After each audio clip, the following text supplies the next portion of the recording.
Okay, check. We should be live. This is day 2 of the new patch. I've been trying Xilonen out a little bit more. And looks like she doesn't really need Furina in her team in order to shine. The main problem with Furina is the main problem without Furina is just the elemental application. Because if we keep running Jiangling and Bennett, the second time she has to use her skill, this one, not this one, the artifact set. The artifact set needs her to deal geo damage on top of Hydro in order to buff the elemental damage bonus. If this doesn't happen, mostly on the second rotation, this one is more likely to pick up Pyro. So she's going to be buffing Pyro damage rather than Hydro. And turns out that's the main reason why I would want Furina in here rather than Bennett. Because first rotation would be fairly easy, you just hit with Mualani's normal attacks, then you swap to Xilonen for a skill. But on the second rotation forward, the enemies are way more likely to just be affected by Pyro rather than Hydro, so it makes things a little bit more difficult. Still, she needs a little bit more stuff in here.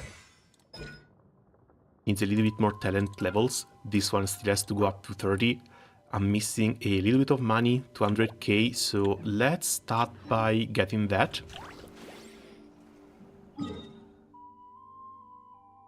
Experience we're going to leave behind for a little bit.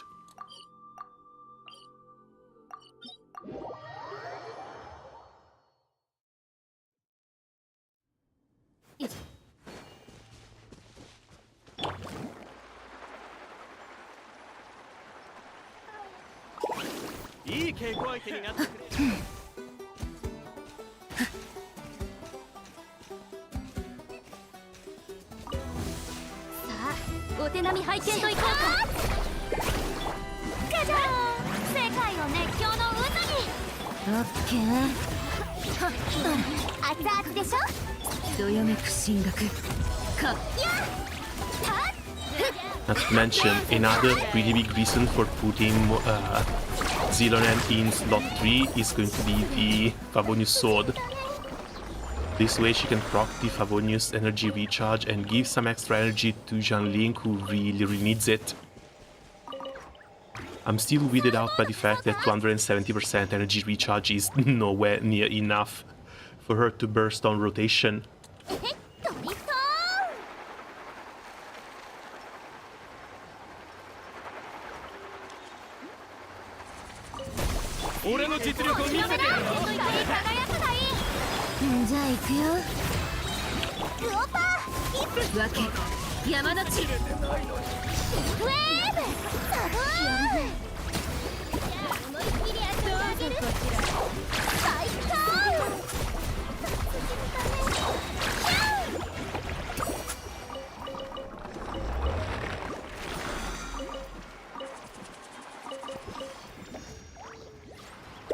Okay, next up, over here.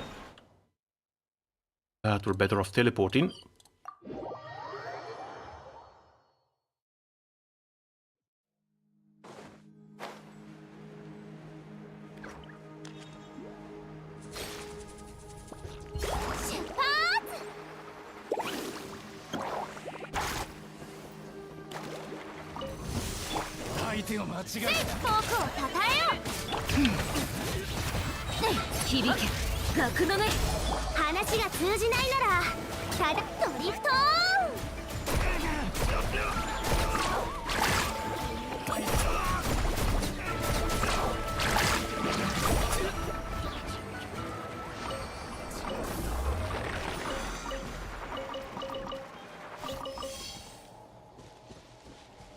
Okay, we should have more steel.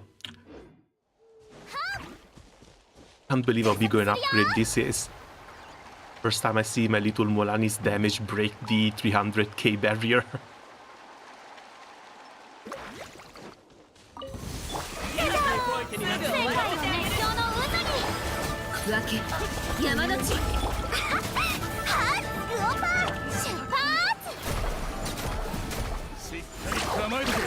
フボカザブザブサメスアタック。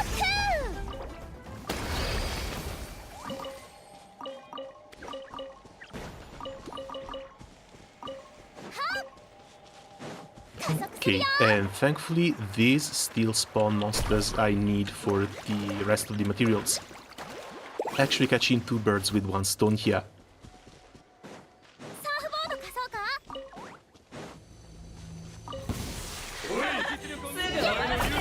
強めだ。どよめく神学火炎を刻め。料理の時間だよ。話が通じないならドリフト。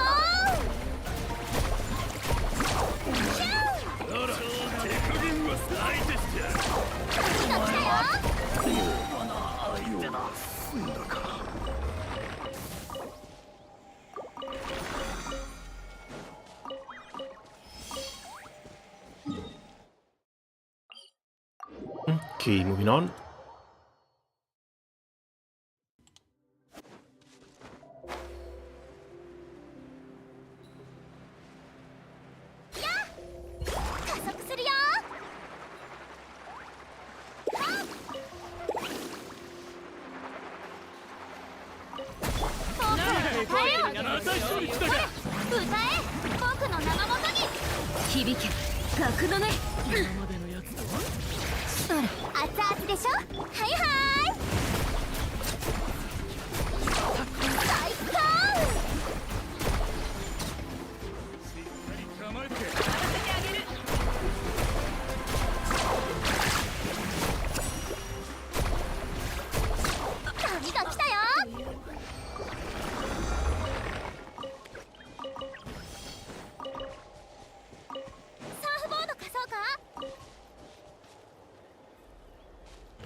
Okay, is that enough for the next skill level?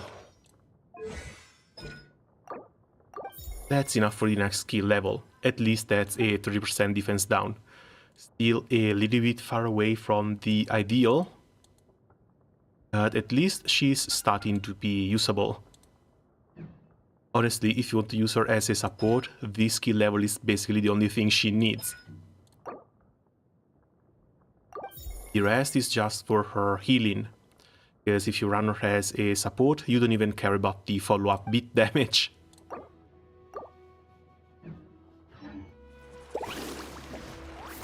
Okay, let's get a little bit more money. Then we move on with the story quest.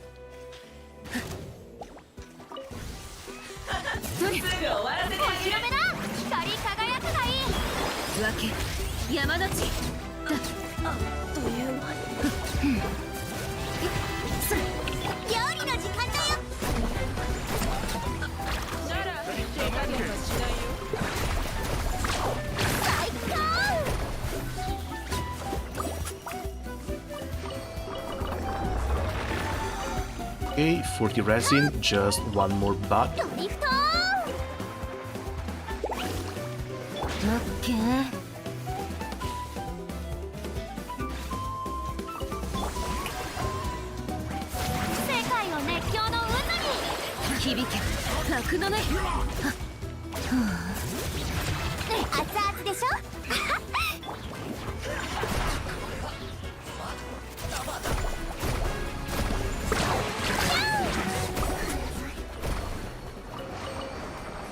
All these things are just exploding. Yeah, good thing they also gave us a higher world level, but still, it doesn't even matter. Okay, all clean, down to 0.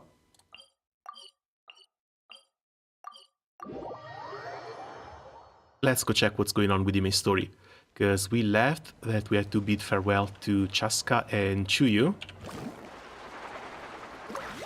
Chaska has been getting even more animation leaks, by the way, and she keeps looking better and better.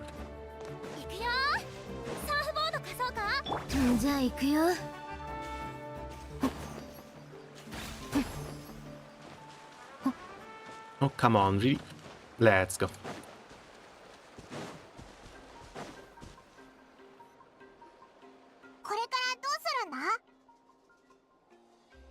クイクを家まで送ってちゃんと休むよう見張っててくれって父さんと母さんに頼んでくる。まるで囚人ね。家族の集いに帰らなくたって1日か2日休めば大丈夫だってば。お前はいつも大したことないと言うが、まさにそういう大したことないことが大きな問題に発展するんだ。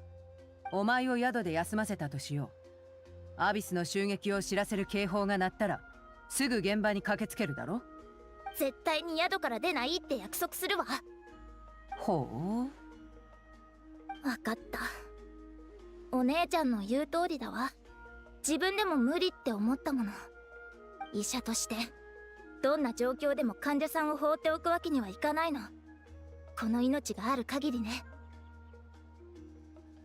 So you need to look after yourself too, because if you collapse, the entire group loses a doctor. 情けないけどその通りね。ひひ、初めて会った時お前必死になってチャスカを止めてたもんな。私は医者よ。危険を顧みずに無茶する人がいたらそれが誰だろうと止めるわ。怪我してほしくないんだもの。なら私の心配も分かってくれ。医者と患者よりも近しい関係じゃないか。お前たちやっぱり似てる Yeah, same level of stubbornness too. 私は常にリスクと代償を把握している。冗談じゃないわよ。お姉ちゃんたらあるのは根拠のない自信だけで、しくじったら言い訳ばっかり並べるんだもの。おい、デタラメを言うな。あらそう？じゃあ実例を述べてあげようかしら。ストップストップ、おいらさっきの発言は撤回するぞ。気にするなパイモン。喧嘩もコミュニケーションのうちだ。私たちもお互い気に留めていない。そうそう。これまでお姉ちゃんからはいくつも学ばせてもらったわ。例えば感情に任せて行動するとかね。ま、家族だからしょうがないけど。引っかかる言い方だな。これって仲直りしたのか？Probably normal for them. どちらかが妥協しない限り、いつまでも私たちは平行線だ。でもだからといって敵対してるわけじゃない。そういうこと。お姉ちゃんが白旗をあげるまで気長に待ってるから。好きにしろ。さ、そろそろ帰ろう。じゃあまたな。問題がなければすぐ戻ってくる。そこまで急がなくても家族とゆっくり食事ぐらいしてきたらどうだ？またね、旅人パイモン。体に気をつけ Ah, て。 come on, we got a crisis to avert. ひひ、あいつらすぐに仲直りするんだろうな。いろいろ情報も集まってきたし、ここらで一旦整理してみるか？ When Paimon tried to analyze the Capitane's goal, but these things always goes a bit too fast. Citali, which is back. ごめんごめん。また変なタイミングで邪魔しちゃった。お？気まずそうな顔してどうしたんだよ。オイラたちに何か用事か？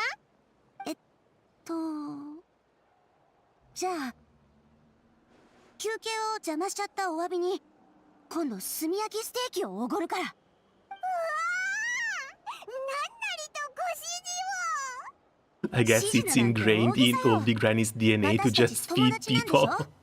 今回はある情報を伝えに来たの。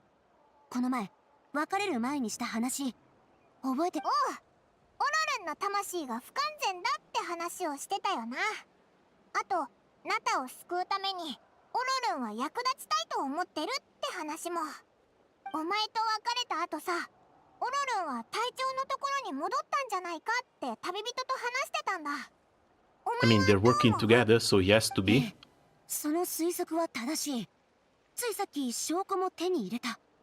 オロルンが帰ってきたの。しかもあの子ったら名園の主の拠点防衛戦にも参加したのよ。帰ってきたのか？ Did he say 計 anything? 画から手を引いてって言ったけど聞く耳を持ってくれなかった。成功まであと一歩だから諦めるわけにはいかないって。今回帰ってきたのは But sadly, we still don't know all the details of Capitane's plan. 集落を離れたのはナタのため。とも言ってた。捕まえなかったのか？激しい防衛戦の真っ最中だったし、敵から部族を守ることで精一杯で、あの子のことにまで気を配る余裕がなかったの。それにあの子も私を警戒して距離を取ってた。捕まえに行こうと思って隙を狙ってはいたけど、とてもそんな状況じゃなかったわ。はあ、ばあちゃんって呼ばれてるくせに結局なんの役にも立てなかったわ。元気出せよ。あいつにとってお前と名園の主のみんなは家族なんだろ。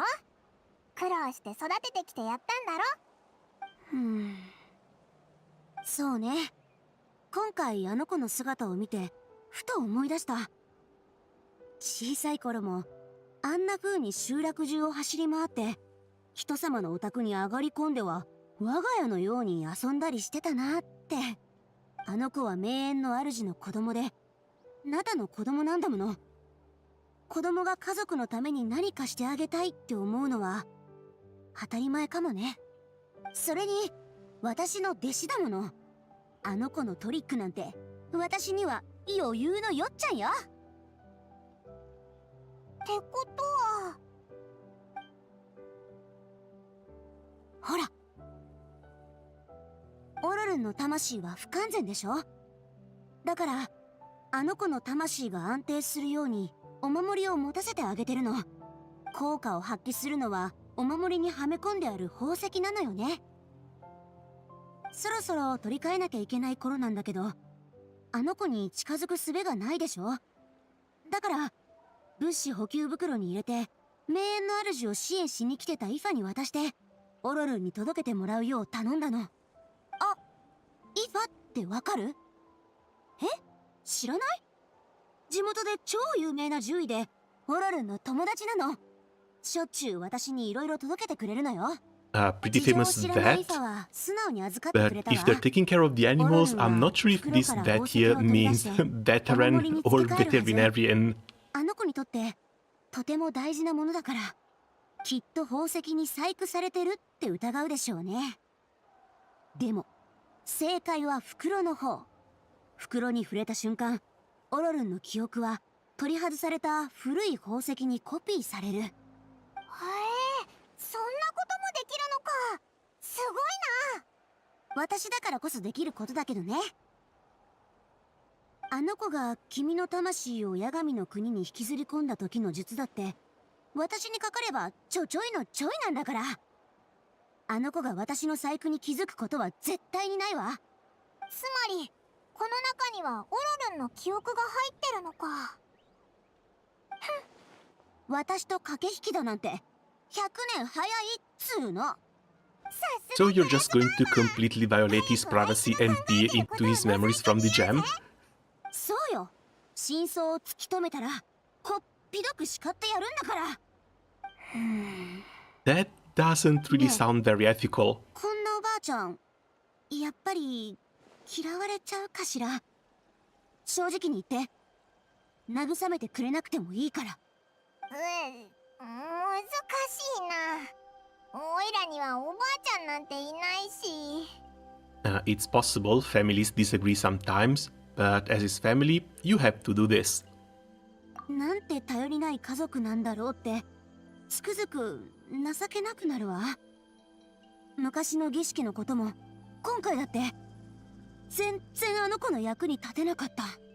でも今を逃せば500歳になっても今日の光景が夢に出てきてムカつきながら目覚めることになっちゃいそう。確かにはっと目が覚めてその後泣くかも。ってそんなわけないでしょ。Are we actually bullying a grandma? だから真相を明らかにしないと。あの子がカンカンに怒って遠い田舎に引っ越すことになっても私は平気だって。おばあちゃんが孫を守るのは当たり前でしょ。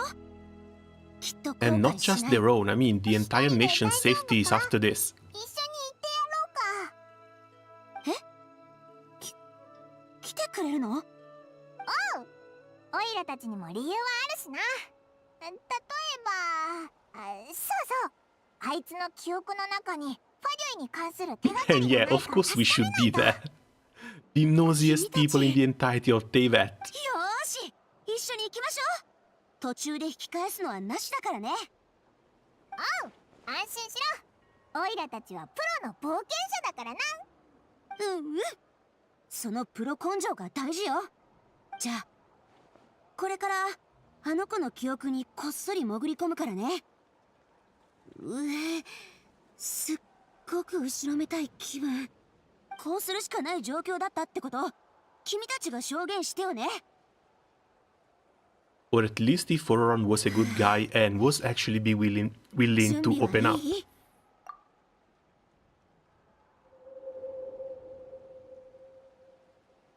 Is working with the Fatui completely alone, yeah, it doesn't really sit well.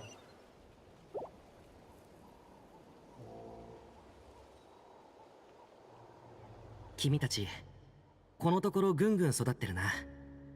大きな大根になってくれよ。それから、イファは君を場所ばかり取っていると言うけど、僕からしたら君は立派な木だ。そうだろAlso, will we actually get to meet this Ifa? They're mentioning him or her a 元気 lot. だよ、おじさんは。相変わらずさ。 Pretty sure it's just going to be another NPC, but at this point I'm just curious to see what they're doing with た her, だの世間話だよ。 with them. それは面白い。で、野菜たちはなんて？もうすぐおじさんが来るって。あと、野菜と果物を持たせてあげてねとも言われた。それは。またうまいもんをくれるのか。ああ、そうだ。昨日イファに会ったんだが、あいつの預かってたチャスカの竜がお前の大根畑を荒らしちまったそうじゃないか。イファと喧嘩してないだろうな。してないよ。でもどんな手段を使ってでもイファには謝ってもらうけど、おじさんの分はもう包んであるよ。どうぞ。本当に俺が来るって分かったのか？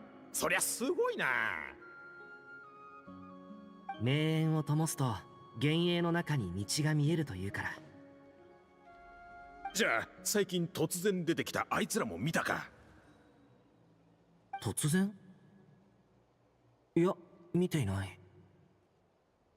ファデュイが来たんだ。お偉いさんらしきやつは見るからにすごいオーラを放ってた。手下はそう多くないが精鋭兵ばかりらしい。人探しをしてたみたいだったが、誰も話しかける勇気がなくてな。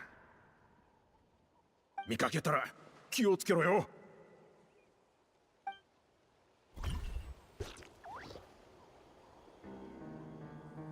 名園の主のもののようだな。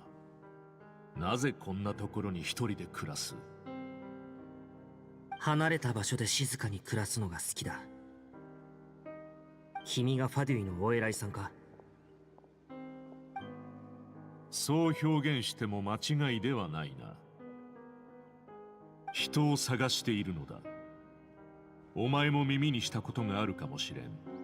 シトラリという人物だ。Oh, so Capitano was actually going after Citali the whole time, and I guess Auroron used himself as a sort of sacrifice to keep him away from the grandma. ばあちゃん、よそ者が一体なぜ？ああ、聞いたことはある。彼女に何か用か？情報を隠そうとしているな。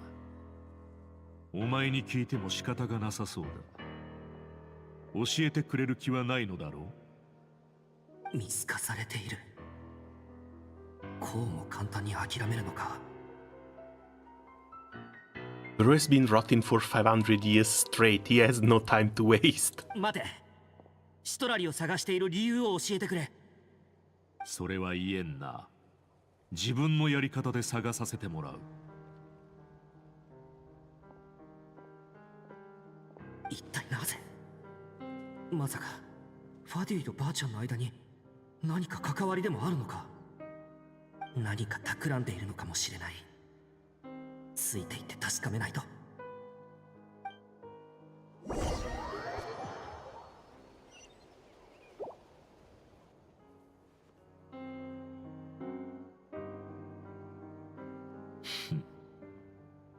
地脈の観察と探査をしながらばあちゃんの情報を集めているようだ。でもナタを侵攻する意図はなさそうだな。何も好転の兆しが見えない。エンジンは約束を守らなかったということだな。大将様。 Yeah, he probably knows already. 大した脅威ではない。気にするな。僕がつけてきたのに気づきながら眼中にもないのか。Also, wait, was this always here? Did Ororon always have ears? あいつがとてつもなく強いということはわかる。でも何か常軌を逸した部分があるような。どうした？すみません。急にめまいが。地脈が乱れたせいで外にいてはいけないものが未だうろついているらしいな。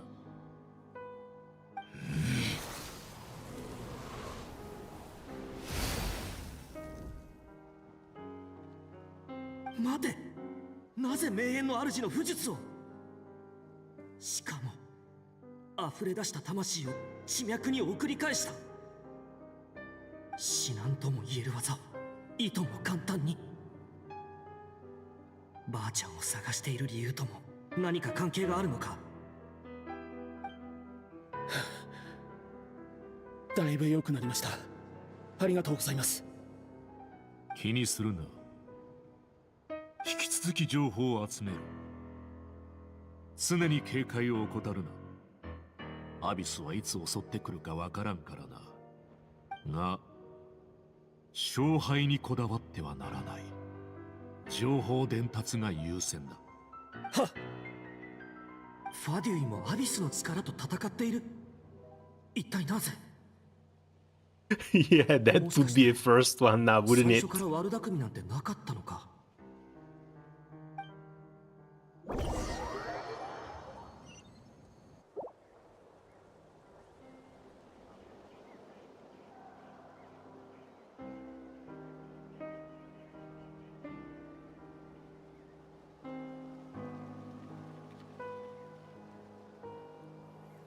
あれからずっと後をつけてるけど、あいつら僕のことなんてまるで眼中にない。大した自信だな。部下からは隊長と呼ばれているようだが、聞いたことのない名前だ。ここは競技場の近くだが、今日は一体何をするつもりだ。 Oh wait, is this the first confrontation between Capitano and Mavica? So Ororon wasn't being captured by them. He saved Capitano out of his own volition for the first time. Then he started following him. 二人は俺についてこい。残りの者は計画通り待機だ。各隊に知らせろ。もし俺が目的を果たせなかったら、すぐに That makes things even stranger than they actually are. 競技場に入るのか。でも中にはエンジン様が。待てよ、まさかエンジン様に会いに来たのか。隊長様、無礼を承知でもう一度確認させてください。傍観は終わりだ。そろそろバトンを渡してもらわねばな。ナタに残された時間はそう長くない。かしこまりました。ためらいもなく競技場へ入っていった。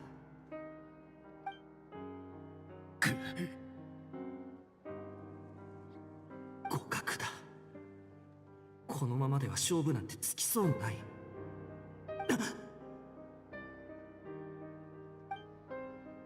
これは And he got his ass 地脈の kicked. 近くでも同じ気配がした。微弱だが魂が溢れ出している気配だ。だがどこから。ばあちゃんを探していたのはそのためか。あいつが死んだら手がかりが途絶えてしまう。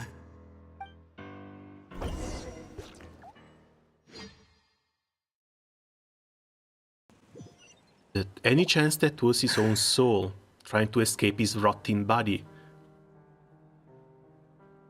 Maybe that's the reason why he can control others, because he has to control his very own soul.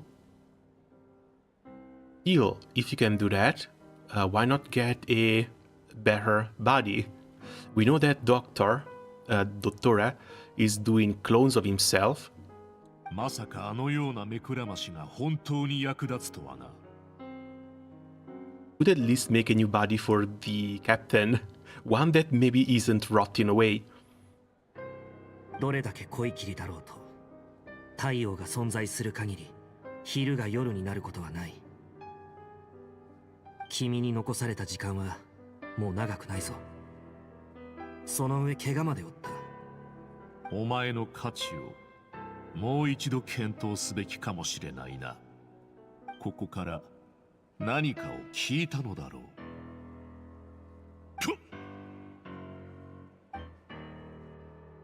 無理するな。エンジンと張り合えたのは君が初めてだ。やれやれ。手を出すには最悪のタイミングだと思わなかったのか。後をつけられていることはとっくに分かっていただろう。森の中を歩いていると野獣に遭遇することがあるが、どんな奴にも飛びかかってくる勇気があるわけではない。だがその野獣に君は助けられた。何が欲しい？何かが欲しくて助けたわけではない。僕の魂は人よりも敏感だから、地脈が弱っているのはひしひしとわかる。エンジン様がどんな対策をとっているのか知らないが、君がエンジン様に突きつけた問いは、そんな僕の心の声を代弁していたように感じた。なるほど。隠し事が得意なだけではないらしい。だが、自分がどれほど無謀なことをしたかわかるか？わかっている。もう後戻りはできない。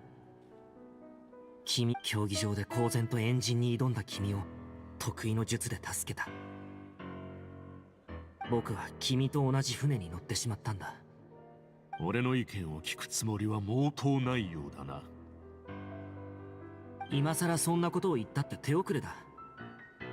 事の発端から教えてくれ。なぜ？その前に、お前は誰だ？あの時の反応からして彼女を知っているな。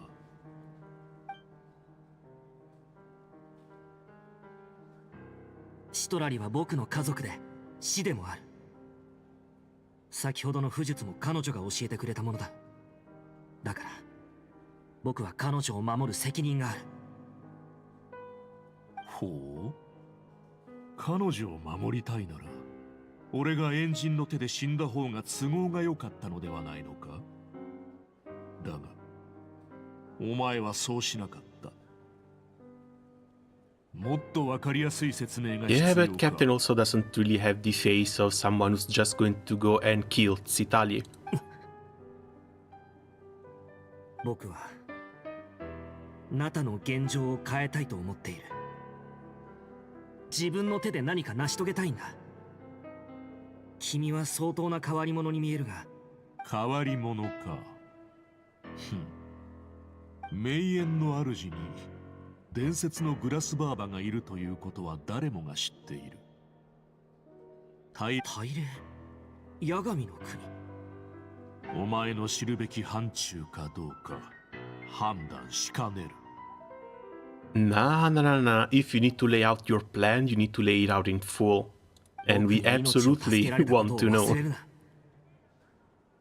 ファデュイが恩知らずな輩だとしたら、人は嘘をつくが魂は違う。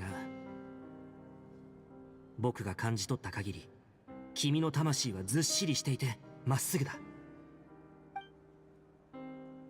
お前は確かに名園の主のものだ。請求に結論を出してしまったことを詫びよう。思っていたより有能なようだな。では行こう。お前が計画に参加するに足る器であるかどうか見せてみろ。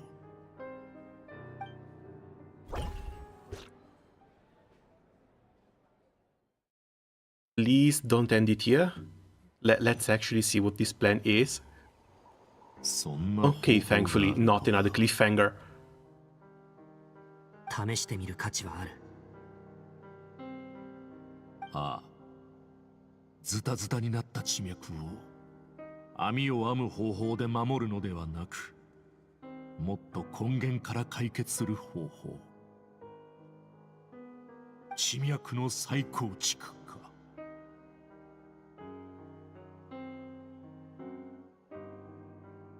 That wouldn't this mean that the lines would need to be destroyed and then reconstructed? Wouldn't this also mean the loss of all the memories and culture of Natlan itself?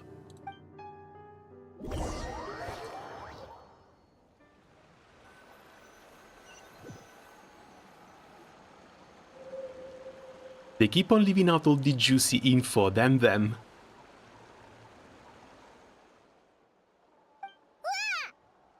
旅人、パイモン、大丈夫？ちょっとクラクラするけど、大丈夫だぞ。平気平気。でも、激おこよ。Ah, damn it. They're making Citali the real star of this show this time around.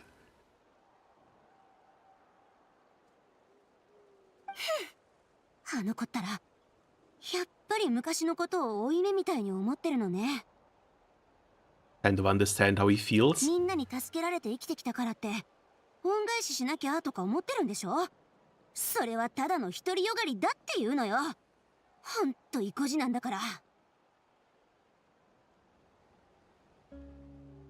そんなくだらない思い込みで私のことまで避け続けて、羽が生え揃ったからって好き勝手できるとでも思ってるのかしら。そんな風に育てた覚えなんてないわ。二度とあんな真似させないから。二人とも頑固なところはさすが家族って感じだな。それ褒めてるつもり？頑固さで言えばあの子は私の足元にも及ばないけどね。話を戻すけど、さっき聞いちゃったあれ、とんでもない話ね。ああ、隊長のやつ、地脈を再構築するとか言ってたぞ。本気なのか？でも、再構築って一体どういう意味だ？運命の食器みたいなものか？それで本当にアビスの問題を解決できるのかな？運命の食器？ This one has to be the statue of the Seven that was being held upside down, not, isn't it?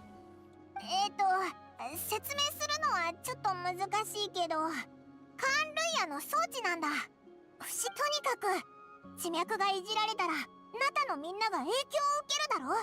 それってすごく大変なことなんじゃないか？ He's serious, it lines up with everything he said before. He tried to seize the Gnosis for the same purpose. つまり隊長は最初から最後まで嘘はついてないってことね。なんで隊長はそこまでしてナタを救おうとしてくれてるんだ？とりあえずマービカに知らせないとだな。うん、一刻も早くね。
旅人パイモン、それにシトラリー、ちょうどいいところに来た。本当か？よかったぜ。実はこっちもさっきオロルンの記憶を盗み見たんだけど、とんでもないことが分かったんだ。いや、盗み見じゃなくて、保護者の許可をもらって、Too much information, Paimon. As always, too much information. 落ち着いてパイモン。私から説明するわ。実は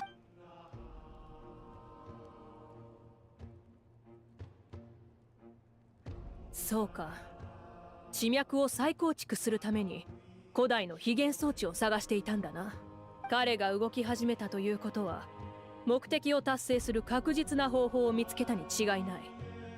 I mean, you could at least check in on him first, see what his entire plan takes into account, because reconstructing the ley lines is going to affect all of Natlan, but at the same time, maybe not in such a bad way.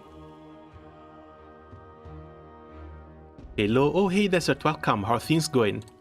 その再構築って危ないことなのか？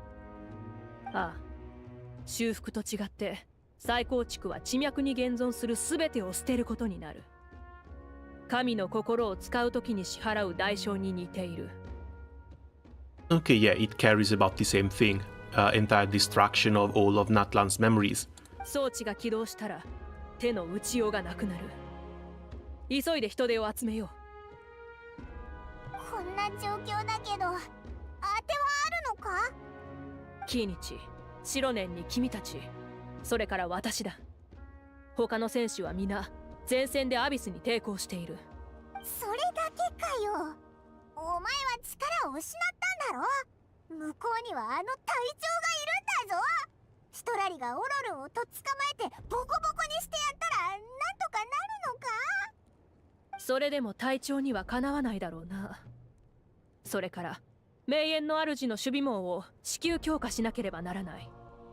ええ、何を優 So 先 we すべ still きか need は to 分かる split の。 up す and ぐに split up 行きましょ even う。 more. オロルンのことはオイラたちの方で何とかするから心配しないでくれ。ありがとう。よろしくね。先ほどの話の続きだが、必ずしも隊長を倒す必要はない。私に一つ案がある。少し待っていてくれ。シロネンとキーニチを呼んでこよ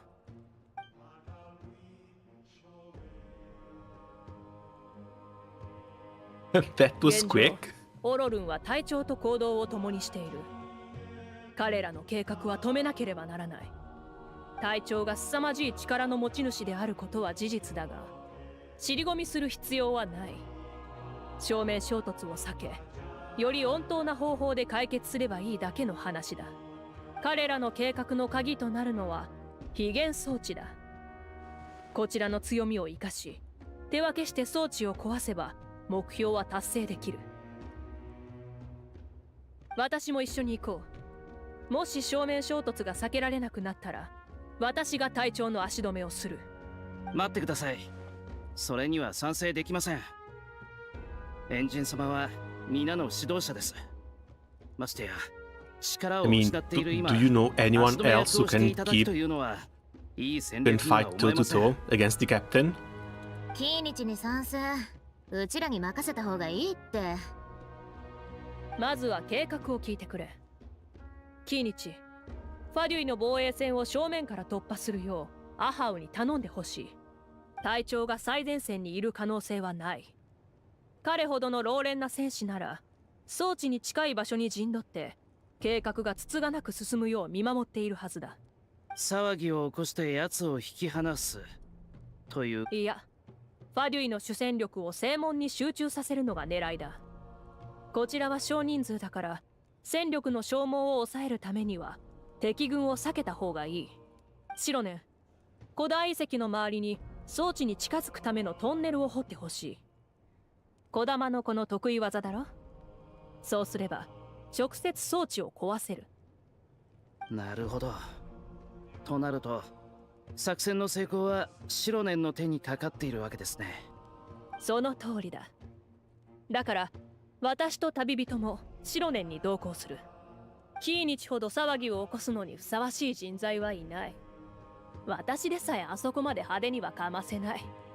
お任せください。了解。早速行こう。敵陣に入ったら油断しないようにね。あんたが隊長と対峙する事態だけは避けたい。うちらにとってあんたは重要な存在だからね。あんたを失うのが一番やばいの。 And of course, I'll try my best to not let things get to that point. 心遣い感謝する。慎重を期すると約束しよ Oh, う。 by the way, Desert, have you counted your roles when it comes to Convaleria? Safi is coming out tomorrow. It's going to be tomorrow at 6 p.m. for me. I'm not sure if I'm going to be streaming Convaleria, because we also have the new live stream for Honkai Star Rail then. I might want to take that day to fix up things in Star Rail and start working back on Convaleria the day right after.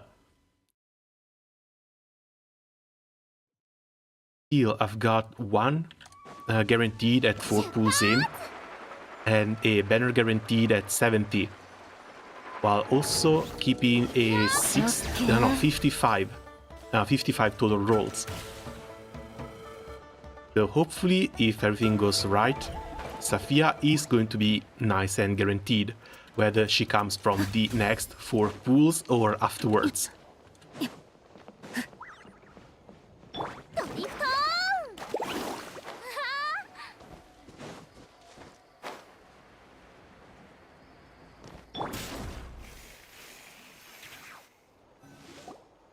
ここだ。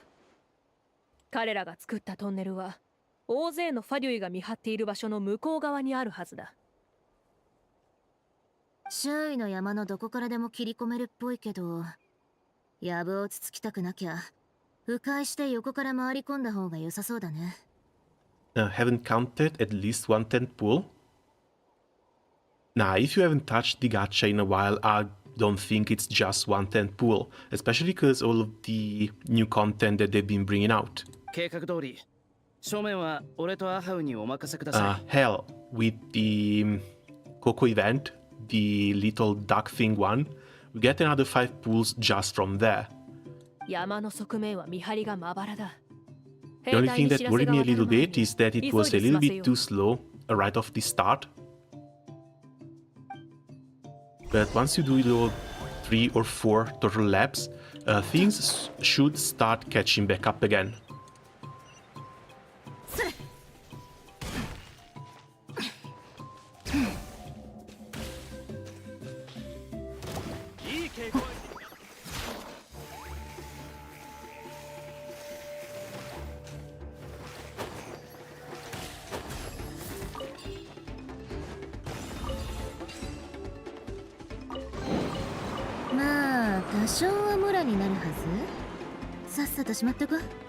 Wait, no, this is all part of the open world. I thought this was part of a locked quest for a second.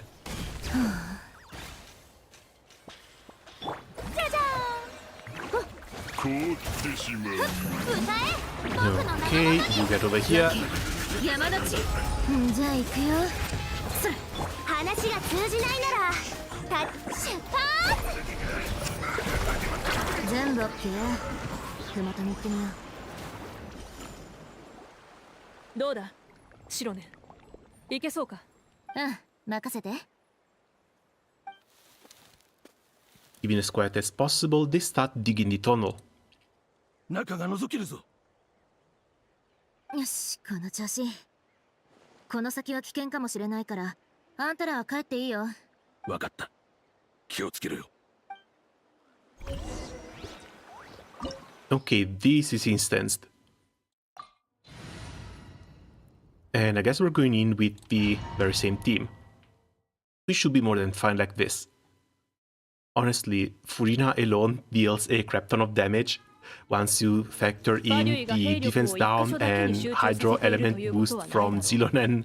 That should be more than enough to take care of most of the threats around here. 子供の子でもプロ並みのレベルだったよ。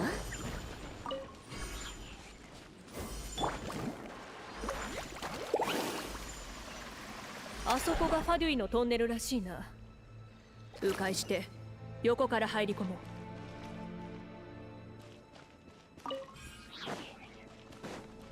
う。Okay, no direct confrontation. But with the firepower we're carrying, we could just burst through.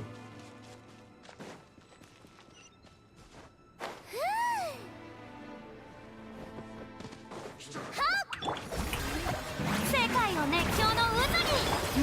絶対な。ウ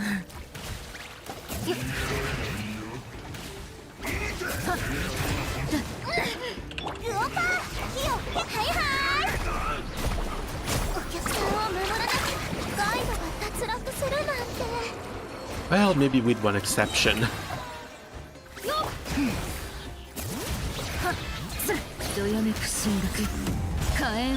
Yes, these things spamming cryo can be very, very annoying.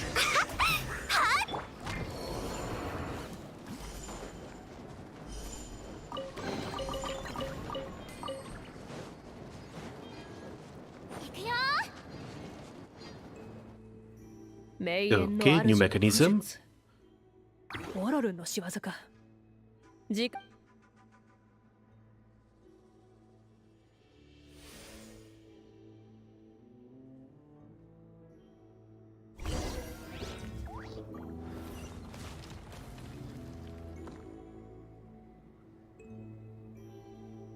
And yeah, looks like it's just a simple activation. No mini games, no puzzles here. いにしえの時代の円盤だ。復元してみよう。これらの装置を使って円盤を操作するのかな。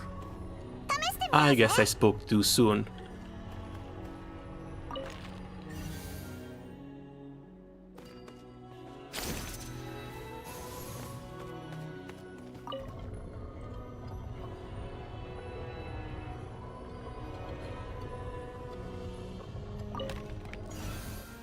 Okay. Where's the third one?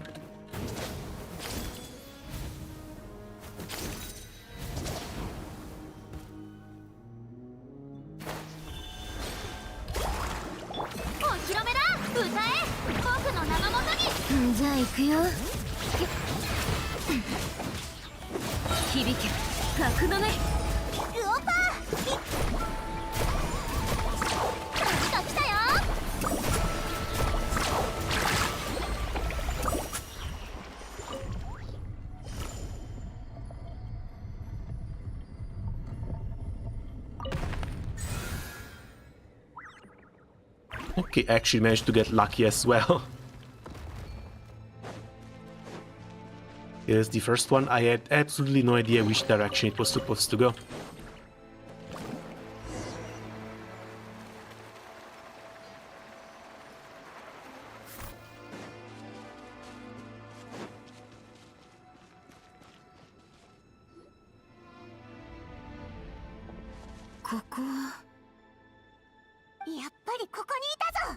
Taicouもいる。兵力があっちに偏っててよかった。やっぱり来たな。ほう。エンジンは正面突破を好むたちかと思ったが。問題ない。こっちの方が早い。やめろ！もう遅い。止めないと。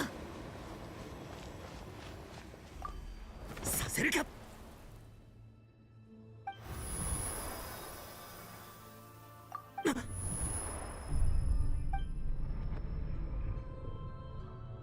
声がした。今の甲高い音は何だ？今だ。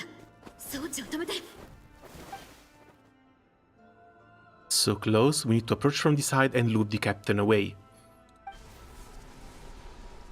But Oron isn't having a great time.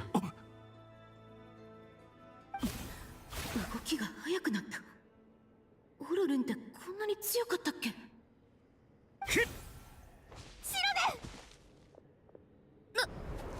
そこまでだ。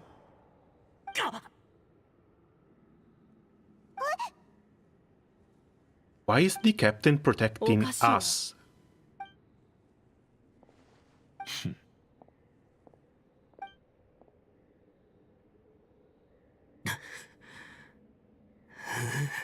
I mean, for sure, Auron is being controlled. お前は誰だ？長官。お前は私のことを覚えてくださっていたのですね。なんと嬉しい。しかし今は緊急事態に専念なさってください。よし、止まったぞ。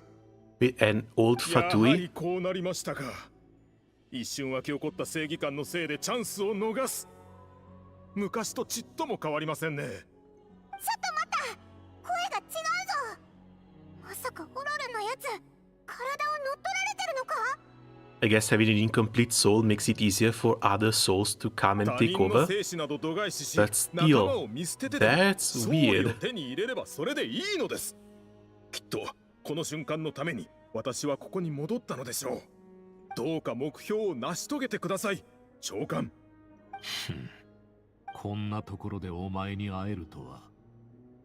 しかし残念ながら仲間を見捨てるなど命運尽きた者のことなどお気になさってどうするのです。こやつは間もなく死ぬ。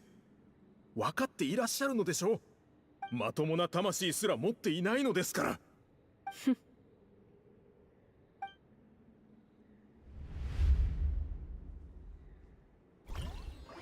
Yeah, but Citalia has also been working very hard to try and keep that soul stitched 僕 to が that もうすぐ body. 死ぬだと。先ほどの声が原因か。装置を起動した後、地下から鋭い叫び声が聞こえてきた。地下に一体何が？ナタの地脈には何か秘密が隠されているのか？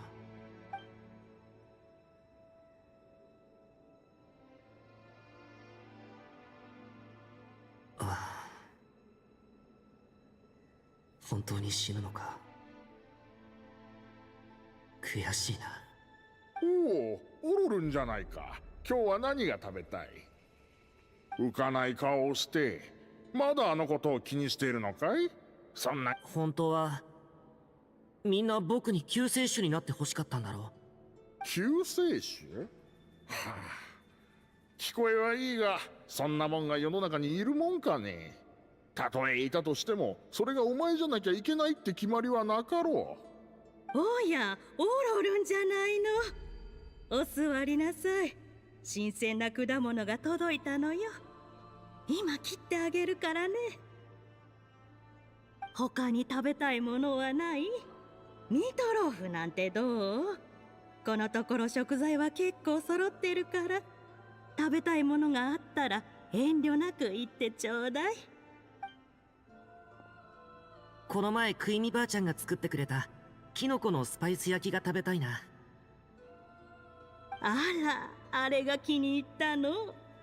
Also, not gonna lie, it's a little bit weird that the 5.1 patch is focusing a lot more around Orlon and Citali rather than the character that's come out this patch, which is Xilonen. いろんなところを旅できるもの。商人？ She's done very, very little so far. あら、優しい子の方がいいのよ。私たちのような年寄りを騙したりしないから。A post evening. Oh, hey, Ino, welcome. How are things going? 救世主なんて存在しないとみんなは言うけど、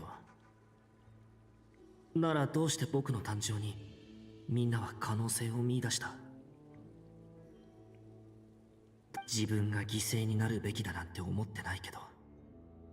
Also, yeah, looks like when it comes to Granblue Fantasy, they confirmed that the Flash Fest will be coming a little bit later, down on the 18th, because we have Big Patch Day on the 17th. 世界はもっと良くなったんだろうか。 So 18th is going to be Alchemy Lab, Flash Fest, plus something else I don't really remember. But I think it might be a bit too early about the Class Champion weapons. The new Raven's Raid tier, Raven's Raid tier raids with the Raven's Class Champion weapons. 無理に決まってるでしょ。君のばあちゃんは普通じゃないんだもの。そこらのシャーマンが一生かけて修行しても私の足元にも及ばないんだから。Watching a documentary about PDD, the American version of a Mexican cartel, watered down. ま、そうとも言えるかしら。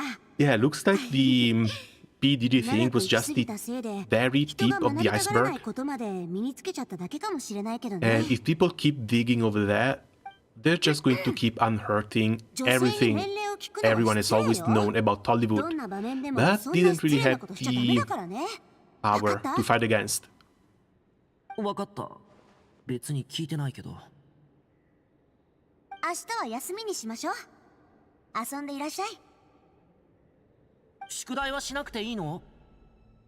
出世なんてしなくていい。私みたいにすごくなったところで、それが何になるっていうの？部族の人はみんな私を怖がってる。知ってるでしょ？真面目な話をしたって引きつった顔でちっとも面白くないわ。 Also, Citali might actually be able to change the way people perceive her. And it probably wouldn't even take that much. Just stop being a complete shut-in and stop believing to be 2 steps above everyone else. It's not even going to be that difficult. 楽しく生きるのが一番幸せなのよ。だから自分のやりたいことをやりなさい。 It was fast, his wiki page is super locked, and a lot of attempts to edit it are left and right. Yeah, Wikipedia has always been kind of like this. Hell, at least back when I went to school, our teachers always complained that Wikipedia was not supposed to be a source of information. Yeah, it's an open library, but basically anyone can edit it. And despite it being, despite the fact that it's supposed to be a general pool of knowledge, there can still be misinformation on the wiki. And when there's big current world stuff like this, yeah, it's basically down to the owner and editors to decide which the reality is. If you weren't here during the Gamergate era, that's another case in which the Wikipedia page for Gamergate was also very misleading. Because sure, there were some bad apples, but the majority of the thing was about video game players who enjoyed playing video games against the games journalists who hated these people. Okay, Aoife is a dude, but Aoife we still haven't seen. 今朝、ミツムシが何匹か落ちていた。昨日急に気温が下がったから耐えられなかったのかもしれない。それは気の毒に。今年はミツムシの数が減るかもな。イファ、獣医って面白いか？ And yeah, it looks like when they were talking about Aoife, they were definitely referring to a veterinarian rather than a war veteran. 面白いってもな。そっちこそ野菜の栽培なんて面白いのか？まあまあかな。他にやらなきゃいけないこともないから。それが正解。大半の人はぼーっと生きてる。何かを成し遂げなきゃいけないのはごく少数の人間だ。世の中そういうもんだ。 Oh, that's cute. Is this Aoife? やれやれ。また暴れ出しやがった。おい、部屋に入って手を貸してくれ。獣医は面白くないんじゃなかったのか？知恵と武力を駆使してこいつらとやり合うのだけはなかなか面白いぞ。おっと。イファが本当のことを言わなかったのは僕への気遣いだろう。自分の能力にそぐわないことをしたら死ぬ。Is it me or Aoife sounds like Siete? 不安定な I could hear that. I could hear that as well. 今日まで生きながらえてきたのは。Still, sadly, being an NPC, we don't really have confirmation about their voice actors. 最初から僕は不完全な存在だった。だから魂の隙間を狙ったあの霊魂は僕の死が近いと言ったのだろう。あがいてどうする。お前のような存在は生まれてきたこと自体奇跡だったのだ。ただ目を閉じて静かに死を待てばいい。 Oh, this star. This is another Canarian. But still, dude, shut up. He's alive, he's doing fine. Might not be wholly complete, but at the same さっき time, 突然現れたやつだな。 pretty sure he's enjoying life better than こ you. れは戦士だ。お前みたいな臆病者とは天と地の差だな。僕は臆病者じゃない。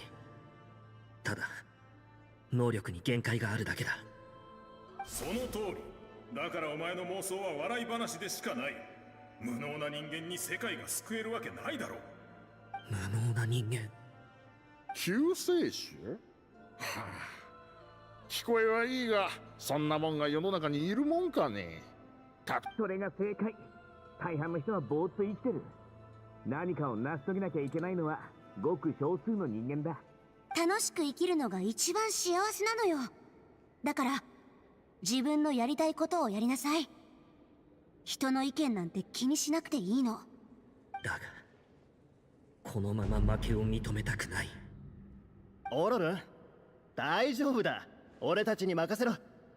毎回みんなが出発した後、僕はその場に立ち尽くすしかなかった。心配するなって。エンジン様のご加護があるんだ。今回も絶対にアビスをやっつけてやるさ。戦闘能力に長けた精鋭たちはみんな前線で戦っている。俺たちは皆いずれ消えてなくなるが、お前は俺より早く死ぬ。初めから不完全な存在だからな。お前の魂が砕け散ったら少しだけその体を使わせてもらう。長官に最後の忠誠を尽くしたいのでな。いや違う、理不尽だ。僕はまだ何も役に立つようなことをしていない。僕は君より先に消えたりしないし、運命を受け入れるつもりもない。こんな時に死ねない。いや、死にたくない。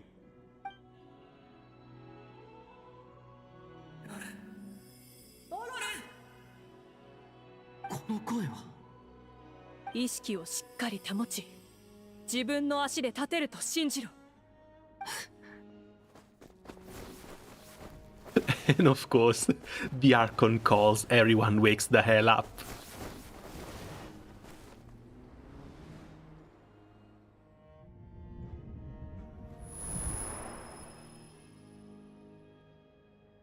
僕は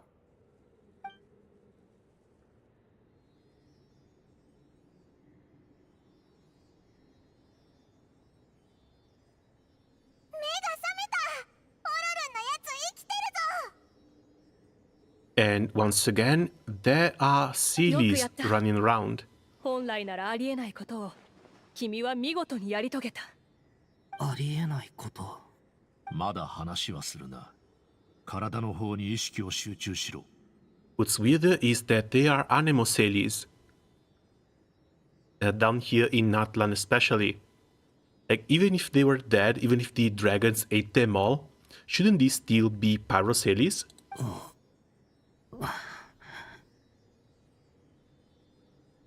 隊長がこう出てくるなんてね。オロルンのことを仲間だと思ってるのか？さっきも意識を乗っ取られたオロルンの力を抑えてくれてたよな。Or maybe Auroron still has a part to play in his overall plan. As from what we've seen from Capitano, sure, he's trying to save Natlan in his own way, but we still have no idea whether he is completely good or if he's just trying to manipulate people for his own things. Post, I will sound weird. I'm 100% thankful to get you in my recommendation. You're like a few rare VTubers with a calm and chill content like this. Dude, again, I'm thankful of having you guys around. Because most of what I want to do is just relax a little bit in the evening, play some video games, chat a little bit.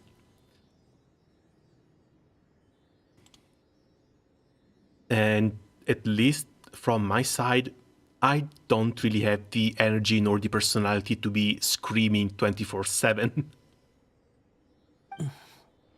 だいぶ良くなりました。魂の傷について語るのは難しいが。Yeah, if you want to chill a little bit and you want just someone to talk to down in the evening, you can find me here. もう大丈夫なようだな。いろいろとご迷惑をおかけして申し訳ない。Still, his plan has just been foiled. I can't believe he's just sitting here calmly like this. その話はまた後にしよう。So either he has a backup. 計画は失敗か。It's like, even if you're 500 years old, I can't believe someone would accept defeat this easily. お前から受けた恩はこれで総裁だ。オロルン、君はあの儀式で犠牲になりたかったわけではあるまい。しかし、君は諦めていなかった。答えが欲しいのです。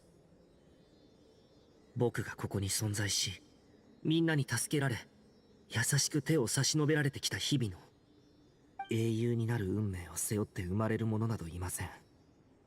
しかし、生まれながらにして優遇されるべき者もいません。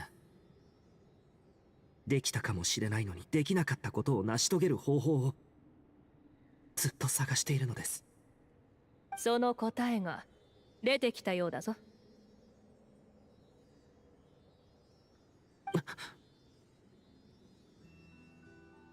Wait, he's the next one?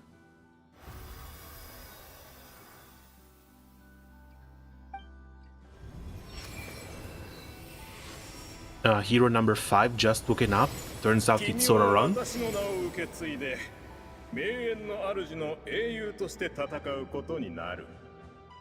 If he's one of the 6, why is he getting a 4-star version? This doesn't make sense.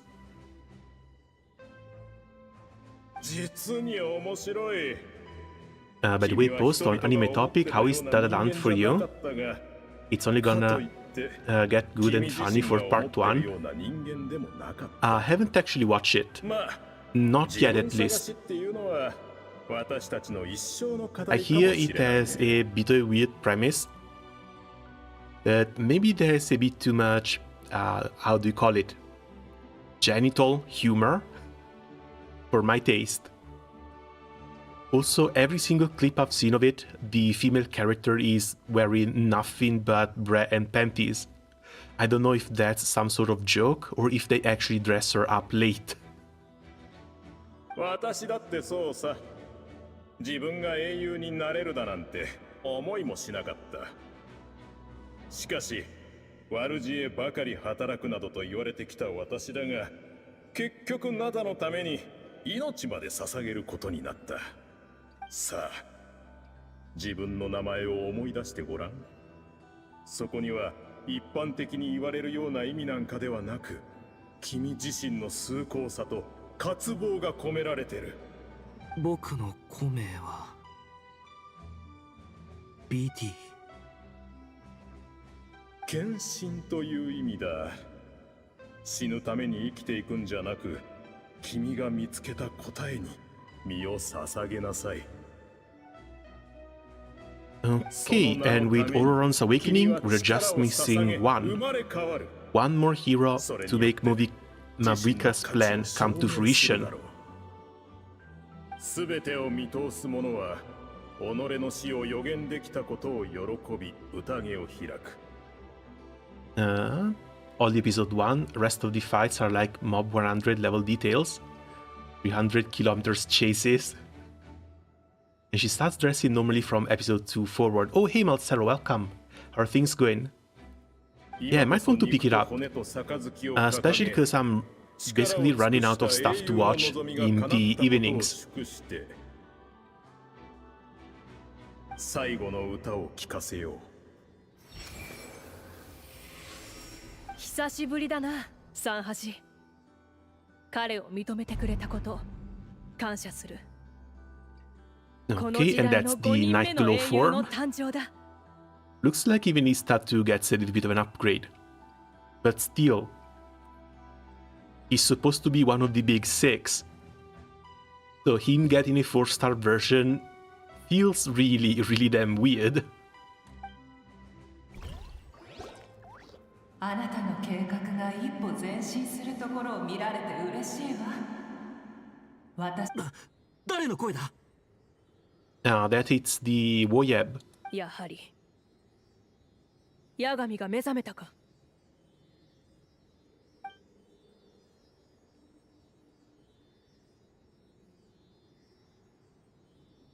え？ヤガミってヤガミの国のあのヤガミか？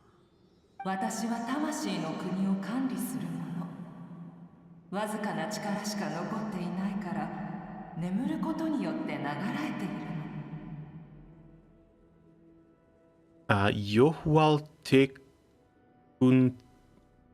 Yohuatekultin. And I'm pretty sure I've still added some vowels in there. だけど今日この装置で呼び起こされた時本能を抑えきれず声を上げてしまった。魂を震わせるほどの Auroron might be like the Cassius GBF guy, might be re-released as a 5-star. I don't think that's going to be the case, because at least when it comes to Genshin, they have never re-released a single character. They're doing things differently in Star Rail, because we are getting multiple versions for the main character. March 7th is getting multiple versions. Dan Heng has gotten an upgrade with the imaginary one, and now we're going to get a 5-star Ting Yun, followed by a 5-star Herta sometime in the future. Over there it's a little bit more normal, but for Genshin, it's never happened. It might still, we don't know, but even then I doubt Auroron is going to be the one to get it first. If they start doing re-releases, especially picking 4 stars and upgrading them to 5 stars, there are a lot more that deserve it. Starting with Noelle. I would love to see a 5-star Noelle going full Geo DPS. あなたたちの魂は完全だから影響は少なかったでしょうけれど不完全な彼の魂は強烈な波動により崩れかけていたの。Going well, just beat the final boss. Alright, the new mode with a 1.3 million score. Jesus, that's a lot. Yeah, I checked yesterday, it still had a few hours left to go until it unlocked. I still have to fight against it. I've been trying to farm for the little resonance thingies for my units, at least for the main DPS ones, but it's really, really difficult. オロルンがおかしな行動に出たのも波動の影響のせい。Arknights isn't updating because Google is messing things up. Oh, the update is coming late? I thought it was supposed to be today. それだけではないわ。影響を受けたもう一つの魂があった。その魂は彼の魂に欠陥を見つけて身を隠そうとしたけど結局追い出されてしまった。でもナタやヤガミの国の魂じゃなかったわ。どこから来たのか私にもわからないの。Okay, that's why that soul was likely interfering. Capitano. That soul was from Canaria, was one of Capitano's underlings or subordinates, and it's very likely that that soul has kept on living within Capitano's rotting body for the past 500 years, looking for any occasion to try and come forward. And it found that occasion in Auroron's half-soul. この非現装置は地脈を再構築するためのものだが、起動した結果、お前が目覚めたのはなぜだ? No, I mean, can't even log in on Google Play Store? 私こそがかつてナタの地脈、そしてヤガミの国の建造者だからよ。Wait, what else is going on? Like issues with Google itself? はるか昔、竜と降臨者の戦いで世界の境界線が破壊され、アビスが侵入を始めた。中でもナタの地脈の破損は最もひどかった。ここに住むナタ人を助けるため、ヤガミは古い地脈のかけらを統合し、その脈を再構築した。そうしてヤガミの国は誕生したのだ。その後、初代のエンジンシュバラン家がその体制を強化し、アビスに対抗するためのルールを制定した。つまり今に受け継がれている反言の歌と帰化聖夜の巡礼だ。Oh, so Sbalanque is still mentioned, but man, I remember the early leaks when people said, no, Malvika isn't the real Pyro Archon, Sbalanque is the real Pyro Archon. Malvika is just going to act in his stead until we get the actual proper release. They wanted Sbalanque to be another male Archon. But apparently not, we just get him mentioned as part of the Natlan backstory. そうだったのか。そういえば確か天空から力を借り受けたって前に言ってたよな。この装置は古代の巨竜が地脈の強化を図るべく地脈の中枢へ力を注ぎ込む時に使った装置なの。当時その方法は決して有効とは言えなかったわ。Forcing to set either a password or a biometric for purchases. No, that's what's causing issues. それに地脈の構造は随分前に変わり果ててしまった。その力に耐えられるのはもう私しかいないの。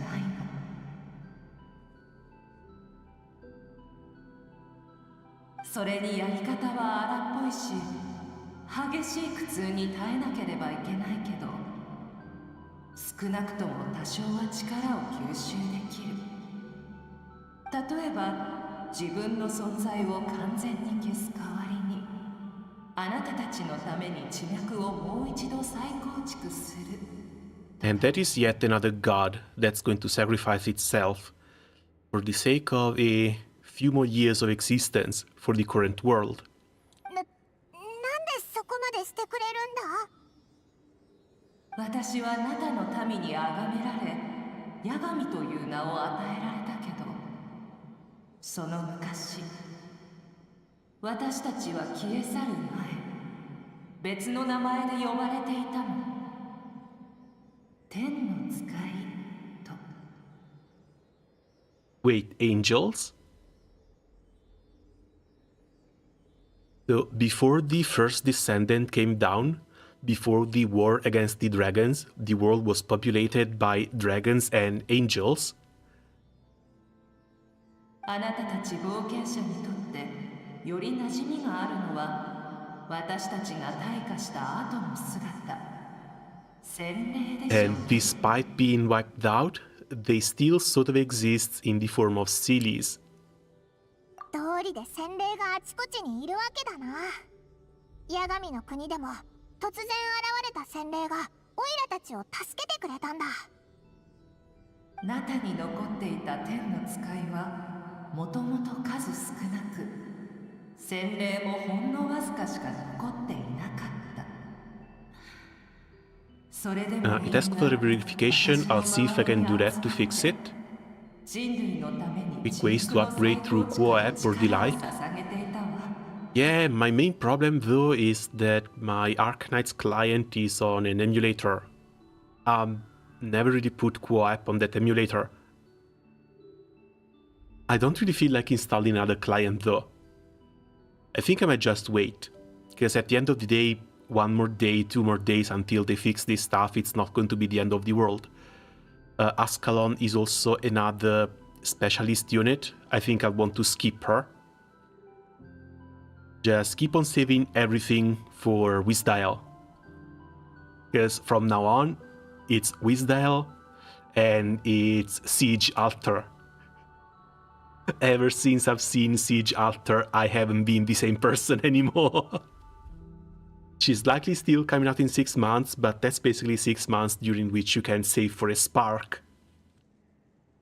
That's the second time I'm going to do it, because the first one was for Texas and Penance. 今の人類は日々強く生き、私を信仰してくれている。私はとても満足よ。マービカ、シュバラン家の意志の継承者、そしてナタを導く者よ。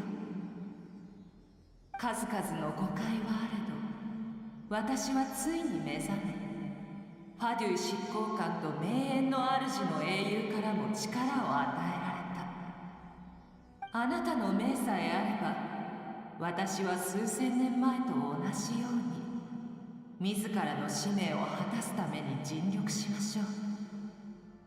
ナタの民のため、あなたは首を縦に振るだけでいい。さあ、アビスの災いを乗り越えるため、私に命を下しなさい。Yeah, but this is a hard call.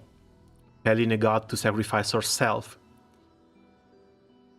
If this solution is permanent, might still be fine, but if this is just another temporary solution to push back the abyss for another few centuries, then what's gonna happen then?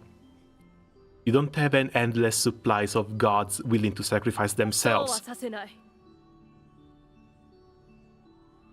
大規模な再構築の後、君は完全に消え去ってしまう。そうなれば、八神の国をもとに築かれたナタのルールも消えてしまうだろう。古い地脈に記録された記憶や伝説も抹消され、ナタ人は様々な精神的な問題、記憶喪失や混乱、認知障害に陥るだろう。神の心を使って魂と記憶で網を編む方法と同じく、この甚大な代償を受け入れるわけにはいかない。代償などよりも命の継続こそが重要だ。もしアビスが暴走してしまったら、残るのは死体と廃墟だけなのだぞ。その後はどうなる？新しく構築された地脈が再びアビスに侵入された時、ナタ人はどうすればいい？八神とルールの庇護を失ったこの地がいつまで存続できる？1日でも2日でも生き延びるだけ意味はある。状況を打破しない限り未来を語る資格すらない。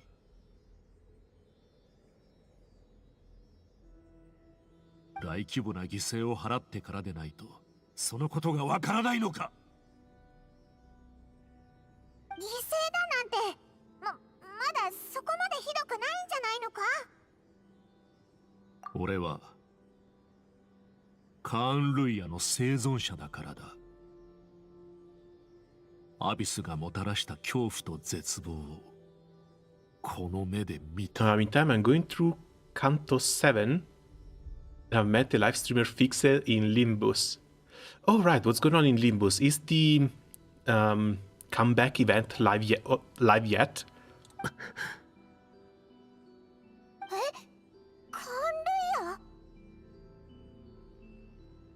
ああ、家族、戦友、同胞、そして故郷までもがアビスの侵略により永遠に消え去った。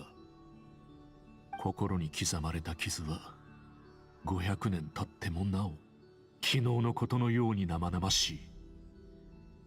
マービカ、お前も似たような経験をした。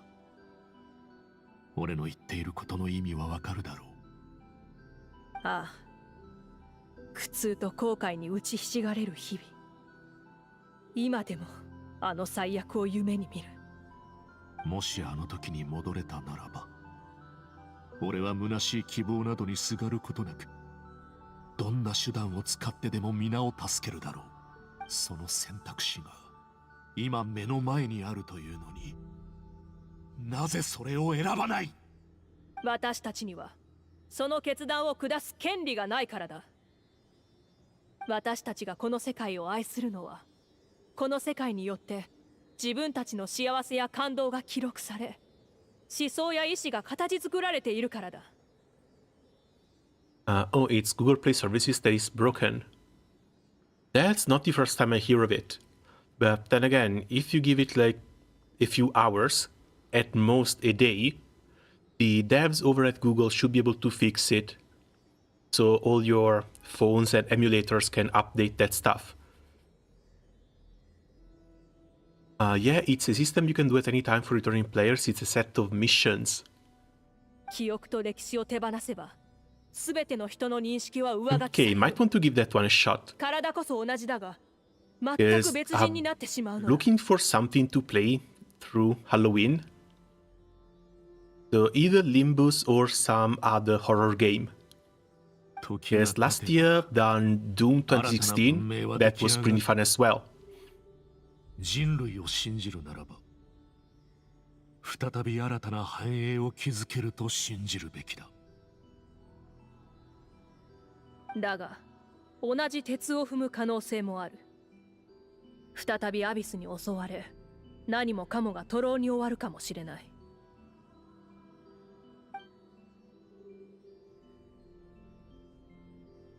少しいいだろうか。僕はみんなの期待を背負い、それに応えたい一心で焦りを募らせていた。だから隊長の主張する方法こそ全体を視野に入れた方法だと思っていた。しかし命の瀬戸際で記憶の中の人や出来事が蘇り、強烈な願望が湧き起こったんだ。これまで多くの人から恩恵を受けてきた過去を忘れることも、献身という使命を手放すこともできないと。先へ進むか岐路につくか、どちらにせよたどり着かなければならない場所がある。いつまでもここに立ち止まっていては、いずれ自分が自分でいられる意味を失ってしまう。そうだね。ナタの英雄は自らの命を賭してアビスと戦う意志を示してくれた。彼らの犠牲は次の世代へ送る祝福なんだ。だからこそこの全てに価値があるし、勝利につながってるんだと思う。うちはまだ負けを認めたくないよ。そうだぞ。だってあと一人だろ。装置から得た力のおかげでしばらくは意識を保てるわ。準備を整えてここで待っているから。たとえあなたたちの試みが再び失敗したとしても、一人でも生きて私のところに戻ってきてくれれば、いつでも実行はできる。Well, I guess if the Lord of the Night can manage to stay awake for an entire year, that can still be used as a last resort plan. But still, a last resort plan. 覚えておいて。人類は天上の神までもが刮目するほどの存在。私から見れば、あなたたち一人一人がまるで太陽のように眩しいの。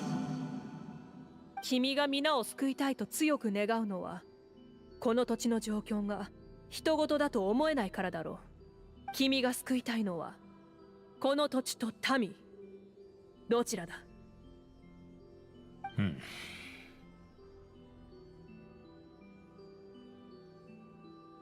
？I don't think he has a strong connection to the land. I think he's just here to fight against the abyss.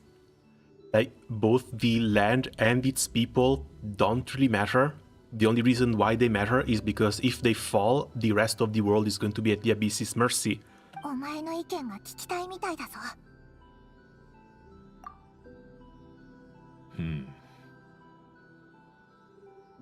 オロルンが英雄の記憶を受け継いだ今、残るはあと一人となった。お前の計画が成功するならば、それに越したことはない。それまでの間、俺と俺の率いるファディも協力しよう。感謝する。これほど影響力のある執行官にご協力いただけるとは実に心強い。 Finally. And see, was this discussion that difficult to have when Capitano first showed up? Was it really... was that fight really needed? 命に対しての君と私の考えが重なることはおそらく永遠にないだろう。しかし少なくとも今は肩を並べて戦える。Hold on. I need to take a screenshot here. This one I need to save. This is like going to be the thumbnail for when Movica finally comes out.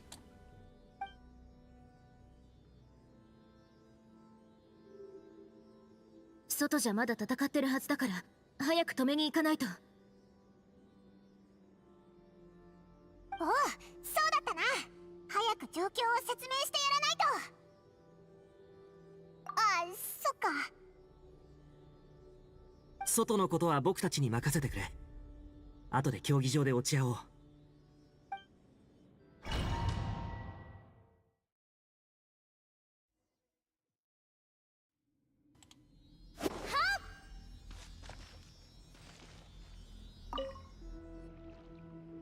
ここに来る間、いろんな疑問を抱えていたことでしょう。ご褒美に知識を授けるわ。さあ、何でも聞いてちょうだい。Oh, we can even ask about our ancient name. Still, we are not native to Natlan. Pretty sure she's going to say that we don't have one. But let's start with the power of the heavens. あの方たちは名前を呼ばれるのが好きじゃないわ。普通の人間はもちろん、高みにいらっしゃる属性の七失星にさえも、影の身分こそが自分たちには最もふさわしいと思い。Yes, when it comes to the heavens, when it comes to Celestia, the only one character we've seen was that Herrscher of the Void lookalike, and that was still 4 years ago. けれど、私が死の失勢とお呼びしている方は、ナタのためのルール作りに手を貸してくださったわ。そして彼女の導きのもと、私は八神の国を築いた。それは彼女の愛の表れであり、償いの形でもあった。けれど影からしたら、彼女の行為は常識外れで思考なる。いえ、天理の機嫌を損ねてしまった。And that one was supposed to be the heavenly principles. So we finally get some lore about who's living up in Celestia. Later post, hey, thanks a lot for sticking by and see you later. Correction, the returning player event is available to start until the end of October.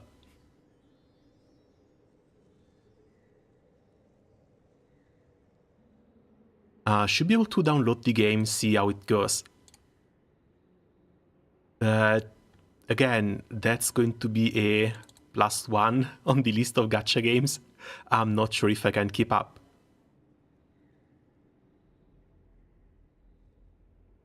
それ以降、死の姿勢は半ば自暴自棄になってしまって、誰に何を言われようとどうでもよくなったの。にも自暴自棄。できれば私がその言葉を使ったことを内緒にしてくれるかしら。ここに来る間、いろんな疑問を抱えていたことでしょう。Okay, about the Loom of Fate. その概念は初耳だわ。地脈を織りなし、想像する力があると言ったわよね。私でさえ無から有を生み出すことはできないわ。再構築といっても地脈の健全な部分を再利用して、もしナタ人がその力を扱えるようになったら、アビスの脅威に対抗する他の方法が見つかるかもしれないわね。So can we actually go steal it? ここに来る間、いろんなテイワットの原初の力である元素、それをもとに天理が改造した産物が元素力よ。その改造自体、アビスの脅威に備えるためのものだったの。公開の力と人海の力について聞いたことはあるかしら。Oh god, Light Realm and Human Realm, when's the last time you heard about this? I think this one might have been back in Enkanomiya, but Enkanomiya was also synced down in the Abyss. 光を屈折させると7つの色に分かれるでしょ。つまり私たちが虹と呼ぶものね。同じようにこの2つの力はそれぞれ古代と現代に属している。ここに来る間、 And lastly, the ancient name. もちろん知っているわ。児玉の子の職人さんがまだ何も言ってきてないけど、おそらく名園の主の少女がここにいないからでしょうね。でも心配はいらないわ。夢の中で彼女たちに会って必要な準備について教えてあげる。Ah, damn it, so we still don't get to know which one it is. 少女？ She might be 400 years old, but she's still a young girl compared to an immortal god. So, yeah, Paimon. 違うの？1 week of rewards, 2 weeks of missions. ここに来る間、いろんな疑問を。Hold on, how much did the game wait?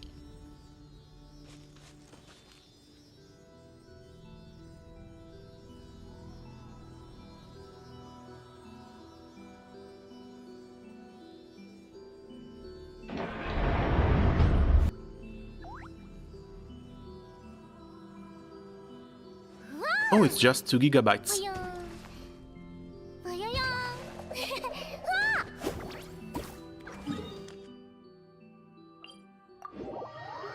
Well, 2 gigabytes before everything else that's yet to download.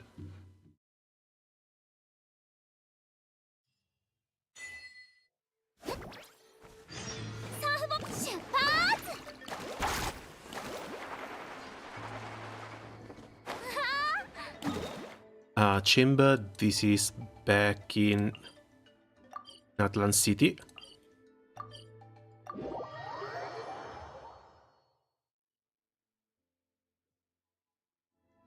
Because again, Limbus Company had a pretty interesting setting, pretty interesting premise. It's just that I would need to make it fit in this schedule. These are already a bit too many. The October 10th, that's today, which is when I wanted to complete the main story quest for Genshin. Maybe it's a little bit hard to see there. There we go. But like, for Grand Blue Fantasy, I'm waiting for the Rise of the Beast on the 15th.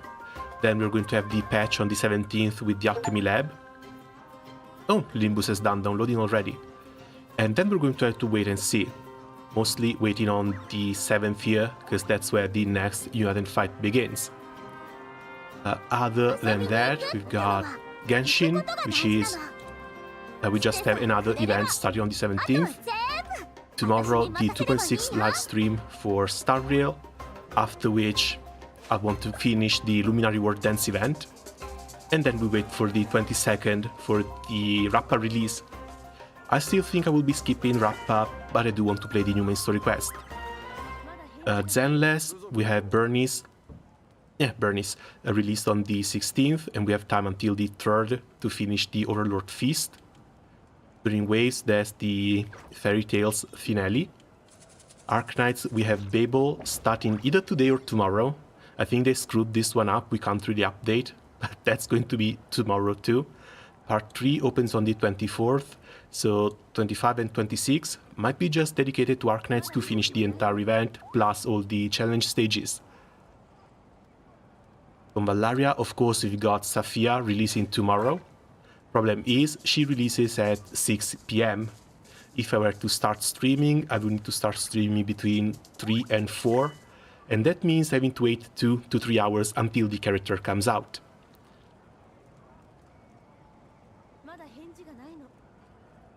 And on top of all of this, I think I should also go back to making some Granblue Fantasy videos, at least for the new Halloween characters' first impressions. Then if I manage to pull one from some YOLOs, the character showcase, see if they can work in some of the Raven's raids. Then again, we have the new Saint, but don't really have that many hopes for the new Saints.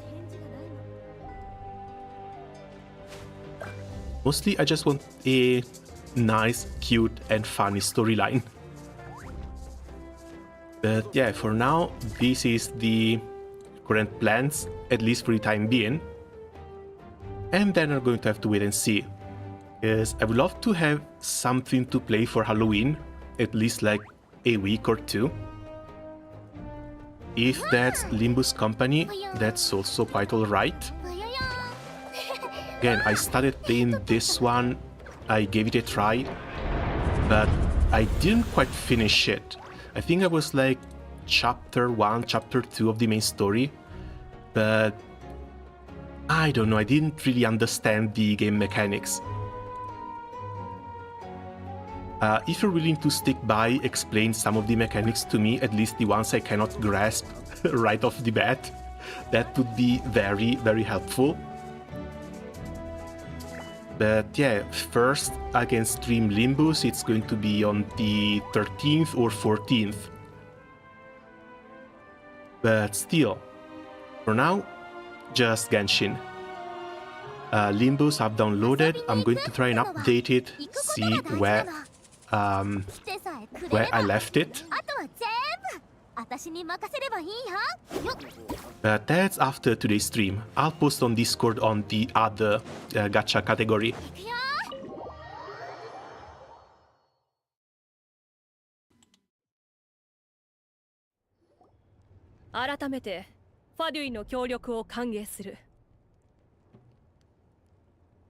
Yes, of course, when I downloaded the game, I luck shot the hell out of it.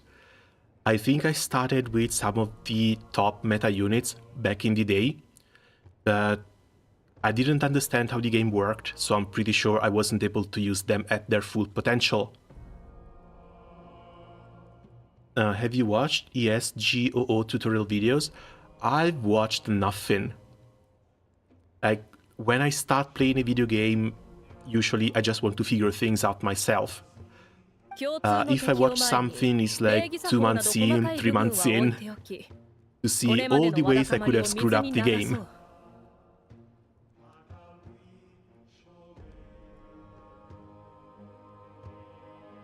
But other than that, like, part of the discovery about the game mechanics, the game story, that's all something I want to go through by myself in the early game.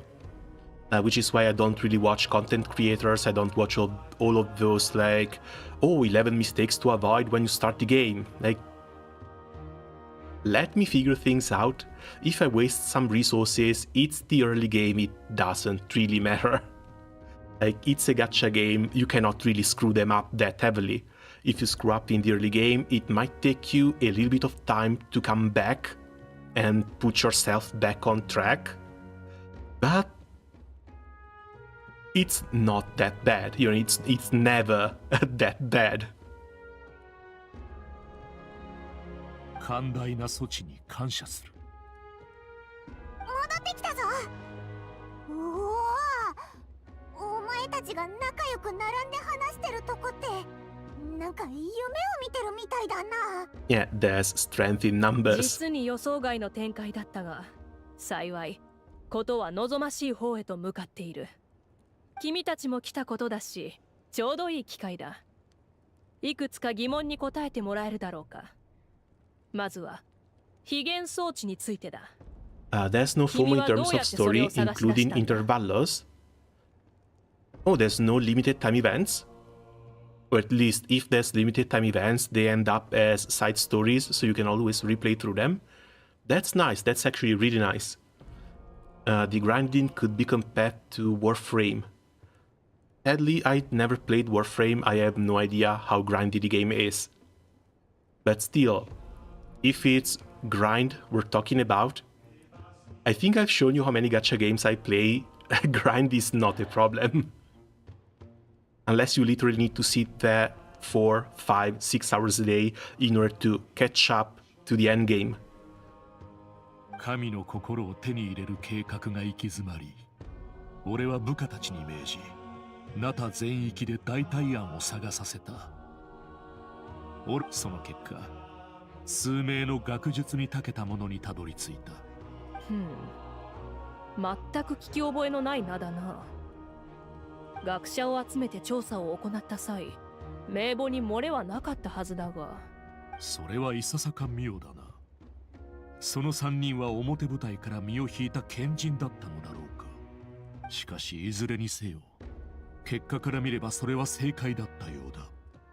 ああ、少なくとも予備プラン、神の心を使うより時間を稼ぐ方法が見つかった。代償は重いが、こちらにもう抵抗の余力がなくなった時、このプランによって少なくとも何かを残すことはできるはずだ。でもみんなが過去を忘れちゃうなんてなんか悲しいぞ。そういえば神の心にそんな使い方があるってお前はどうやって知ったんだ？それに答えるには、Oh God. 災いが起きた500年前に遡る必要がある。500 years history lesson, let's go. あの時、カーン・ルイヤを救えなかった俺は、残りわずかな隊員を連れ、暴走したアビスの魔物と戦いながら撤退を続け、ナタまで来た。だが、同じ惨劇がナタでも起きていた。俺はここでも長く戦うことになったんだ。名園の主の長である合図に出会ったのはその時だった。当時の人々からすれば、カーン・ルイヤ人は災いの元凶だったはずだ。軍人たる者、戦場に身を置いた以上、勝利をつかみに行くべきである。たとえ立っているその地が故郷ではないとしてもな。だから俺たちは数々の困難を乗り越え、共に戦った。だが結局合図は運命の定めから逃れられなかった。死ぬ直前、あいつは俺に。合図だったのか。ああ、彼ならその方法を知っている。実際、災いが起きる前から何度か私に提案してきた。Hello, sir. Oh, hello, Didino. Welcome. How are things going? Did you manage to finish building Xilonen? 君が合図と知り合いなら、ましてや、あの時ナタで戦ったことがあるなら、私も君を見たことあるはずだが。あ、その仮面のせいか。Mask? 仮面の下の顔も、もう元とは違うものになってしまったがな。不死の呪いを受けても、肉体は変わらず朽ちるものだ。No, so he's just wearing a black veil on top of his face.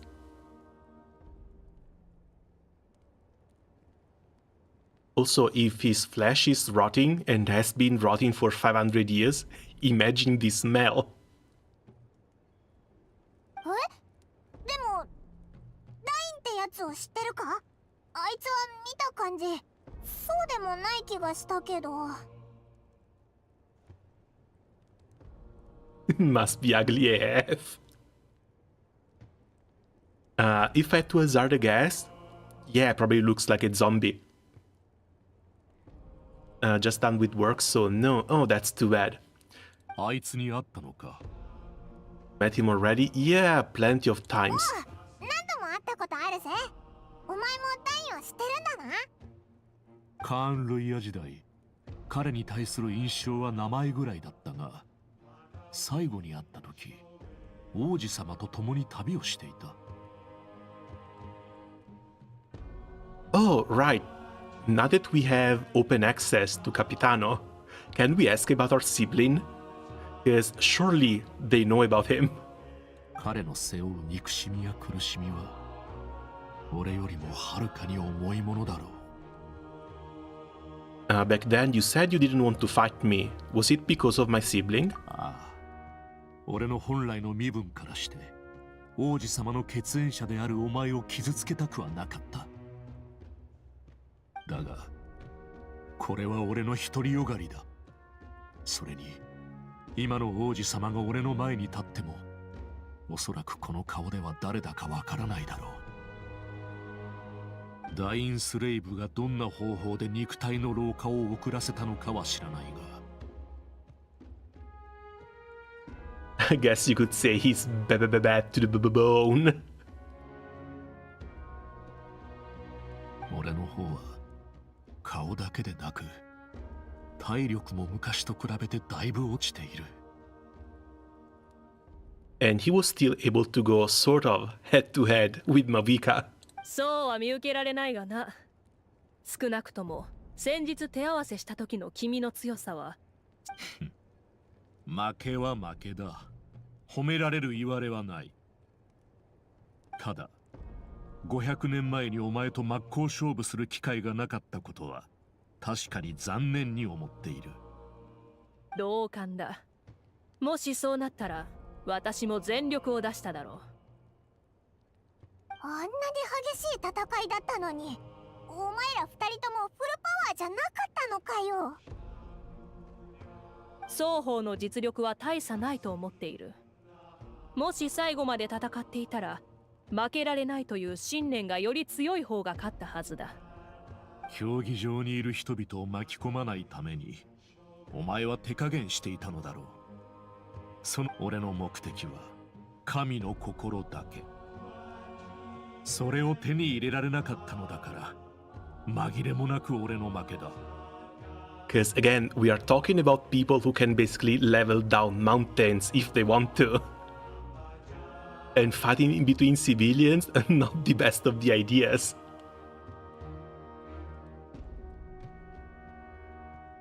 Also, man, Citali is so big. I've said it before, I'll say it again. I don't know why this patch doesn't seem like the Xilonen patch. This patch feels like the Orlon and Citali patch. They introduced her, they gave her a lot of roles in here, and they also gave her some of the funniest expressions and best story beats. Meanwhile, Xilonen has done basically nothing the entire patch. We went to her, asked to her to forge our ancient name, and she's just been walking around the entire patch. Speaking of the Gnosis, what are you going to tell the Zarissa? 女皇様は全ての執行官が自身の目的を追求することと叱るべき時命令よりも個人を優先することを許している。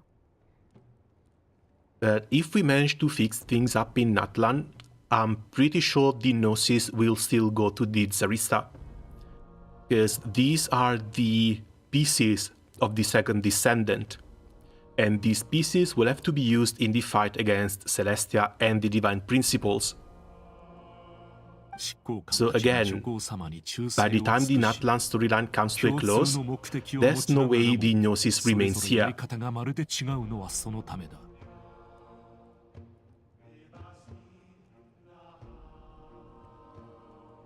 こたびの最優先事項はナタを救うこと。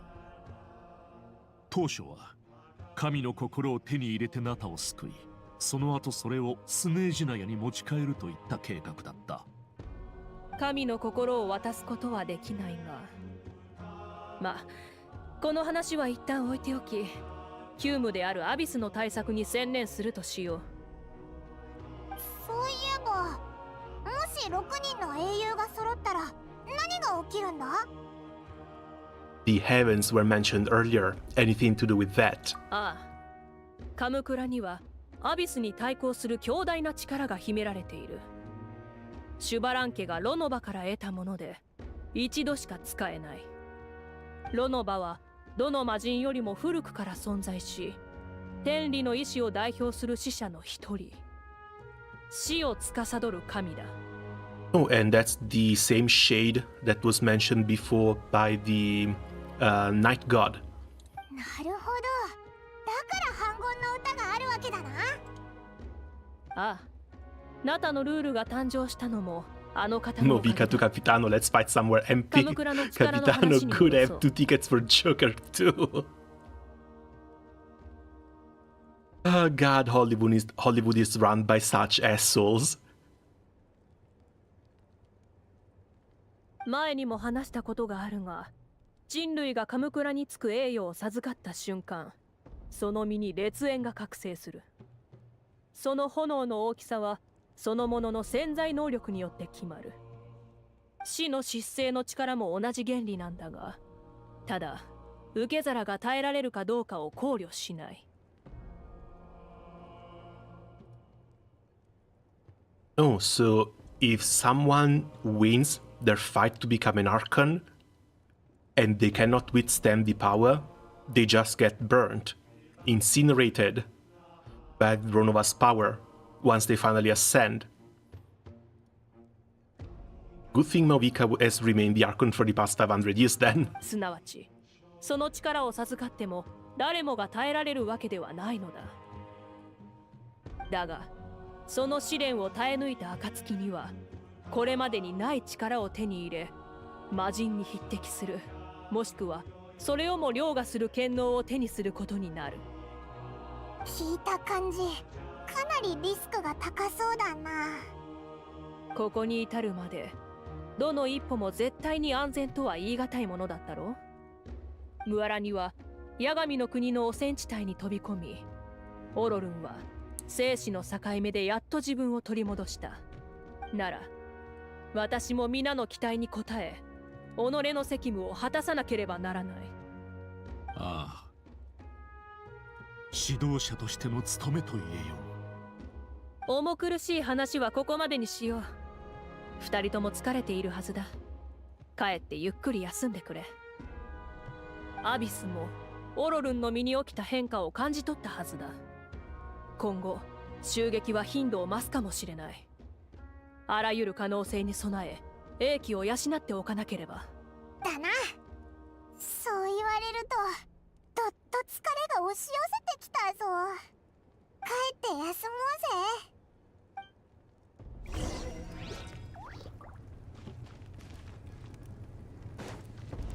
サーフボード加速するよ。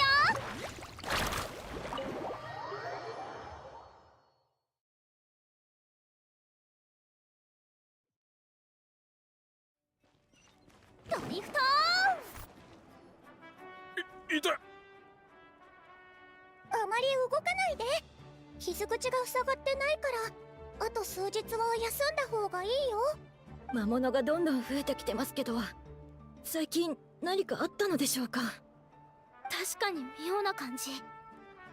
みんなくれぐれも気をつけてね。Also, have you seen the LR reaction changes? そこまで心配しなくていい Oh よ。 yeah, they're bringing the numbers up. 私たちがいるから。 They're bringing the numbers up by quite a lot as well.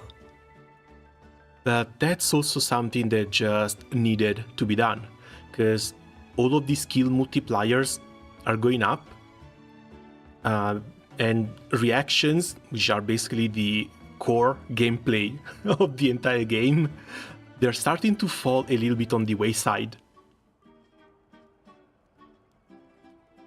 So hopefully this is also going to bring Elemental Mastery a bit more into the spotlight. Because right now, like, the only characters who want Elemental Mastery are characters dealing with Dendro. ア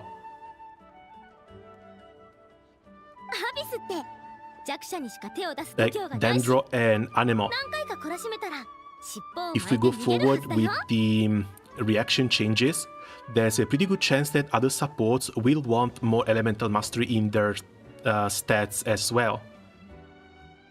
Especially characters like, what's her name? The Pyro Gunner one. The one that boosts overload damage. あ、なんか呼ばれてるみたい。すぐ行くよ。お、どうしたんだ？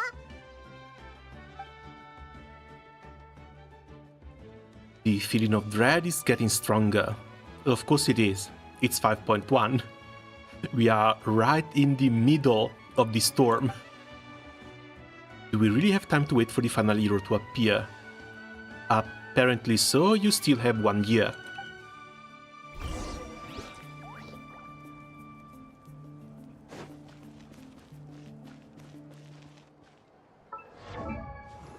Because the reactions, if I saw correctly, were mostly related to Pyro and Electro. I don't think I've seen a boost to Vape and Melt. So it should just be Electrocute and Overload. So basically they're buffing Electro characters a little bit. But it's not the Dendro reactions, which were basically the only reactions Electro characters were able to work off of. Thankfully, they're buffing Overload by a lot, which means Chevros might come back into the meta as more than just a support for a single team. Shutter 2. Shutter? Let's see, who uses Shutter? How many characters in here want to work on Freeze and actually have the Great Sword to work on Shutter? I think it's one. Just the one. But Just the one also only had one rerun ever since she was released. And her being a physical damage dealer, I don't know. I don't think Shutter is... I don't think Shutter is ever going to be a thing. Not Eula? Wait, what do you mean it's not Eula? It's either her or this guy down here, which I never bothered leveling up.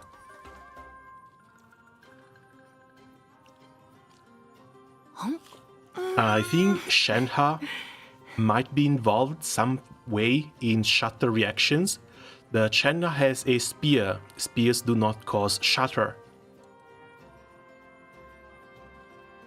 Oh right, Fremine. I'm gonna be completely honest with you, I forgot this guy even existed.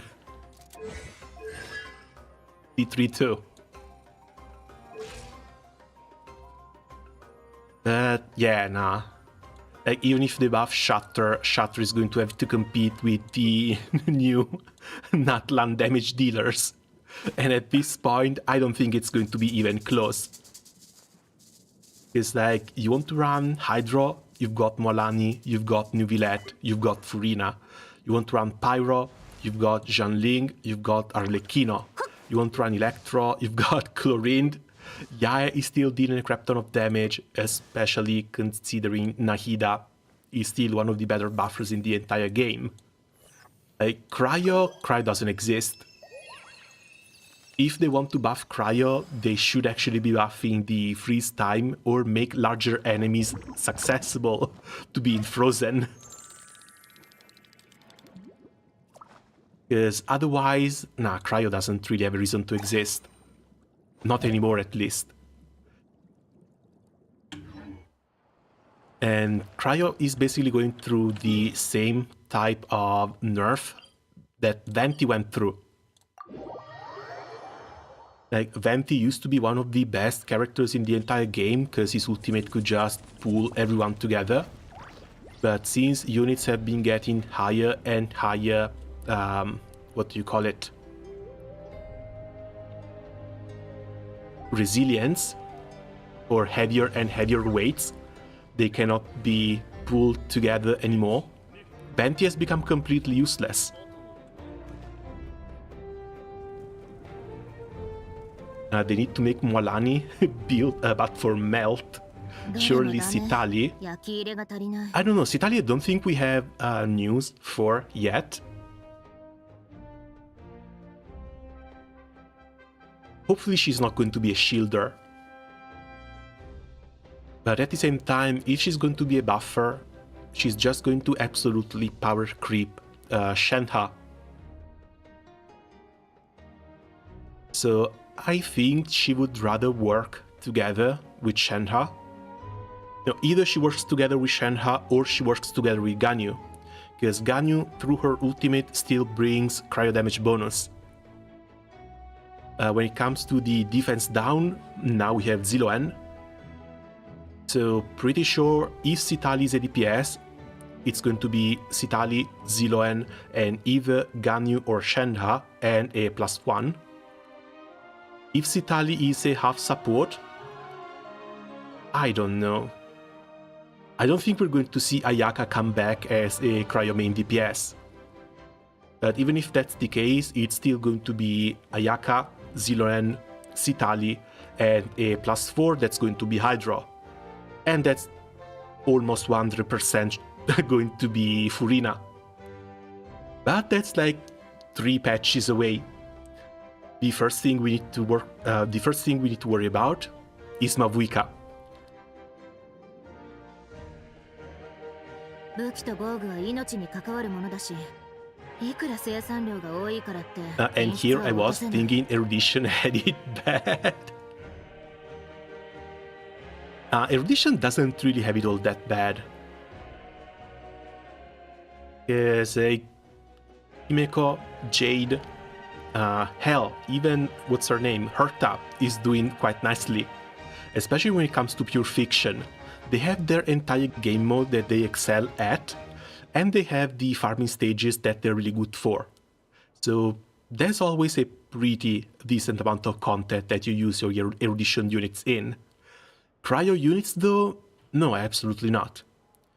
At this point, cryo units are good for one thing and one thing only, which is breaking Hydro shields. But as long as the enemy doesn't have a Hydro shield, you can basically forget the entire element. Ayaka's problem is that she's burst reliant when Abyss has 7 waves nowadays. If you have enough energy recharge, you should be able to keep up with her burst a little bit.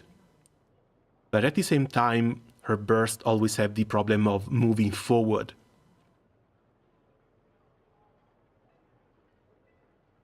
I don't know, like, I tried Ayaka a little bit back when Furina was first a thing, and honestly, Perma-freeze with Furina was really, really fun.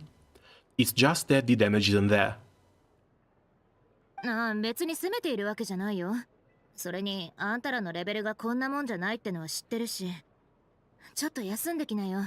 こいつらの調整はうちがやっとくから。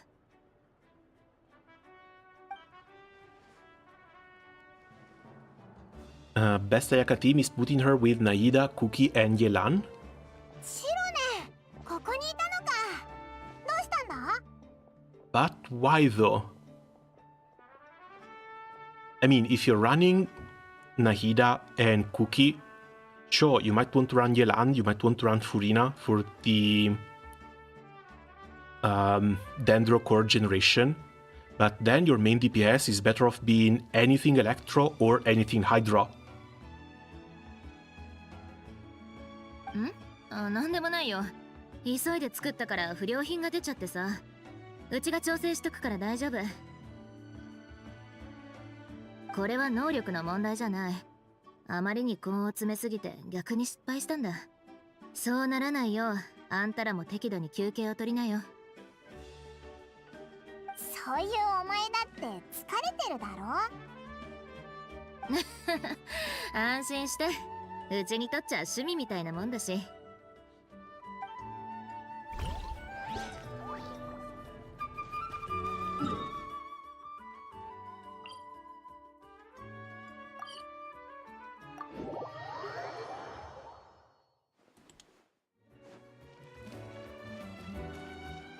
Hyper Bloom. Yeah, again, Hyper Bloom, sure. But I don't see a use for Cryo in a Hyper Bloom team. Or at least I never tried using Cryo in a Hyper Bloom team. I guess it freezes some units, helps a little bit with damage prevention. But other than that, I still think you would be way better off with a Electro or a Hydro main DPS too.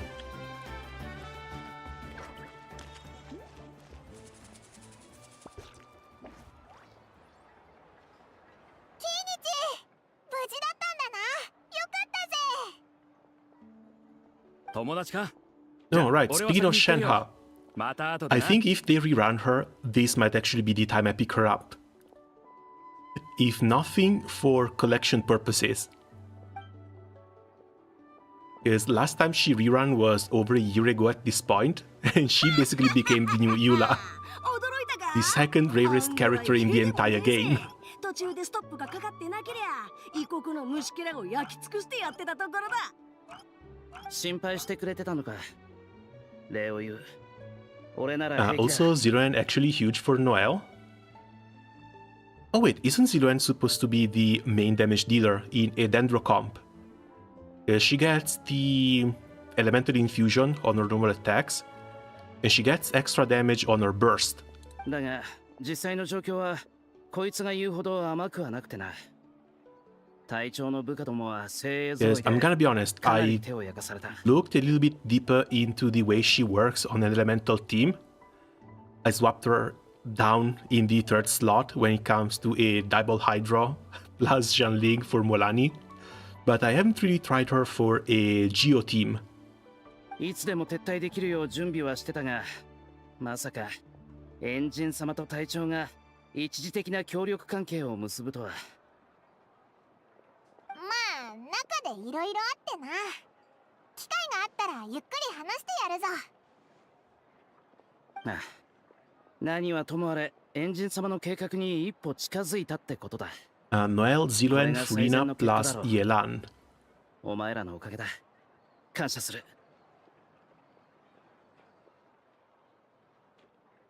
Okay, so you have 1 Geo Diamond and 2 Hydro Diamonds for Xilonen. だが、まだまだ油断はできない。ちょうどさっき、支部と一緒に出ようとしてたところなんだ。伝達士が招集を受けて、かがり木の民に集まってる。そっか。じゃあこれ以上引き止めないでおくぞ。おいちびにち、出発するかどうかこの偉大なる清流クフルアハウの意見を聞いてねえだろ。おい勝手に行くな。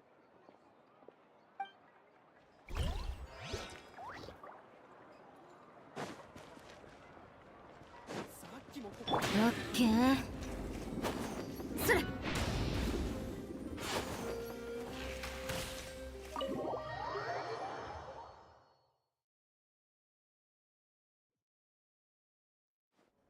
Yeah, and more importantly, she generates ER for Noelle because, dear God. Yeah, that has always been one of my main issues with her as well. Her own skill doesn't generate particles, which sucks. So all she needs, all she has is whatever's coming out from outside, be it killing enemies or whatever little energy normal attacks generate. ばあちゃん。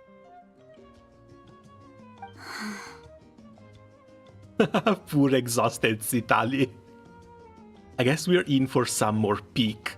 ばあちゃん、思い詰めた顔してどうしたんだ？ Oh, you are in for the scolding of your life. 当然よ。自分が何をしたか分かってる？君を叱りつける材料をたっぷり貯めてあるんだからね。ごめん。逃げ道がないから謝るわけ？前回も前々回も大層逃げ足が早かったじゃない？あの時もちゃんと謝りはしたよ。普通の人なら一生やらないことを君は平気でやってのけた。指名手配されたかと思えば今度は遺跡でとんでもないことに巻き込まれるなんてね。今さら私に謝っても無駄。死にそうになった自分に謝りなさい。わかった。ごめん。 Oh, right, still, with Noelle being one of the oldest units, what are the chances she's going to be one of the next ones to get the rail from the theater? Because that might be one hell of a good excuse to bring her up to level 90. ばあちゃん、弁明するつもりはない。全部僕のせいだ。今私が言ってることはすごく大事なことよ。真剣に受け止めなさい。真剣に聞いているし、反省もしている。でも、たとえ自分の選択が間違っていて、危険を冒すことになっても後悔はない。何かしらの力にな He りたいと posts back. Hey, 本気で welcome 思っ back, ているん Ino. だ。 Could not leave the kitchen fire. I guess you were cooking and you didn't set your place on fire. Are you okay? 別に自分の存在が特別だと思ったからじゃない。自分の力を最大限発揮したいだけだ。結局いろいろな問題が起きたことは事実だし、ばあちゃんの言う通り謝っても仕方がない。しかもイファには宝石まで届けてもらった。言葉だけじゃ到底足りないだろうけど、それでも言わせてほしい。Yeah, burn the soup ありが though. とう、ばあちゃん。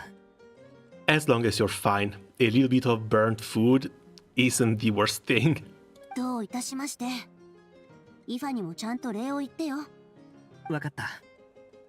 まあ、そこに関してはあんまり気にしなくていいけどね。実はあの袋には細工がしてあって、君の記憶をコピーできるようにしてあったの。全く気づかなかった。当たり前でしょ。伊達に年を取ってるわけじゃないのよ。気づかれるわけない。それからもう一つ、今回の行動についてエンジン様と関係者が話し合った結果、ナタ人のルールを多く破ったことが確認できた。君はでもまあ、結果的に君のやったことに全く意味がなかったわけじゃない。確固たる意志で自分の限界を乗り越え英雄にまでなったんだからね。よく頑張ったんじゃない？さすがシトラリの孫ってだけのことはある。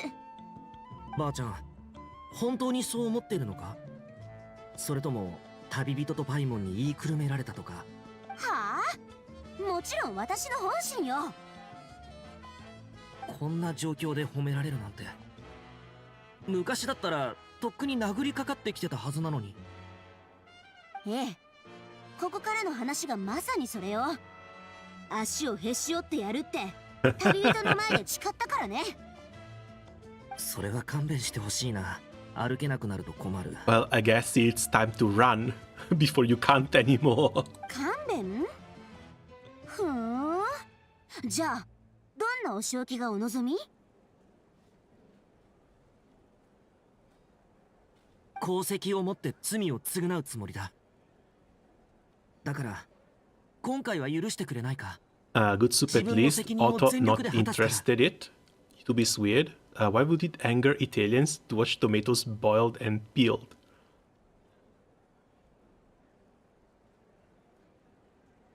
I don't know. Because then again, my grandparents have their own little garden. I guess you can call it garden. They cultivate some tomatoes as well. And we do our very own tomato... God damn it, English. Not tomato soup. Sauce. Tomato sauce. In-house. わかった。少しだけ時間をあげる。 And it's one of the best you could ever taste. 結果次第よ。あら？旅人とパイモン、奇遇ね。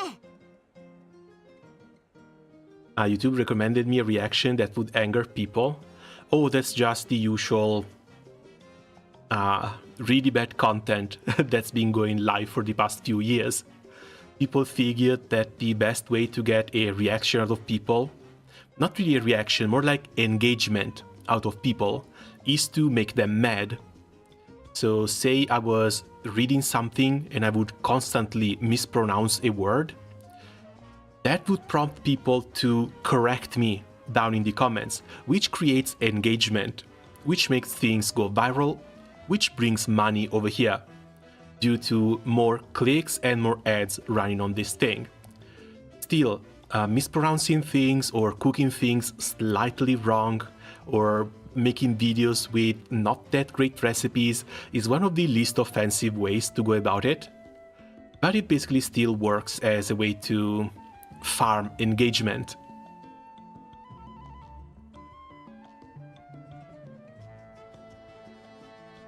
Interesting to know. Can you describe the taste of the sauce your grandparents made?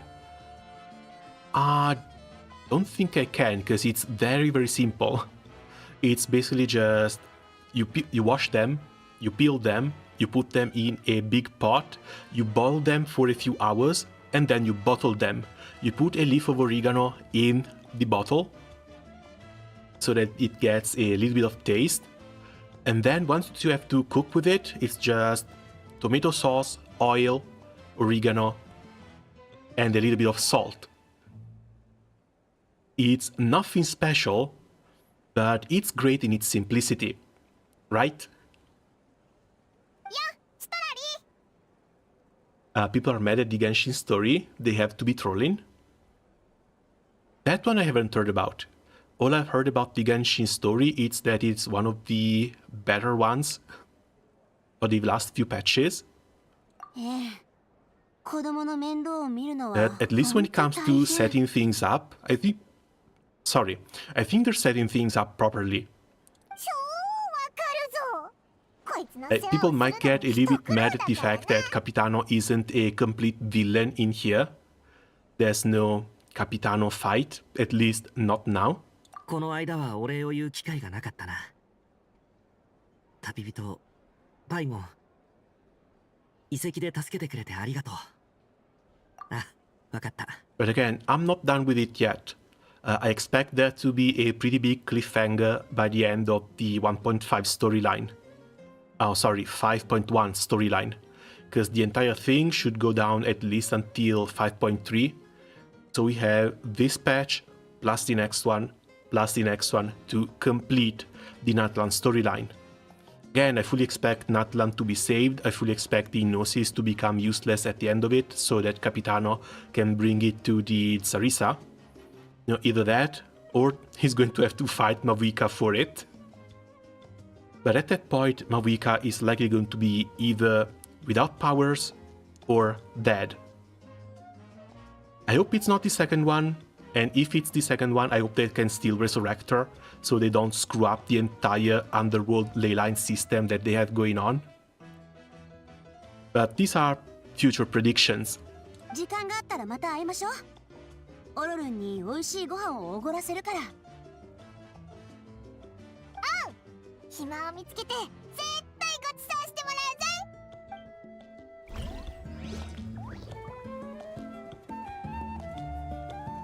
Auron headpiece looks like a fish from this view. All the names Samtawayan. I think the inspiration for the entire region is just South America. They do end up mixing and matching multiple cultures, but the very basics, it's all from there. Some of the designs are also based off of animals from that region, like fur.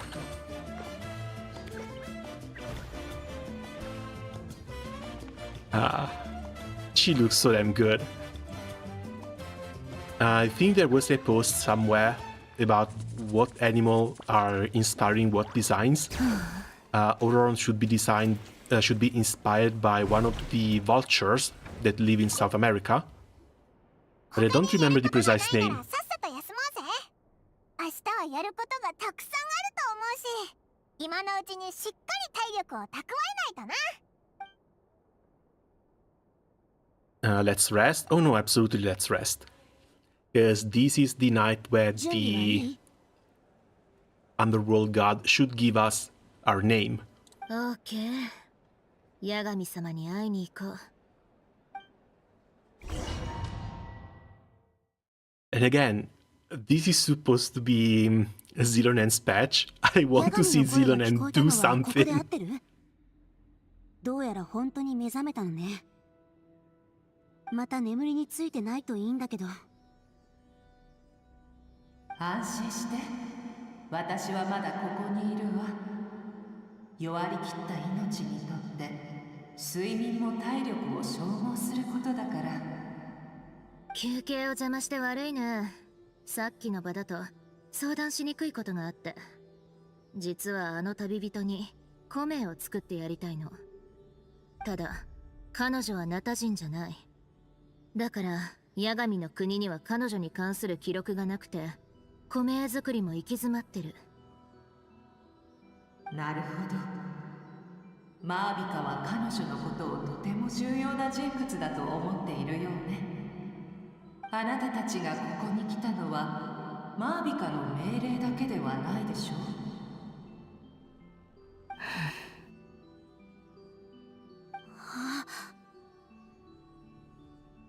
I mean, a moment of silence, but I don't believe for 1 second that they're doubting the traveler here. 忌憚のない言葉を聞かせてちょうだい。ここには誰もいない。あなたたちは皆私の子で、ナタの子。だから、一人一人の考えは同じように大事なの。うん。彼女は特別な存在。カチーナを助け、アビスの災いを食い止めるために駆け回ってくれた。でも、ナタはまだその恩を返せてないんだよ。もしコメイがなきゃ、彼女の命は危険にさらされる。彼女の命を守るためには、あなたの命を削らなければならない。というのは知っているでしょう。 Wait, what? もちろん。私も聞いたことある。米を作るには誕生者の命を削らないといけないって。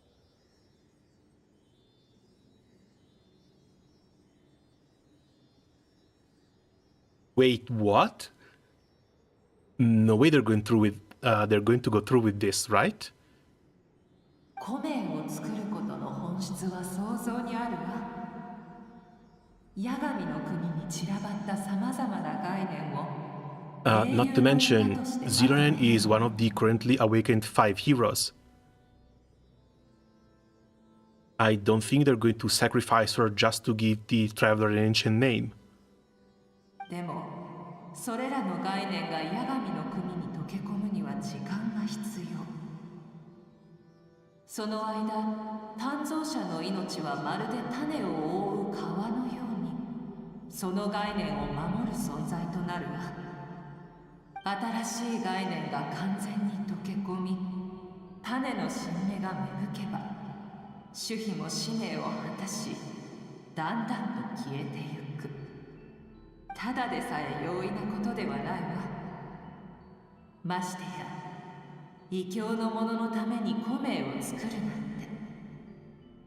て。でも、私に会いに来たということは、もう迷いはないってことよね。こうする価値があると思ったから。それに、あとどれぐらいアビスを食い止められるか、この災いを乗り越えるためにどれだけの代償を払わなきゃいけないのかも未知数だったらさ、何千何万の人の未来と引き換えにできるんなら、この命を削るのなんてどうってことない。命の終点に立ってこの瞬間を振り返っても悔いはないと思う。これがうちの使命でバレカの名の意味だかんね。そう。どんなに小さな可能性であっても懸命に手を伸ばすのね。シトラリ、あなたはどう？焦りと不安に駆られているのは見てはいけないものを見たからでしょう。そんなことまでわかるの？見てはいけないもの？マービカ様の計画は時間がかかるし、不確定要素が多すぎる。だからずっと不安だったの。名園の主には未来の暗示を除く儀式が伝わってる。ただそれをエンジン様に使うのはタブーとされてきた。でもそのタブーを犯したんだ。それで何を見たの？死。I mean, the past 3 Archons all had to face death, and the 4th one faked it. Also, Mavika has been resurrected multiple times, not to mention being yet another Himeko copy-paste. There's no way they weren't going to pull this one. At the same time, though, it still kind of hurts. 今の計画の要はシュバラン家が死の姿勢から授かった力を6人の英雄が解放すること。あの方の力と引き換えるための代償なのだから、死の他にないのは言うまでもないわ。マービカはこのアビスとの戦いで死ぬの？ええ。そんな未来を見てしまった以上、指をくわえて傍観するわけにはいかないでしょ。だから旅人、あるいは降臨者の力が必要なの。シトラリ、人は死ぬことも運命の一部のように思えるけど、実は死と運命の本質は違うのよ。運命は未来で起きることの予告だから、時間、場所、筋書きは決まっている。だけど死は一種のルール。死の姿勢の力を得られれば、マービカはアビスという難敵を乗り越えられるわ。でもその過程で死という代償を払わなければならない。死の姿勢は死ぬ時期や形こそ気にしないけど、死が確実に発生するよう仕向ける。もしかしたら死のタイミングは運命に左右されるかもしれない。死のタイミングは変えられるけど、その結果は変えられないってこと？残念ながらその点に関してはどうしようもできないわ。このことはマービカ様も知ってるのよね？ええ、とっくに知っているはずよ。それ私は受け入れられない。マービカ様ってすごく強いでしょ。どんな壁だって乗り越えてきたし、絶対に諦めなかった。そんなエンジン様があっさり死を受け入れるわけがない。旅人とエンジン様はどことなく雰囲気が似てるの。だから賭けに出ようと思ってね。運命であれ死であれ、二人がいればきっと乗り越えられるはず。ええ、望みは薄いけど、それを見られるのを楽しみにしているわね。私に残された時間はもうほんのわずか。最後に人類が全てをかけて輝きを放つ瞬間に立ち会えるのは本当に光栄なことだわ。八神様、人類は君の貢献を忘れてない。アビスの問題を解決した後、必ず助ける方法を見つけるから。ありがとう。そう言ってくれて嬉しいわ。でもあなたたちには何もできないでしょ。どれくらい長く生きられたら満足と言えるのでしょう。10年、100年、1000年、それとも1万年。いつかヤガムの国は消え、人類はまた共にアビスに立ち向かうことになるでしょう。そして最終的にはその全てが消え去る。だから私にとってそれほど意味はないの。もしも明日が世界の終わりだとしても、人類は懸命に今日を生きる。これがあんたとの違いだろうね。そうね。ええ、こういう時は本当に羨ましいわ。そして改めて自分の背負う使命の正しさを確認できる。私の創造者の目に狂いはなかったわ。これを受け取りなさい。私からのプレゼントよ。私の意志の一部であり、あの旅人がこの土地で経験することを記録できるわ。これがあればあなたたちの望み通り彼女のために湖面を作れる。そしてやがて灘の歴史に永遠に名を刻む英雄となるでしょう。礼を言うよ。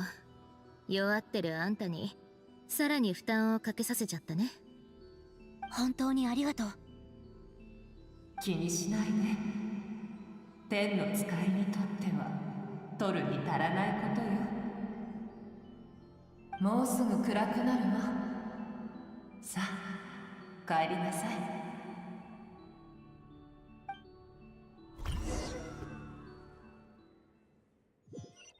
There are way too many death flags. Way too many. Basically planted everywhere. 外に出てみ。あれ、シロネンにシトラリじゃないか。今日は随分と早起きだな。どうかしたのか？ゆうべ八神様に会いに行ったらこれをもらってさ。覚えてる？あんたたちのコメイが作れない理由はその経歴が八神の国に記録されてないからだって。それを解決するために八神様がこれを用意してくれたの。これを身につけてナタのいろんな場所を旅したり冒険したりすればいいの。そうすれば必要な記録もどんどん溜まっていくはずよ。本当か？オイラにも見せてくれ。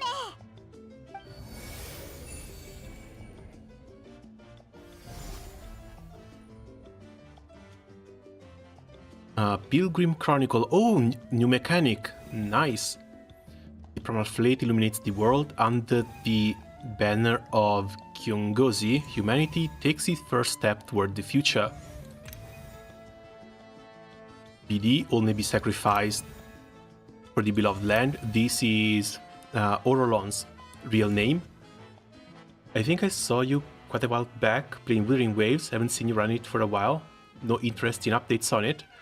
Not really. There are interesting updates. It's just that I've been juggling a bit too many gacha games to give enough time to all of them. Wuthering I patched on October 1st, because new month, new patch, new unit. I also managed to get lucky with the Shorekeeper, but at the same time I haven't really had time to go back and play the main story quest.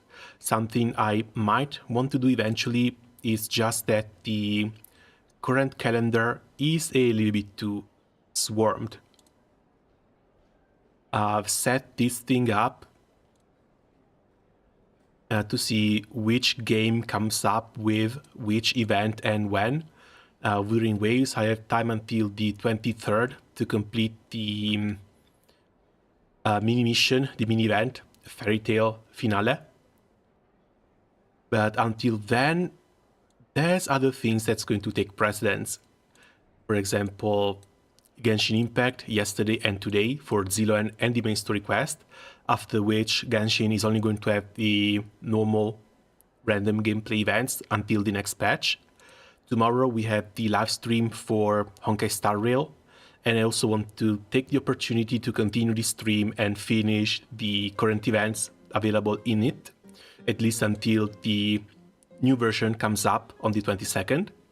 And then there's Soul of Convaleria with the new character that I've been waiting for basically since the game launched.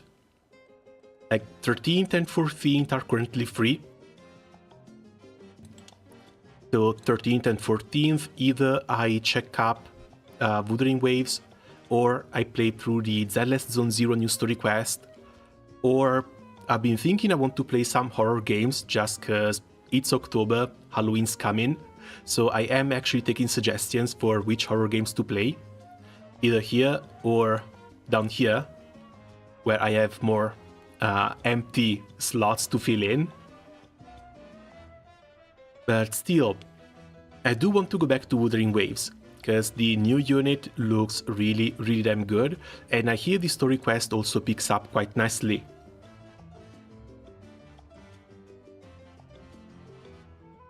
Suggestion, Little Company or Jackbox TV. I'm not a fan of Little Company though, and I'm afraid Jackbox TV is just mini games. If you guys want to play something, I would be completely open to it. Is your PC strong enough for Silent Hill 2 Remake? I'm afraid not. My PC at this point is like 6 years old, and it was a mid-tier machine 6 years ago. It's like i5 660K. oh no, 6600K. And the graphics card is a 1050 Ti. I really need to upgrade this one, because it's starting to chug on some of these scenes in Genshin as well as Zealous Zone Zero.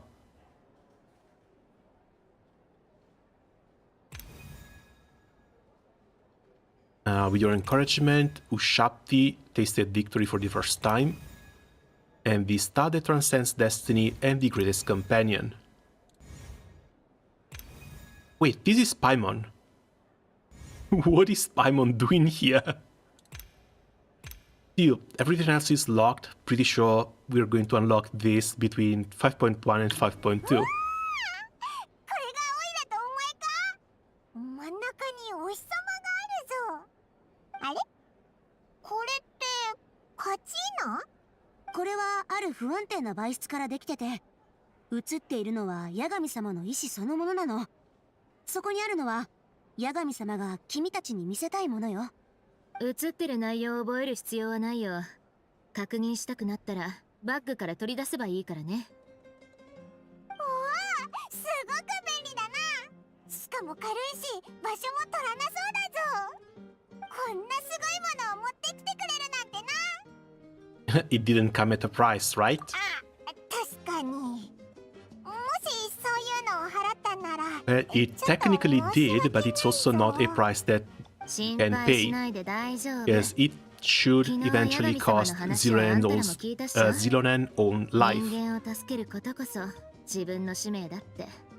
ナタのために自分を犠牲にしてまで地脈を立て直そうとする存在がこんなことで見返りを要求するわけないじゃん。そうよ。受け取ってちょうだい。じゃあ遠慮なくいただくぜ。あ、ここにいたんだ。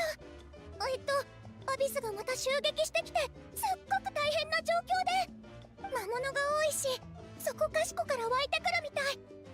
早すぎない？前回の襲撃からそんな経ってないのに。のんびり話してる暇はなさそうだぞ。早く行こ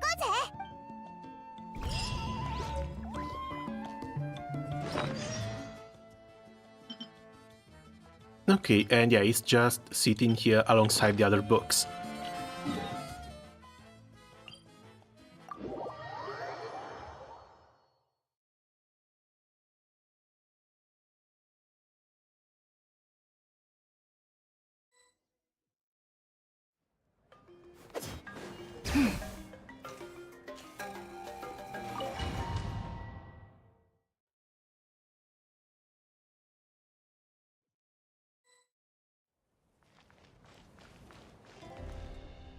God, please tell me she takes part in it too. ああ、わかった。 This is probably one of the main story quests in which the Archon was the more involved. こっちは危なそうだ。 Because I don't think even Fontaine, like, we played with Furina a lot, but at least for the first half, Furina was kind of a background character. Here is just Mavica, Mavica, Mavica everywhere, every single thing. 待たせたね。今どんな感じ？またアビスが現れたって聞いたけど。ああ、状況は芳しくない。Can you make Xilonen DJing? Oh yeah, sure, it's just an idle pose. 配置した者たちだけでどうにか対処できていた。しかし、数も頻度も増えた今では話が別だ。範囲はどの地域が襲撃を受けてるの？ナタ全域だ。競技場周辺のみならず、遠く離れた北条の国からも襲撃の報告が届いている。これもまさか何かの兆し？このままだと対応しきれなくなるのも時間の問題だろう。そこは理解している。だがアビスも焦りを見せ始めているようだ。6人の英雄が揃うまであと1人という事実を奴らも知っているのだからな。今の私にはまだアビスと戦えるほどの力がない。これは奴らにとって千載一遇の機会だと言える。つまり今は持ちこたえるしかないってことか？持久戦になるだろう。今最も気にかけるべきは一般人の安全と戦力の温存だ。助けが必要なキャラバンと冒険者を救うためにすでに数多くの戦士たちが出発している。しかし依然として人手が足りていない。それなら私たちに任せてください。いつでも行けます。ああ、頼まれてくれるか。シロネンとカチーナは小玉の湖近辺の拠点を支援してきてくれ。そしてシトラリ、君には名園の主のところへ戻ってもらいたい。彼らは名園の主は聖火競技場から少し離れているし、オロルンはこの計画において重要な6人のうちの1人だ。ええ、任せてちょうだい。熱気球を用意した。それに乗って各々の目的地へ向かうといい。任務を終えたら各地を巡っているかがり木の民の伝達士に現状を伝えてくれ。彼らが情報をまとめ戦況を報告してくれる。各地の情報をもとに君たちの次の行動目標を決めていくつもりだ。了解。じゃあ善は急げってことで早速行ってくるよ。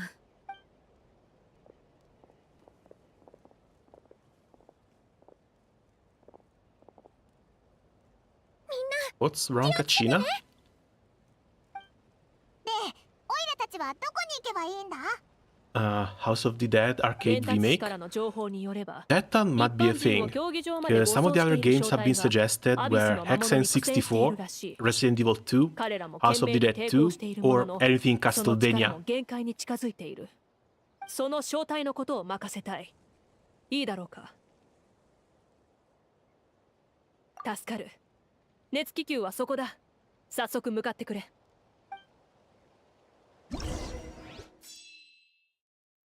Hotspot that requires reinforcements are shown here. Okay. Oh, almost looks like one of the smaller events.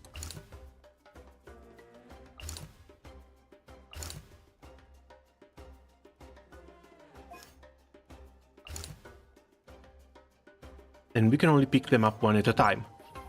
18% total corruption.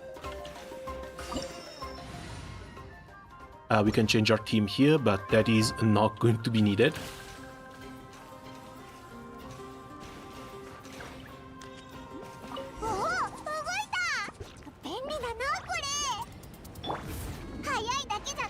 I mean, we can teleport, I guess, but I guess it's fine.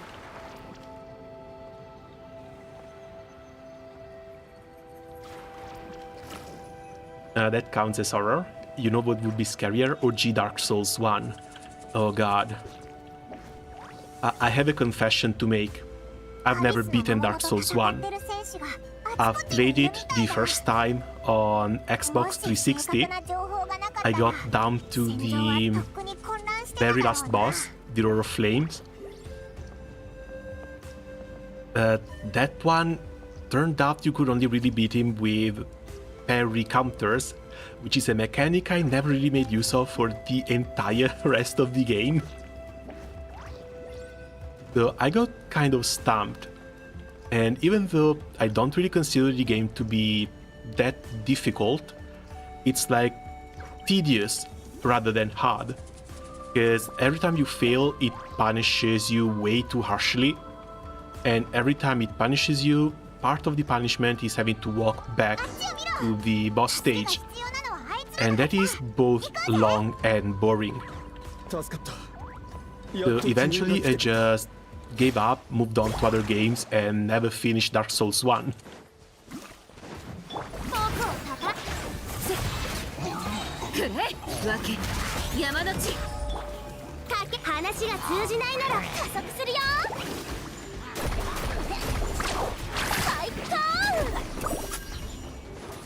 Okay, these stages are going to be cleared really quickly.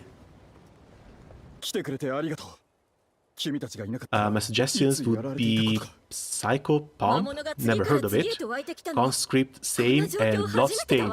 Oh, Bloodstain is the Castlevania-like for PC, right? Yeah, that's been in my wishlist for a while. I've been waiting for it to go on sale. What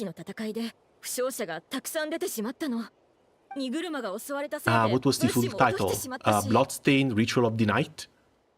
今はそんなこと言ってる場合じゃないだろう。命が最優先だ。それくらい分かってるわよ。 Yeah, that one should be basically Castlevania, but with a French lady as the それを protagonist. 必要としているかもしれないでしょ。いたいた。おい、見つけたぞ。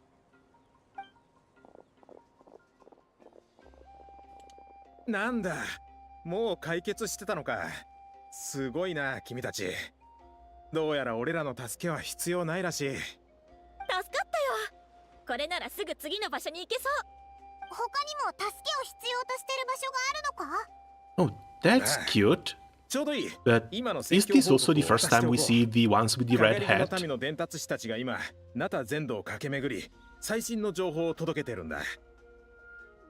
Honestly, not good with game things since I never owned a console beyond the PlayStation 1, so I'm really limited. Yeah, sadly my console experience has been very similar. I went from NES to PlayStation 1. I had a Game Boy Advance, but I never had any Game Boy after that one. I've been basically just playing PC games since...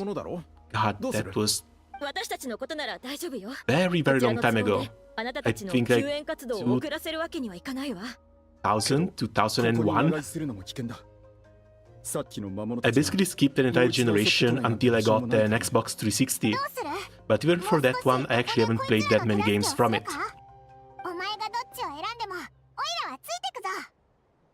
Then I fixed up my PC and I basically went back to playing PC games. I've never beaten Rayman 1, one of my first PlayStation 1 games.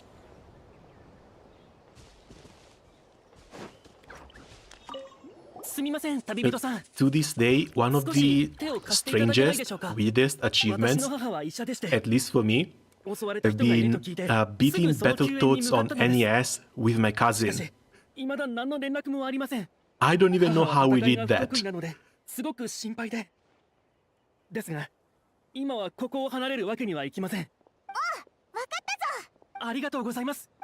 Okay, send more people to the shelter.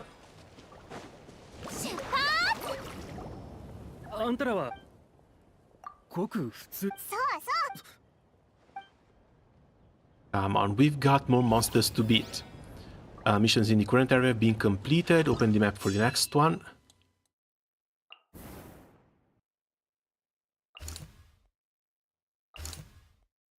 Oh, we can only accept one at a time. Capitano?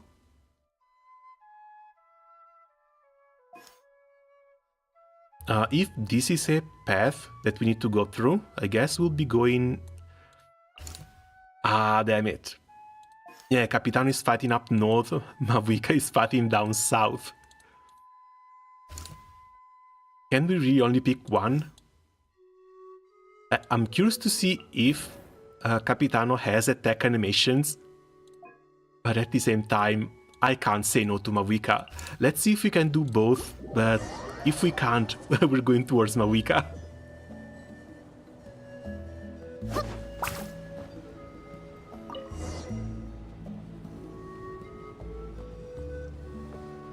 Sounds like a broken record. I finished Fatal Frame 3 while reading game FAQs, playing on a rented console. Not proud and regret. Wait, how come regret? Like, never been a fan of the Fatal Frame series, but if you liked it, that's perfectly fine and normal.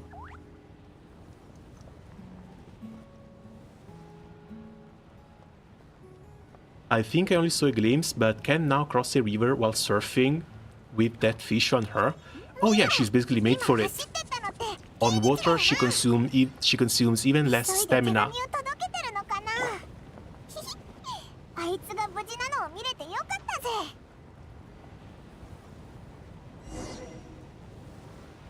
Greatest achievement of my entire life was Black Ops 2. Enemy group shit-talked me and my friends in the lobby. We told them we would destroy 1v4 with 3 of them being AFK. Ah man, the good old days of the online trash talk. If that happened today, your entire group would... If that happened today, your entire group chat would be banned. You know that, right? どんだけ湧いてくるんだ。このままじゃ押さないよ。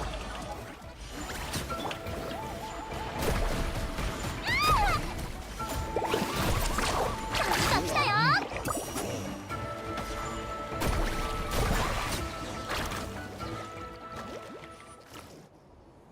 My best years of online play have been on Ragnarok Online. That was a fantastic game. The PvP especially, because it was all mass PvP. And it was all revolving around guilds and alliances. So back in the day, we had a 62-player guild, but the guild was limited to 52 members, so whenever there was the big guild PvP fights, we had to kick people out and get other people back in. But it cultivated a sense of belonging, a sense of camaraderie between the people of that same guild that I could never really find anywhere else. 負傷者たちを移動させるのも難しい。正直、これからどうすべきか全く思いつかない。Like, the group was so insanely tight-knit. Whenever there was drama within the group, because, you know, that always happens, it was stomped out immediately by the guild leader and the vice. ここにいる全員が命拾いした。Basically, we were forced to behave. We were forced to get along with each other. And especially during the big fights, during the big guild wars, where your entire 50-man guild has to invade another guild's castle in order to get through all the corridors and then destroy their throne. You needed coordination, you needed people to listen, you needed everyone to know their role, you needed everyone to know what to do when they could advance and when they could not advance.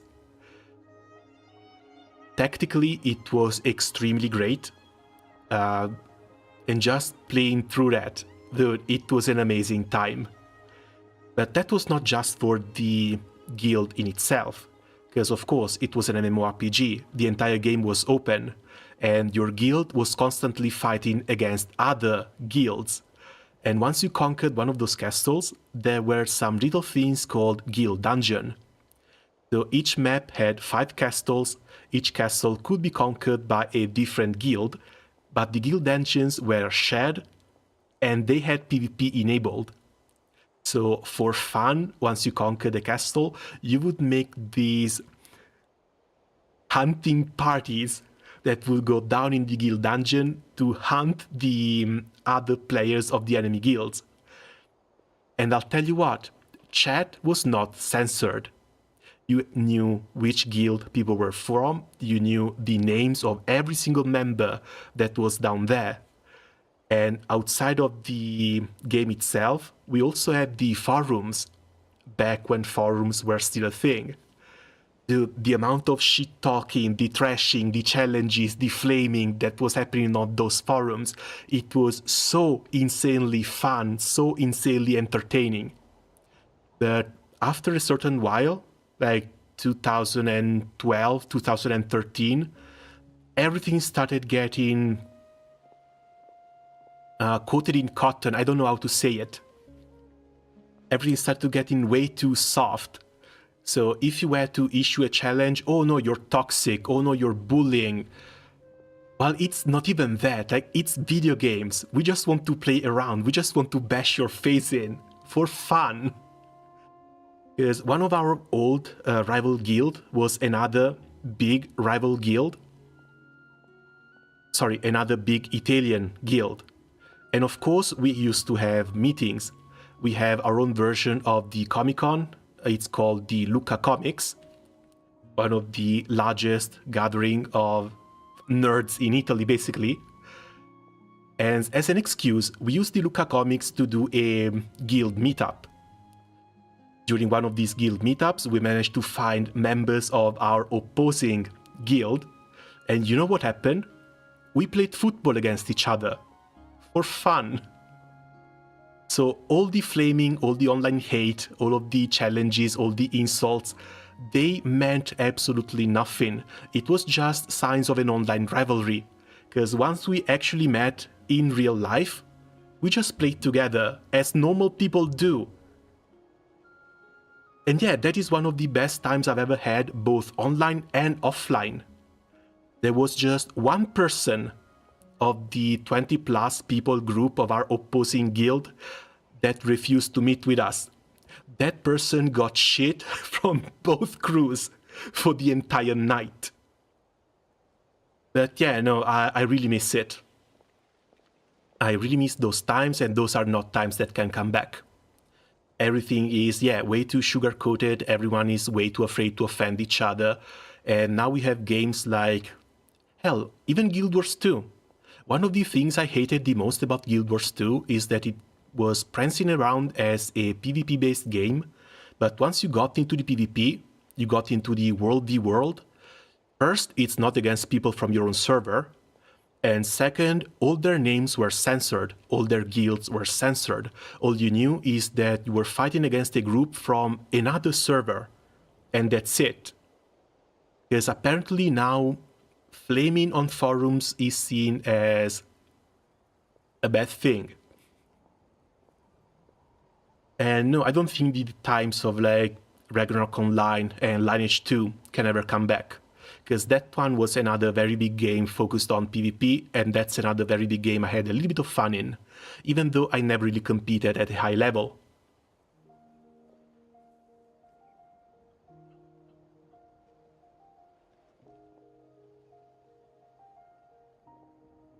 確かにそうだな。魔物たちを片付けた今、タイミングとしてはベストだろう。しばらくは安全だろうし、一部の人を負傷者の護衛に回せる。でも時間がかかるでしょ。移動の難しい人たちに That は stuff was hard banned because the moment you cache base something online, you have a certain level of threat and VIP levels.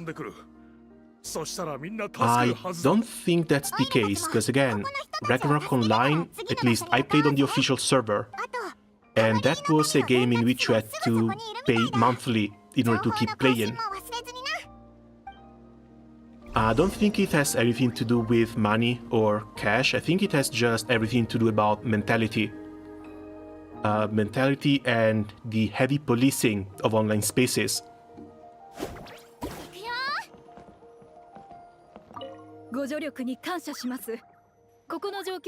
Some people do not separate reality from fiction, unfortunately. We need to bring back punitive psychiatry. That might be a bit hard, but yeah, nah. The fact that people cannot differentiate reality from fiction is absolutely absurd.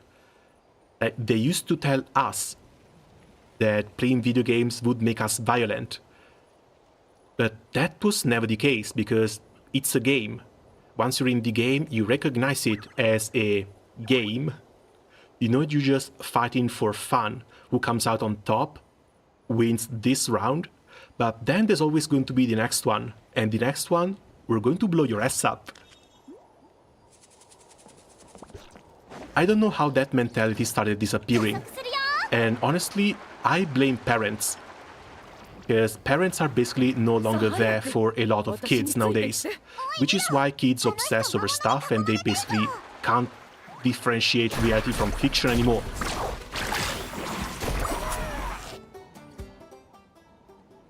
Like, have you seen what's been happening with CV reviewers?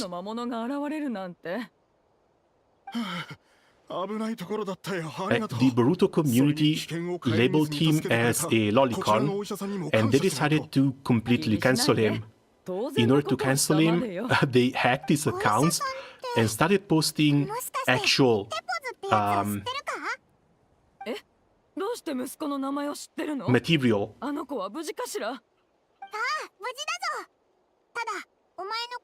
which ends up proving that the antis are always the worst people around.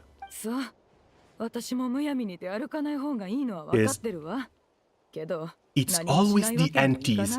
It's always the people trying to campaign, witch hunt, and cancel people that turned out to be the ones with the most skeletons in their closets.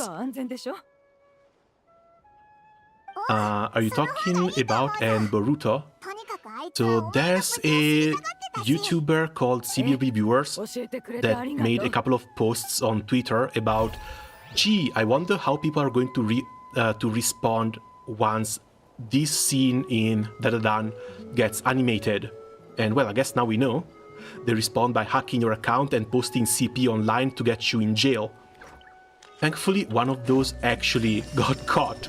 They've been spamming so much CP on this guy's Deventar account that they've been investigated by the FBI and they are now behind bars.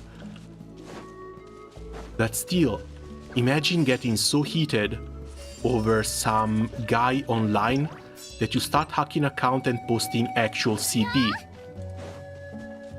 It's insane. We are reaching levels of craziness that have... I don't know, dude. They were unthinkable years ago.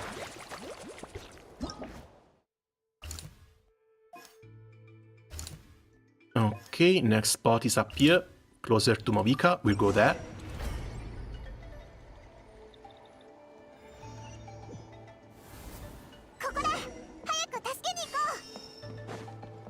Interesting how the aunties have such easy access to the material. Oh, that too.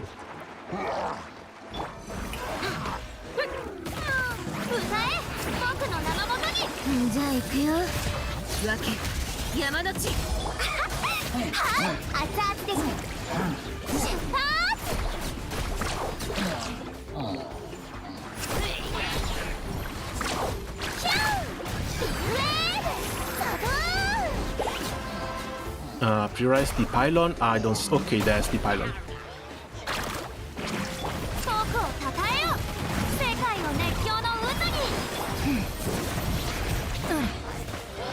Oh, she doesn't charge. That's new. Xilonen charge bar doesn't charge on items, only charges on monsters. We're done, right? Okay. 来てくれて助かった。これでやっと一息つけそうだ。ああ、今のところまだ安全だ。でも、集落にいきなり魔物が湧いたらどうするんだ？経験上、アビスの魔物は生き物や戦闘に引き寄せられる傾向にある。だから、わざと防衛線を集落から離れたところに張ったんだ。一般人を戦闘に巻き込まないようにな。おっと、伝達士だ。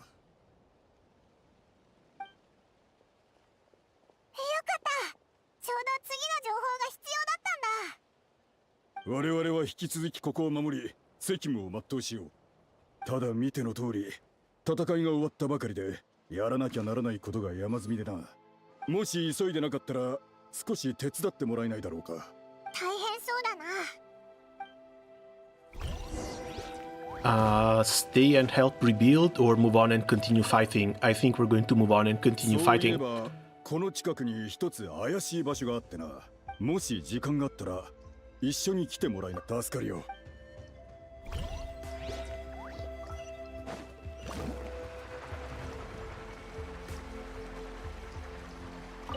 現在、各地のナタ人が競技場に避難しています。もし余力がありましたら、競技場に戻ってご支援いただけない？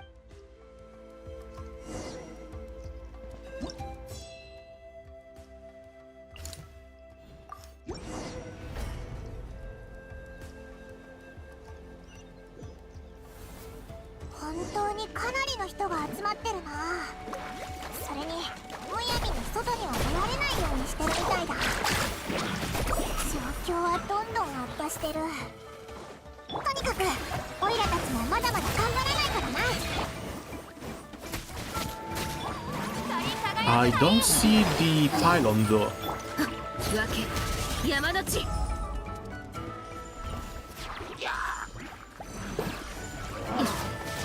Okay, I guess it's gone now.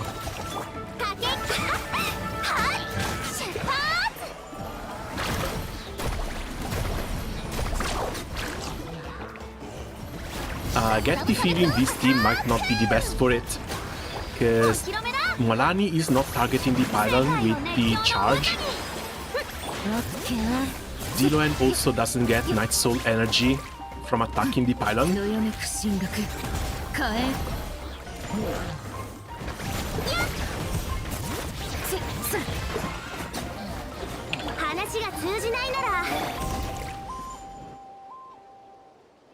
Thankfully, we still have Zhangling. ああ、お前らか。伝達士の仕事が一段落してな。よそ。そうだぞ。人手が全然足りてないし、どこもかしこも危険なんだ。あ、別に文句を言ってるわけじゃないぞ。ただ、状況がどんどん悪化しちゃわないか心配で。へ、現実逃避は弱虫の特権ってか。その愚問をもう一遍考えてみろ。答えは分かりきってんじゃねえか。ただ向き合いたくねえだけだろ。Do we get to slap Ajoy in the face a couple of times during Kinichi's 今回 storyline? ばかりはアハウが正論だな。 Because Ajoy is behaving like someone who wants to be slapped in the face a couple of times. 悪いことばかりじゃない。それに、かがりの民が集まり、ナタ全域の巡回をもう一度行う予定だ。戦力をうまく配分すれば、アビスも恐れるような存在じゃない。その通りだぜ。ポンポン湧いてくる魔物にビビってたってしょうがねえ。ガクブルしたって、どうせあいつらとは戦う羽目になんだから。エンジン様は精鋭を数人連れて洞窟に行っていた。閉じ込められた子供の子を大勢助け、ついさっき帰ってきたところだ。上は魔物、下はマグマの危険な場所だ。以前のエンジン様ならともかく、今のあの方は神の目を持つ普通の戦士。だがまあ、余計な心配だったけどな。たく、相変わらずめちゃくちゃだぜあいつ。確かに、あいつ自信満々だったもんな。最強のものがエンジンの座につくって言ってたし。エンジン様のおかげで足場の悪いところに多くの戦士を投入せずに済んだ。結果的にかなりの戦力の温存につながって Also, yeah, now that I think about it, いつまで食っ do ちゃ you べってん think の Mavika's bike is going to be able to run on lava as 休 well? まねえなら出発したらどうだ。 Because that one is also going to have to be another really big quality of 体 life 調を保つ update. ことが多くの人を助けるのにつながるからな。じゃあ、オイラたちも休憩しようぜ。ついでに And once she comes out, we basically have 3 of those in a team. オイラと同じ考えだな。 4 if you also want to run Anemo, but at that point I don't think we're going to run Anemo. みんな避難しに来た人かな。 Because at least for this it will be Mualani, Furina, Xilonen, Mavika. While the Anemo team, if you want Chaska as your main damage dealer, then yeah, that one cannot have Xilonen. You will still likely want Fazuran in there. And then the usual applicators. Luckily, Mavika and a +1. +1 that should be either Furina or a healer. Well, if you put Furina in, you can't really. If you put Furina in, you can't really put a healer. So I don't know. We're going to have to wait and see until she comes out. Still, there were more details about how her skill works. She can float and shoot bullets from midair. Rest here for a while. Oh, come on, I don't need rest. Later post need to sleep.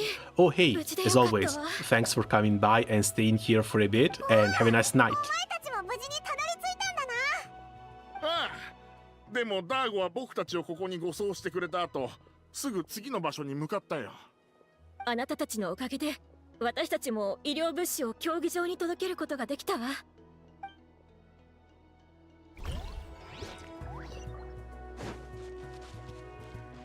Hopefully we're going to reach the end of this story quest. Have you finished it already, Odelino? Can you tell me how far away I am from the last part? そうそう、息子から返信があったわ。しばらくは心配いらないって書いてあった。私はある正体についてここに来たの。競技場に医者が足りないと聞いてね。もう年だし、前線で活躍することはできないけど、後方支援は私たちに任せてちょうだい。すべてうまくいくはずよ。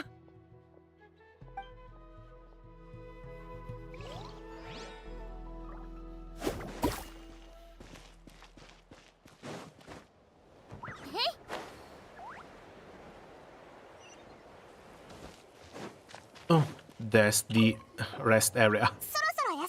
You're in the end game now, but this part takes a bit. Oh, okay, that's fine. Even if it's 1 more hour, that's perfectly fine. It would only be a problem if it's 2 hours or more. Because in that case, I would probably need a third stream to finish this. どうやら俺らがいる場所も安全とは言えなそうだ。しかも競技場へと続く大橋も危うい。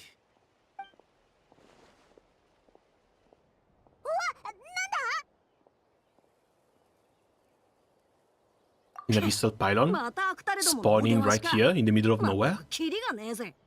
こんなところに現れるとはな。さっさと片付けるぞ。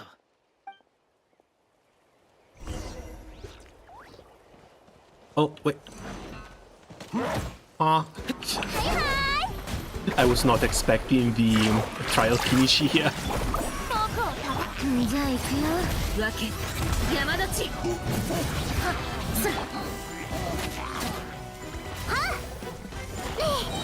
師匠の技を食らいなさい。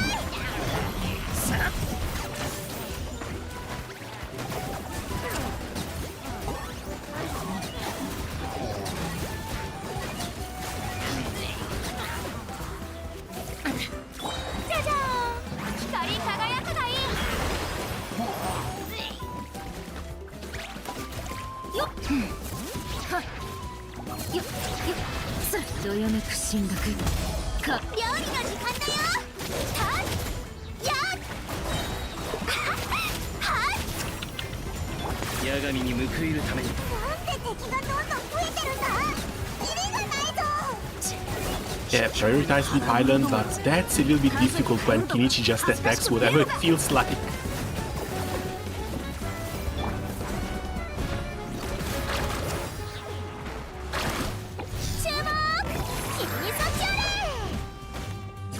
Okay, that should have done it. Oh, there's more pylons. じゃあ行くよ。響け。格のね。はっ。はっ。加速するよ。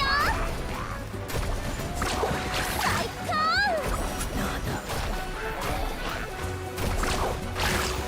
僕を叩く。オッケー。あるわけ山立ち。 There we go.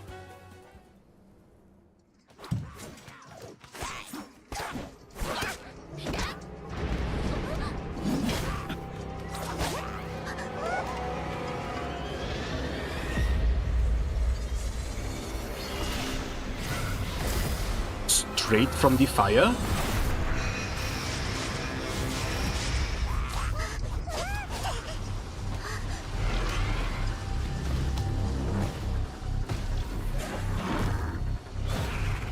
And they're finally bringing out the big guys.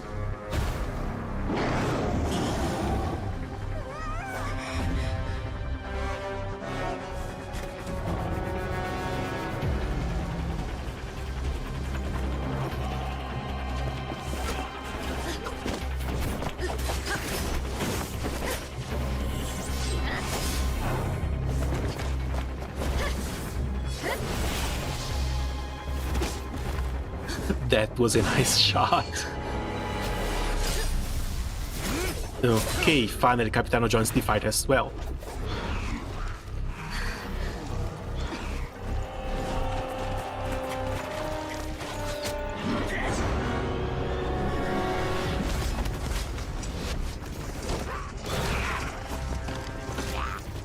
Still, how the hell did they get into the stadium?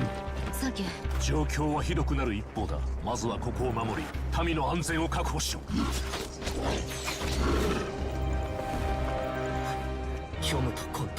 Oh, they didn't even give Auron a proper bow. Poor 今が最 guy. 大の好機だと、奴も理解しているようだ。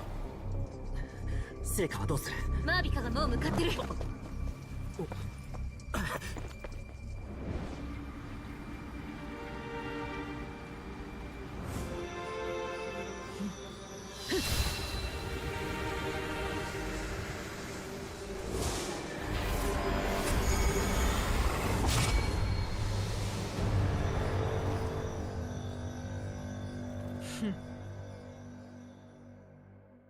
Well, we got to see the Pyrognosis at least.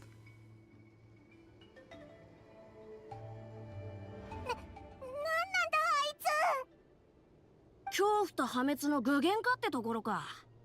どうやらこの漆黒の厄災はやっとお前たちを人飲みにする気になったみたいだな。何のんきに言ってんだよ。お前だって食われちゃうんだぞ。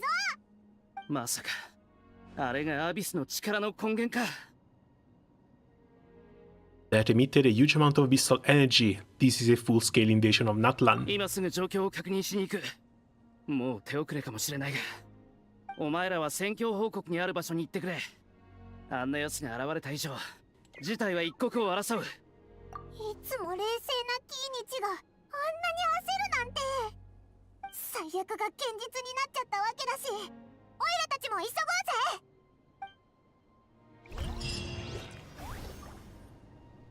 Oh, and we are only halfway there. Abyssal activity is still considered weak?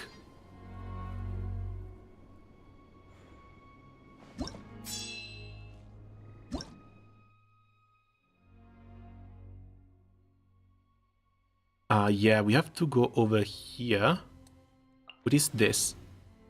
The immense power of the abyss has taken on some ineffable form. It now hangs on a high, staining the skies of Natlan black, spreading endless calamity upon every inch of the still-breathing land. Inich is moving over to that side, and we can't really do much because everyone else is just scattered around. Search and rescue north. Search and rescue with new monster types. Let's go here. I guess these are going to be the corrupted Natlan monsters. Oh yeah, looks like it. I don't think we can finish in 1 hour. We'll see.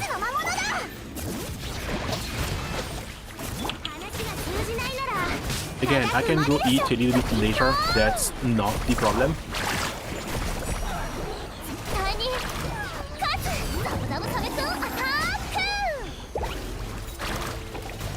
Wait, did you see that? 400,000 damage from mualani?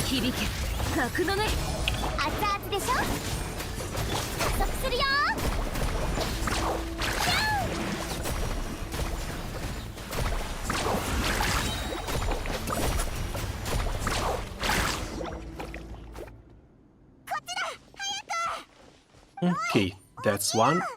無駄だ。みんな死んでる。そんな、オイ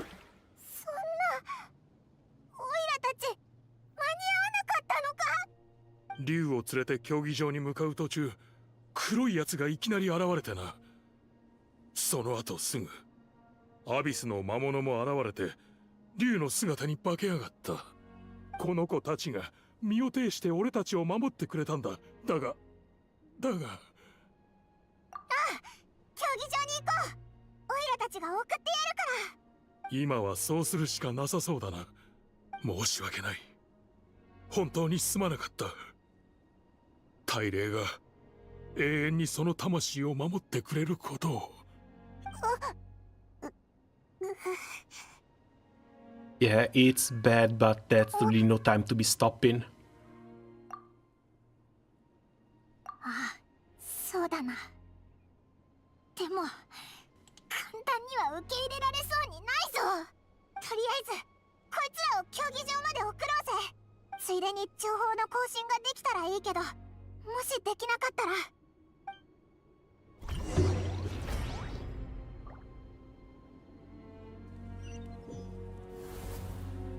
行くよ。戦況報告手持ちの情報によると、時間があったらすぐ確認し。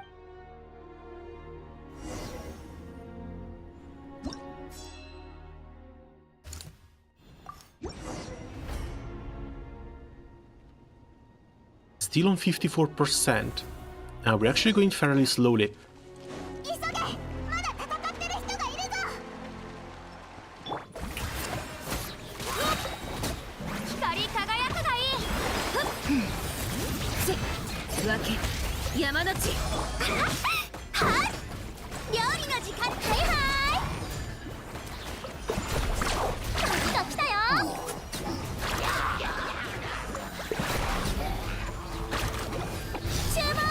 Come on, you and your damn vines. 僕をたたえよ、歌え、僕の名のもとに響け、格のね。ルオパー、火を吹け、話がつく。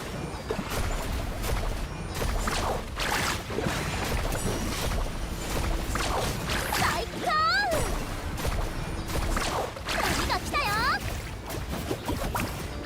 お披露目だ。はっ。わけ、山の地。熱々でしょ。ウェーブ、サボー。Still, Xilonen in the third slot with the Favonius sword is helping a little bit. Not enough for a full rotation for Xianling. Wait, they're actually killing people? 俺以外死んじまったよ。もう助からない。またアビスの魔物が押し寄せてきたら、俺も。I mean, I guess it's not new, but it's also the first time that they actually pan on a bunch of dead people in Genshin. What the hell? ここに残ってるのは戦闘経験のない者ばかりだ。年寄りや怪我人、それに子供だっている。しばらく魔物は出てこないんだろう。部屋に戻れ。外は危険だ。危険だと知ってるから出てきたんだ。俺らもそうだ。君たち何を？装備をいくつか分けてくれないか。戦場に立ったことはないけど、見ての通り若いし、武器を持つくらいの力はある。数十年前まで俺も帰化聖夜の巡礼に参加してた戦士だ。槍の扱いならこの体が多少覚えてるだろう。部屋にはまだ数人一緒に戦ってくれるってやつがいる。説得したんだ。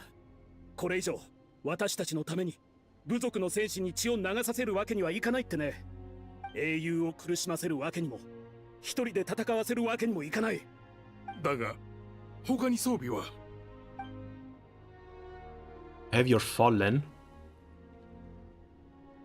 そうだ、それを使ってくれ。 But man, this feels bad. 移動速度は遅いが、ここでただ死を待つよりはマシだ。じゃあみんな、俺の指揮に従ってくれ。ああ、承知した。なら、オイラたちの熱気球を貸してやるぞ。いや、その熱気球はより多くの人を救うために使われるべきだ。俺たちが武器を手に取る理由は、英雄たちの足を引っ張らないためなんだからな。じゃあ、せめてオイラたちが見てきた道を使ってくれ。ここに来るまであんまり魔物がいなかったから。ありがとう、助かる。犠牲になった戦友を思うと胸が痛いが、だからこそ俺は生きていかなければ。負けてたまるか。ああ、改めて礼を言う。さあ、君たちは他の場所の人たちを助けに行ってくれ。 And yeah, no wonder they want to take their time with this part. This one actually hits hard.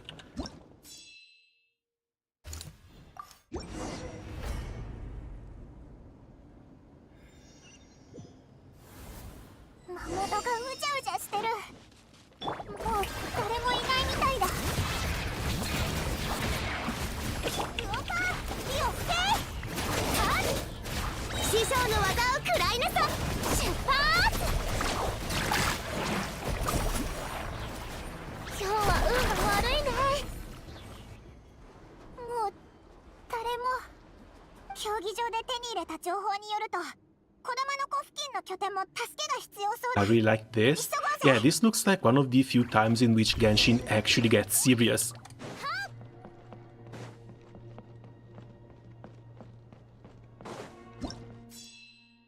Like, no more jokes, no nothing. Time to just hunker down and deal with this threat once and for all. ここも苦戦してるみたいだ。早く助けに行こう。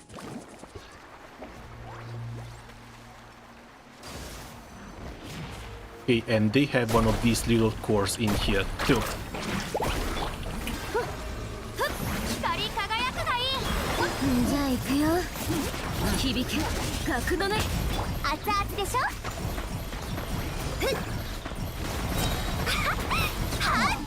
注目。君にそっちあれ。出発。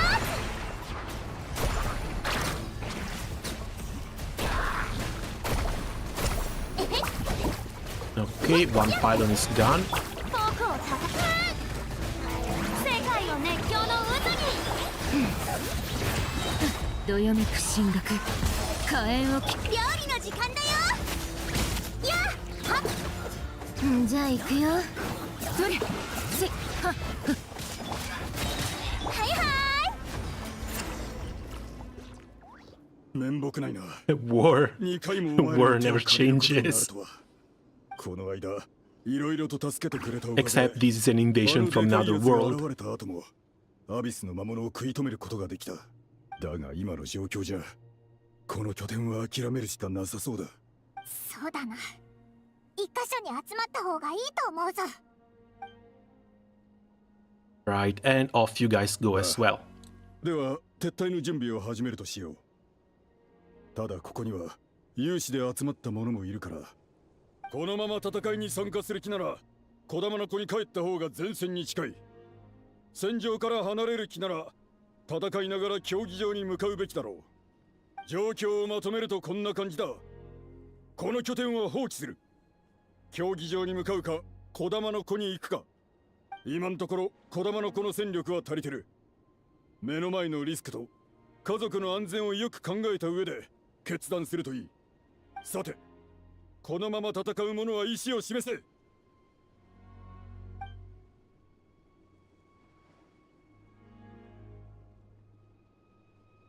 状況は十分に説明したはずだが、ナタが滅んでしまったらどこを家と呼べばいいの？俺らが望むもんは全て自分の力で勝ち取らねえとな。他人が手に入れたもんをタダで享受するつもりはねえさ。そうか。ナタのために。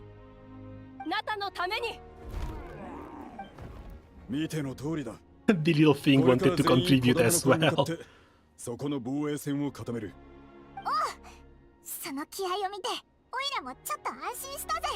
ああ、安心しろ。預順者の戦争に参加する気でアビスを全て駆逐してみせるさ。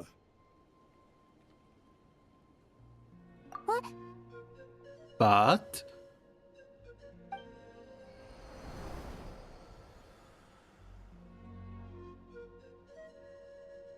あの悪いやつまた変なものを落としてるぞ。あの方角は流線の州だな。あそこは一度アビスの侵攻を受けたせいで防御が薄くなってると聞く。 and they're dropping enemies in like meteors. 状況を確認しに行こ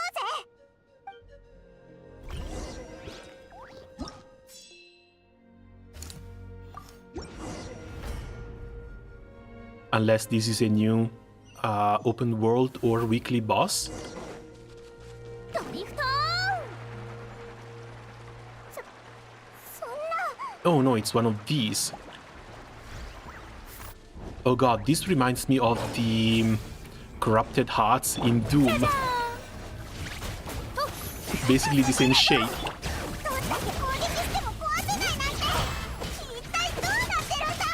このままじゃアビスの魔物が無限に湧いてくる。しばらくしたらきっとまた新しいのが現れるはずだ。ずっとここにいるわけにはいかないぞ。今のうちに生存者がいないか確かめよう。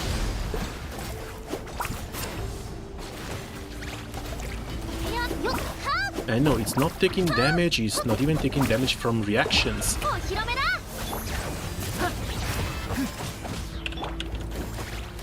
出発。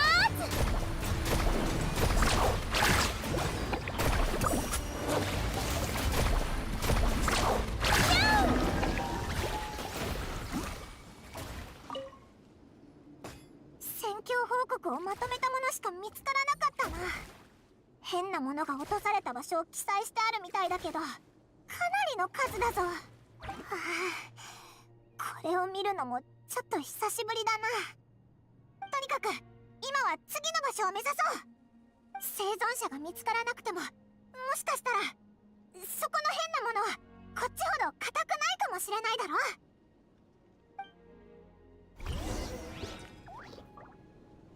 ろ。 79%, even more abyssal activity. We're not clearing anything, things are just getting worse and worse.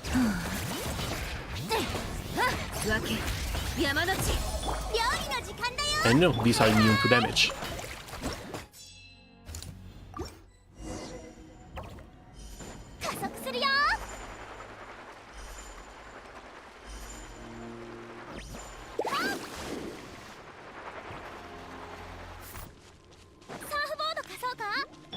じゃあ行くよ。 Oh, of course it doesn't work for her.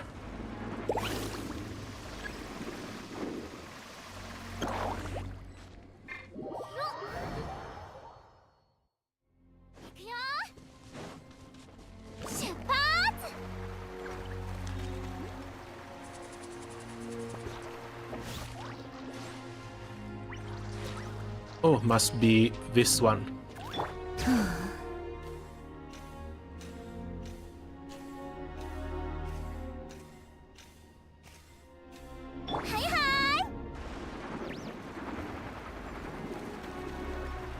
Compared to the nice, cheery, upbeat energy of Mualani, this is a bit too much of an heavy contrast, though. No, no, no, no, no.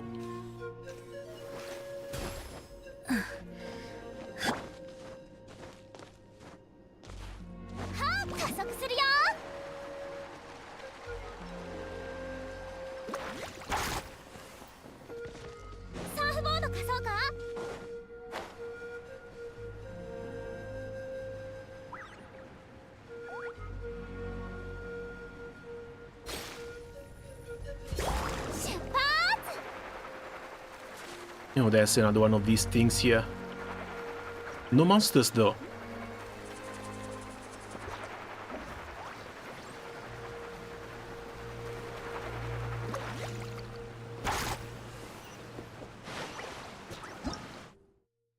Wait, right?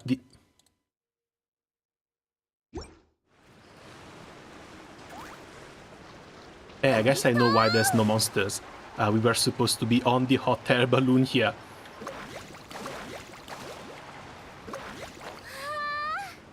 Yeah, I've seen that a little bit too late. I wonder if it still counts, or if we actually have to go out of bounds and get reset. Because as long as we reach the end, it should still be fine. And we are over halfway there already.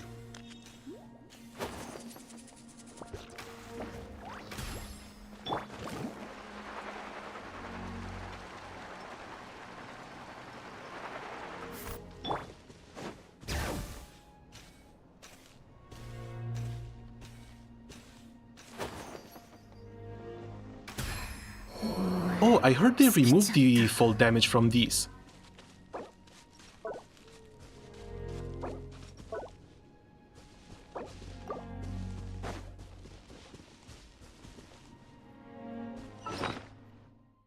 And hold on a second. Yeah, this one should have been equipped. I have no idea why it was not. I think I took it off for the photo event. And forgot to put it back on. But yeah, it took nothing to completely change the atmosphere of this region.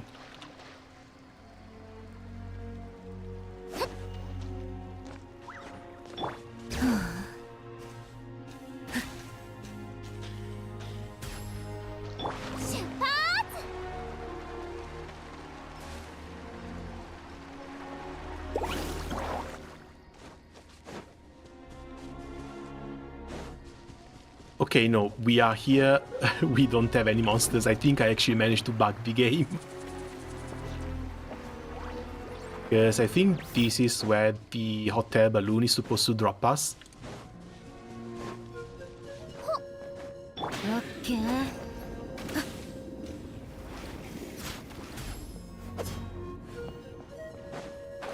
And yeah, nah. Damn it. Yeah, take me back.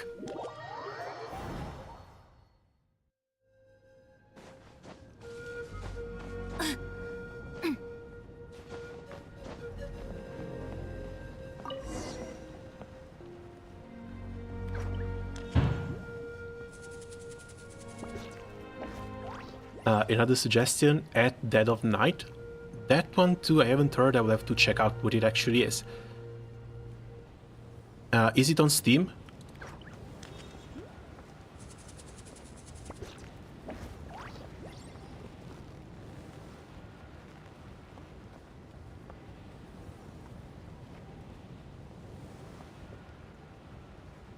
No, not that way. Okay, good. I'm checking. Oh god. First thing first, it's a Markiplier playthrough. Oh, it's another one of these horror games with jump scares, isn't it?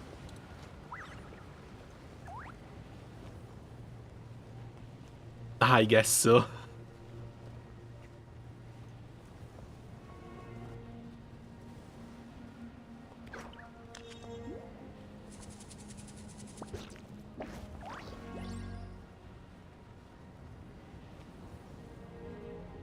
Right, also, does she not go into her idol for a movie like this?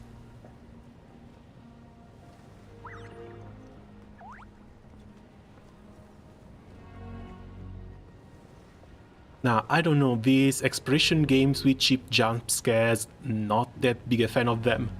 If I have to play something horror, I would rather horror be the overall theme of the game.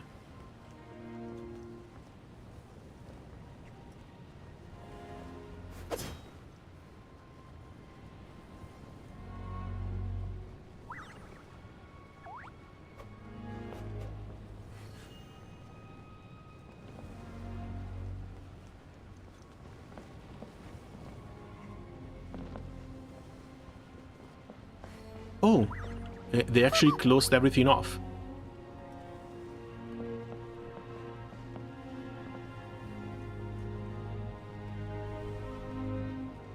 Yeah, this sucks.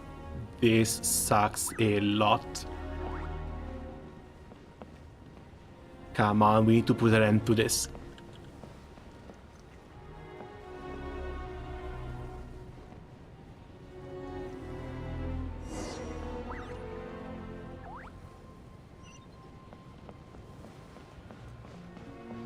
Now, reinforce the hotspot, finally updated, but we're still locked on here. Also, yeah, I guess while we're at it, let me switch this one for a the R5 one. Because the R5 one I'm not using right now. 100% chance on crit to generate particles should help Jiangling a little bit more.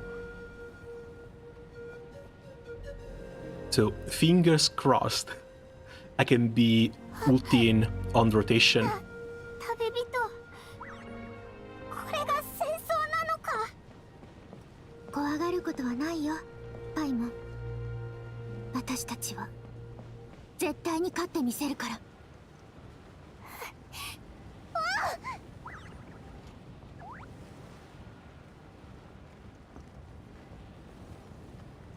Finally back to Arknights, time to 1v1 my daughter.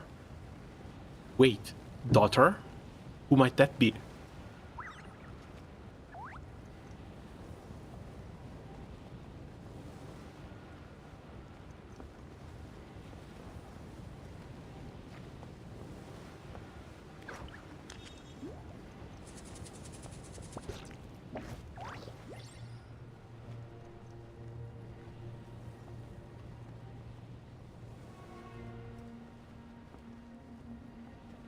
Okay, we're almost here. We're finally going down.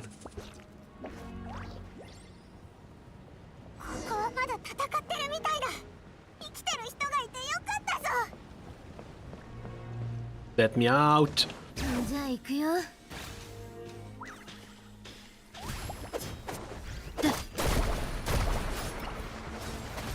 Okay, two are still fighting, one looks wounded.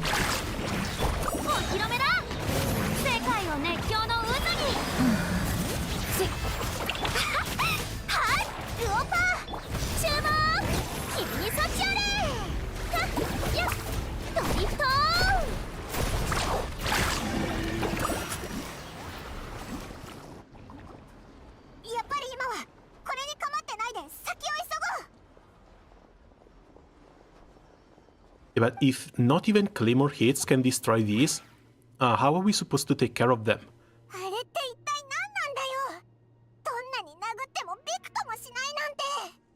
神の目を持った人がいれば普通のアビスの凶文くらいは対処できるが、さすがにこんなもんは見たことない。まるで空にいるあのでっかいやつの一部みたいだ。どうやらあれにはアビスの凶文を生み出す力があるらしい。おかげでアビスの魔物も際限なく湧いてきやがる。俺たちだけじゃまるで太刀打ちできん。守りを固めるでも勝ちを取りに行くでもなく、今は撤退が賢い選択かと。それにアビスの力の根源はやはり成果を忌避しているようです。成果のある競技場は我々に残された唯一の希望と言ってもいいでしょう。エンジン様があそこを守ってくれています。あの方がいる限り我々に勝機はあるはずです。これって水とちょっとした菓子だ。受け取れ。顔色が悪いしかなり汗をかいてるだろう。きっとあちこち走り回って相当疲れてるんじゃないか。こっちの戦力はまだ余裕があるから心配いらない。ちょうど休憩時間だし、あんたらも一緒に座って休んでかないか。 Do we really even have time for a breather? Yeah, there are bigger things to worry about. As long as that dark monstrosity remains unbeaten, gathering together might actually put a target on the Children of Echo's back. 確かにそうだな。みんなに伝えてやらないと。休憩するかどうかはお前が決めてくれ。今すぐ出発するならオイラも一緒に行くか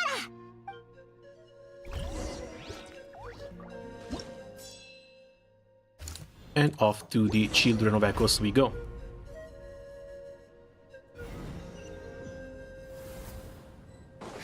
加速するよ。やばい、魔物がもう中にいるみたいだ。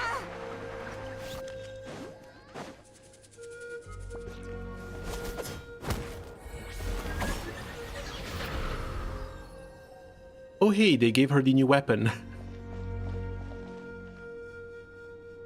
来てくれたんだ。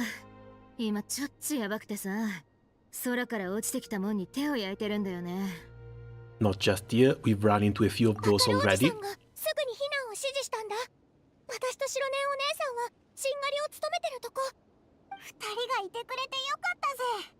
オイラたちだけだったら間に合わなかったかもしれないぞ。カチーナ、残りの魔物とアビスの凶問はうちと旅人に任せて。あんたはみんなのところに。おじさんとおばさんがきっと心配してるだろうし。あっちも人手が足りてないよね。すぐ行ってくる。気をつけろよ、カチーナ。じゃあちゃっちゃと終わらせるよ。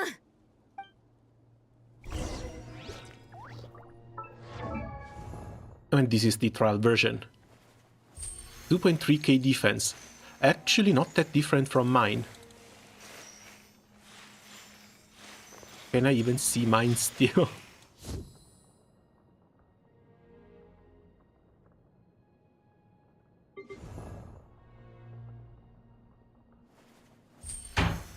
Ah, damn.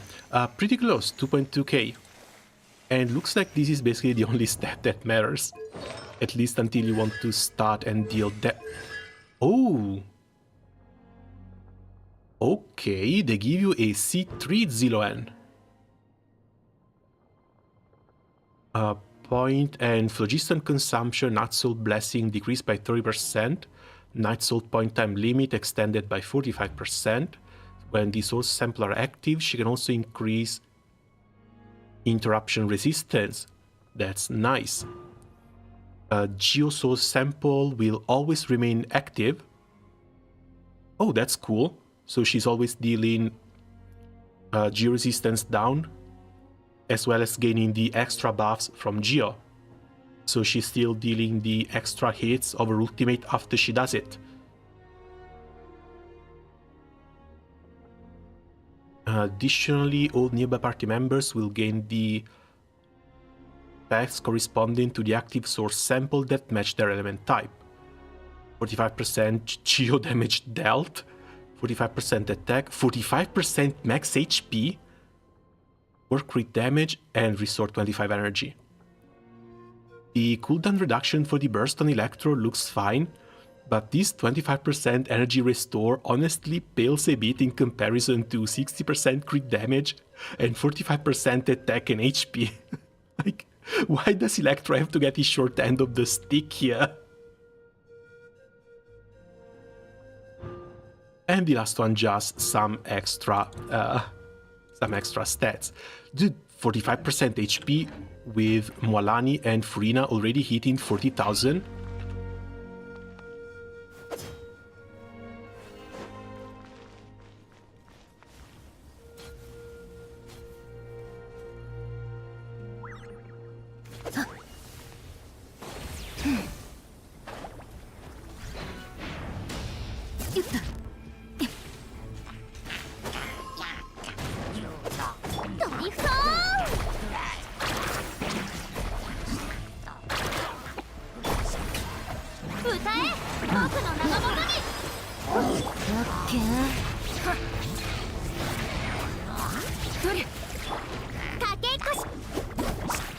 Yeah, that 45,000 HP.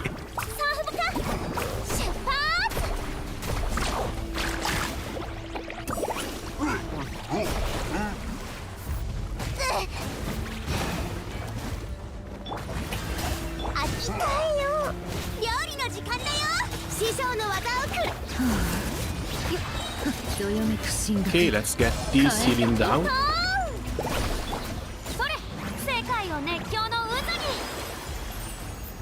And 46,000 HP on Furina.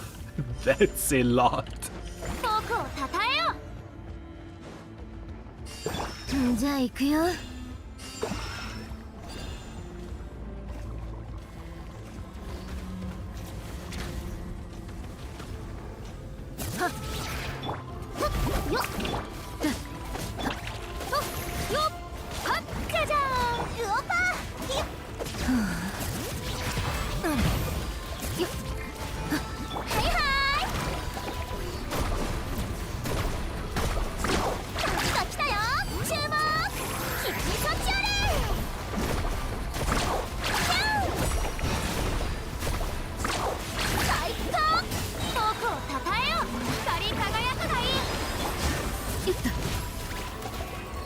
Oh, she still managed to die though.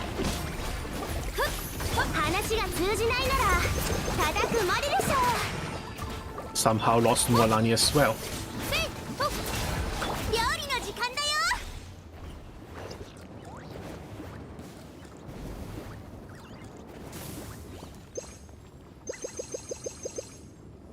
We're going to have to slow down a bit, wait for these resurrections to come through.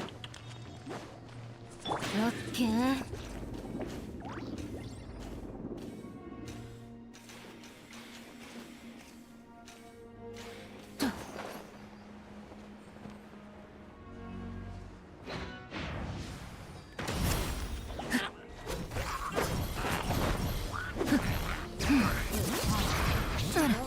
Still, feels a little bit like cheating that they let you try a C3 Xilonen with the weapon.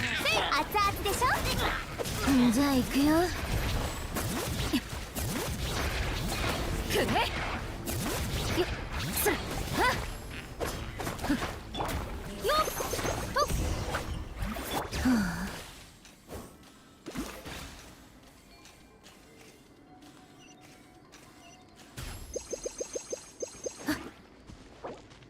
40 seconds for the Mualani resurrection.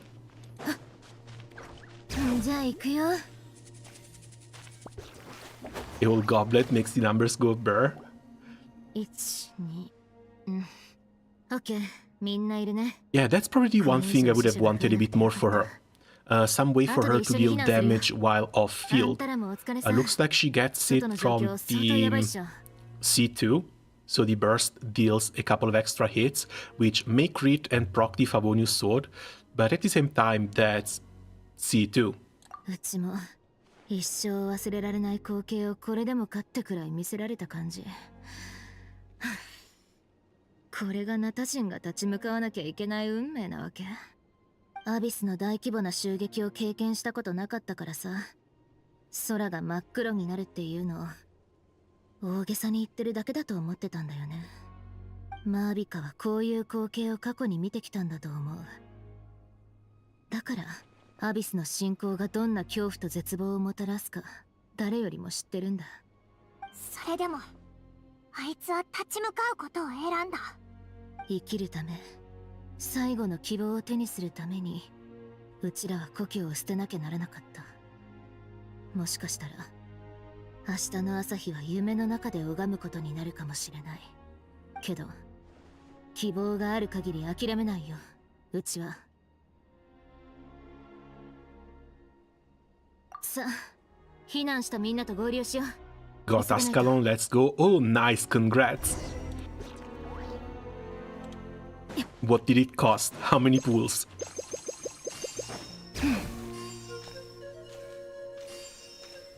And more importantly, how many pools do you have now saved up for Wisdial?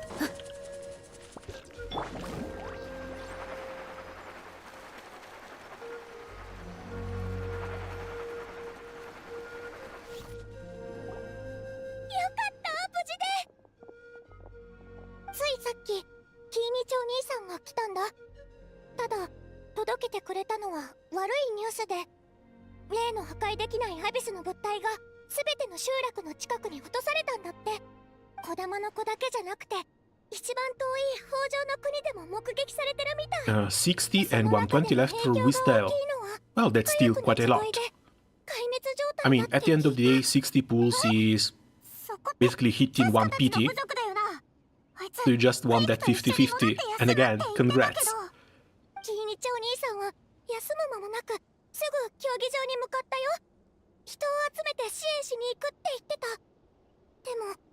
今じゃみんな自分の身を守るのに手一杯だ。支援する余裕なんてないだろう。このままだと競技場だって落ちる可能性がある。あそこに人が集まってる以上、アビスの魔物も競技場を目指すはずだ。最終的には総力戦ってとこか。幸いこのところ持病の発作はない。俺も少しは戦えるだろう。致命的なのはあのアビスの親玉と渡り合える戦力がないってこと。ナタ人の勇気が絶望に負けたりしないだろうけど、命は時に石よりも脆いものっしょ。なあ、旅人。We have to go to the Flower Feather Clan. おお、そう言うと思ったぜ。もうヘトヘトで飛ぶのもやっとだけど、行こうぜ。But here's the thing. The other regional issues have been sort of solved. So even if it's a little bit far away, why can't we call on the powers of the other Archons? Because surely, if Natlan falls, everything else falls with it.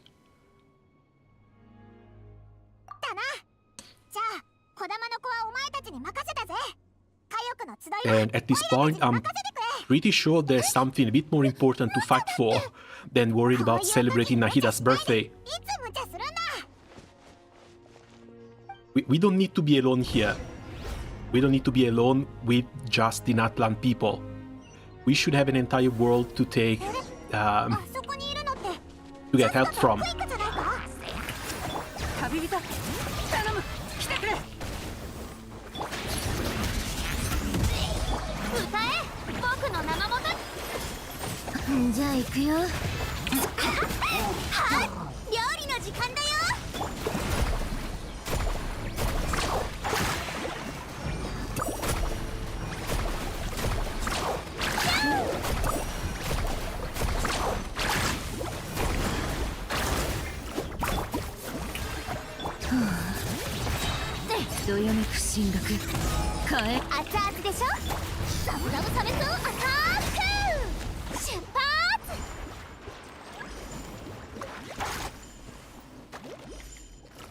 Oh, come on, no, don't kill her sister, please.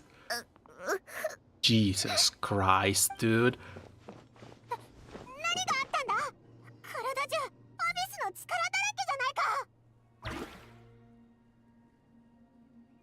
I'll help. We can try.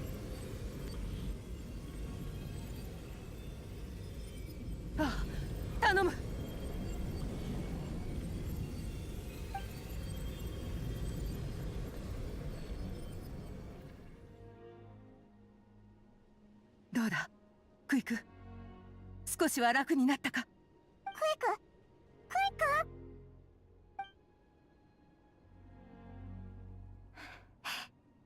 お姉ちゃん、私ね、パパとママがすごい問題児を養子にしちゃったって昔思ってたの。でもパパとママの力になりたくって、私の方が年齢的に妹だけど、お姉ちゃんを苦しめるアビスの力を早くどうにかしてあげようと思った。生意気よね。私たちそっくりで違いなんてあんまりないのに。分かったから、クイ君、今は喋るな。競技場はすぐそこだ。おぶってく。アビスの侵食はもう浄化できた。ちゃんと休めばきっと治る。私っていつもお姉ちゃんにブレーキをか Not け to ちゃう。 mention, how the hell did he even get 焦ら to ないで。 Choo-Choo? もっとゆっく She り has で a いい gun. って。 She can fly on a goddamn gun. お She 姉 should ちゃ have ん been が able 危 to 険な protect 目に her. 遭うのもトラブルに巻き込まれるのも嫌だったから、心配しすぎなんじゃないかってずっと思ってたわ。けど今考えると、お姉ちゃんのことをよく理解していなかった。アビスに侵食されてもお姉ちゃんが生きていられるのは奇跡なの。けどその副作用でお姉ちゃんの心は永遠に静まることがない。家族になれたのもまた一つの奇跡や。でも私の心配も同じくお姉ちゃんの心を絶えずざわつかせてたわよね。違う、そんなことない。そんなわけあるはずないだろう。クイクがくれた愛情も父さんと母さんがくれた愛情もどれも分かってた。本心では仲良くしたかったんだ。すまない。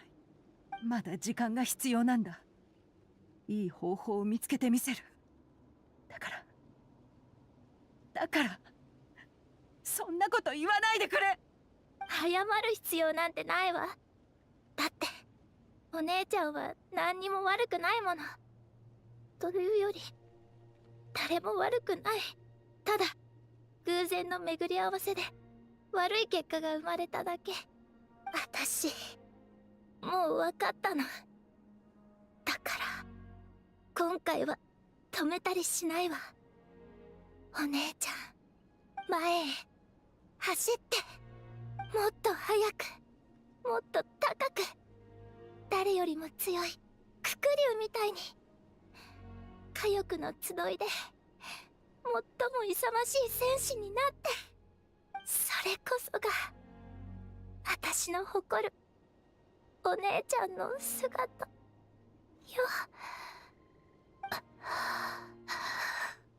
Is this why they gave her a special model?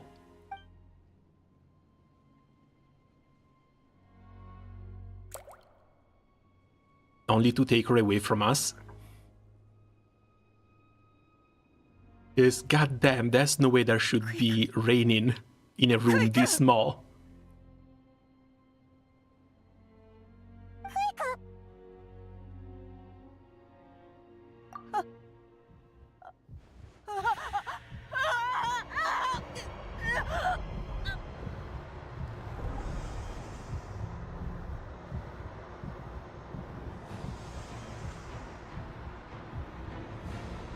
Chaska? どう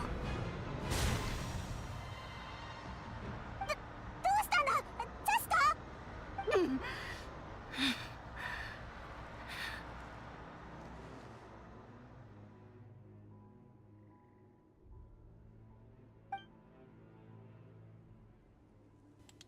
ー。What the hell was that? 一体何があったんだ。I think she's okay now. No, she's not. She just lost a relative.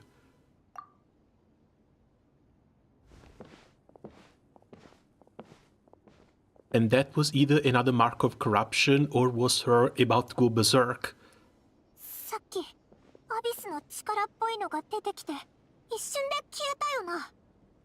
まさかあれって確か定期的にストレスを発散させないと暴走するってクイクが言ってたよな。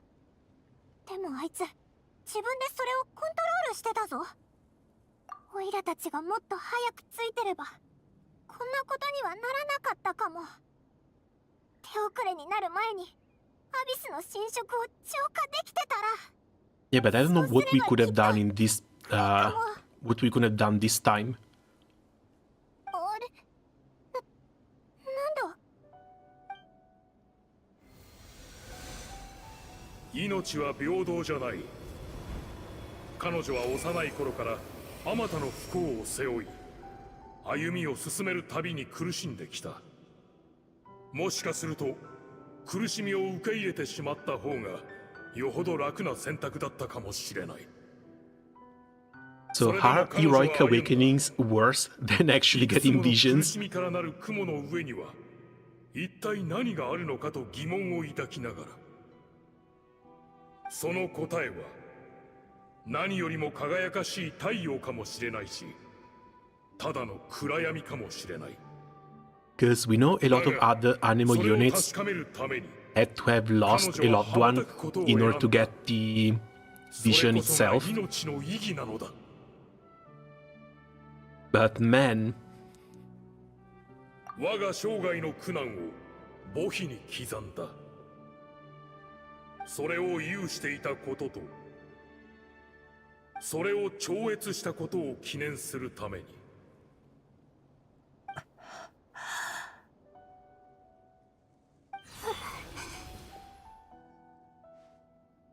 クイックを安全な場所まで送ろう。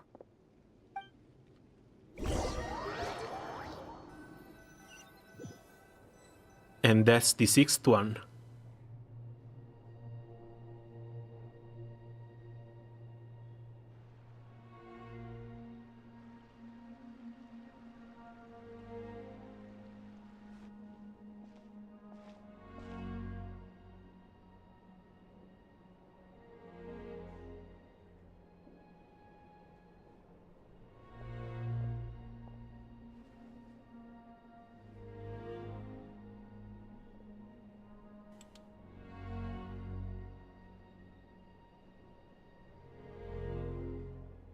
クイックのことをしばらく頼む。今は他にやらなければならないことがある。ええ、私たちのために尽くしてくれたことすべてに感謝します。我々のために命を賭してくれたこと、心より礼を言う。すまない、ジャスカ。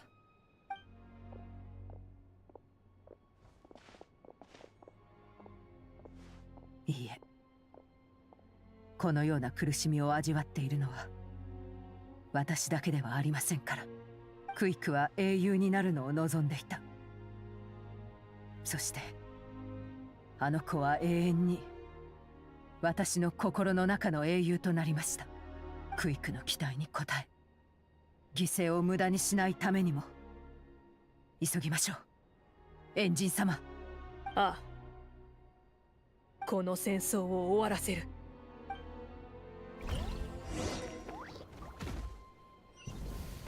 ドリフト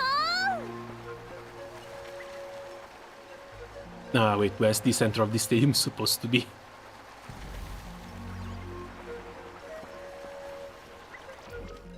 Open sesame? Nothing?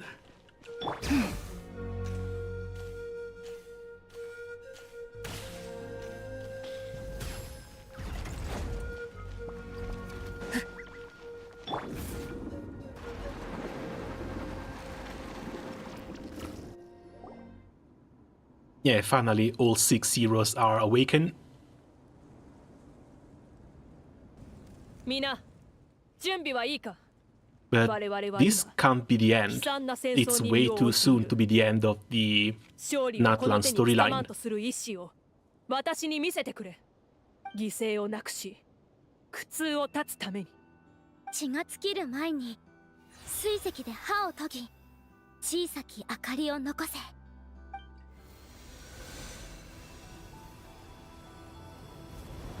さすれば炎はナタのすべての眼差しとつながる。苦音の暗闇さえも我々を分かつことはできない。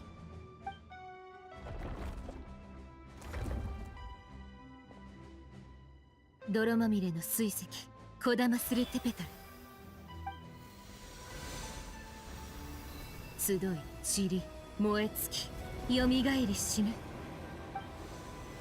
神聖の炎のために黎明の一角を見せよ。火山を踏破し太陽をつかむ英雄、冠を授ける烈焰、きらめく光は聖火のごとく、我が最初の一歩を導きたまえ。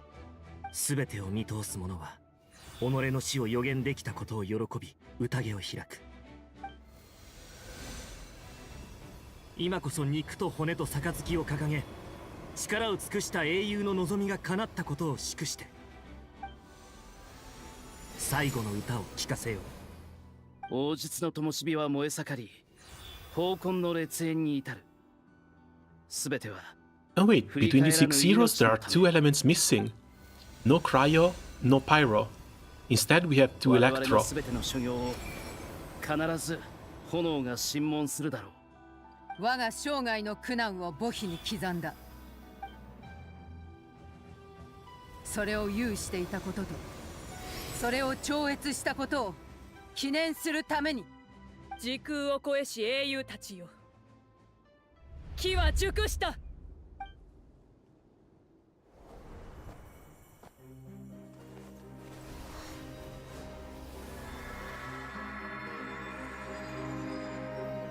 我々は団結し、開演の洗礼を受け、祝福された孔明を手に、力の真の意味を知り、献身の定めをたどって、やがて超越の炎を迎える。ナタのために、ナタのために。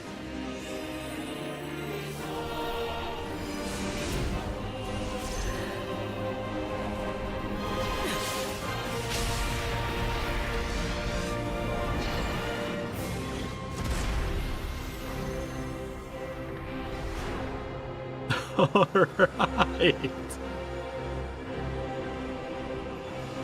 炎の魔人ハボリムの名において野両者の戦争の開幕を告げる。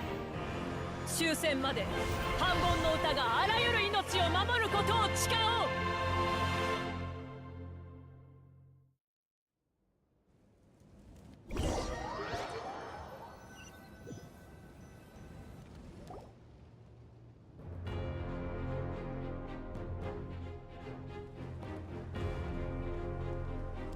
こんなにすごい力が秘められてたなんてびっくりだよ。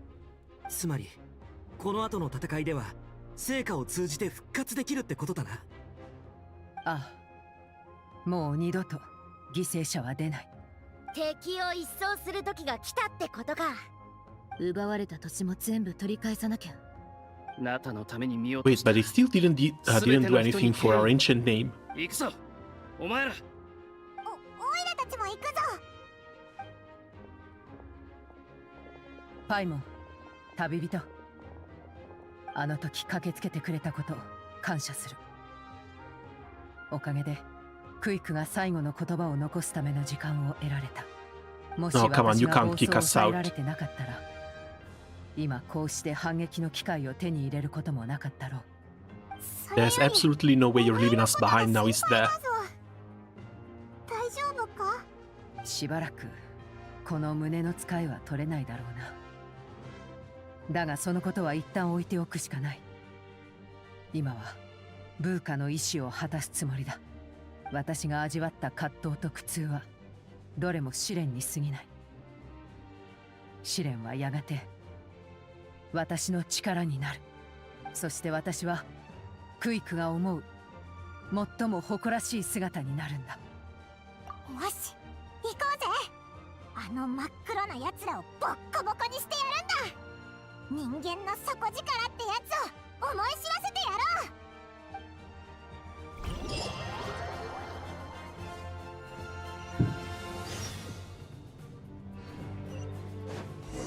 敵の数は多いがこっちも戦力は十分だ。おまけに八神の国の力で情報伝達すれば采配も出る。焦らすな。着実に行くぞ。あなたのために。多田君采配。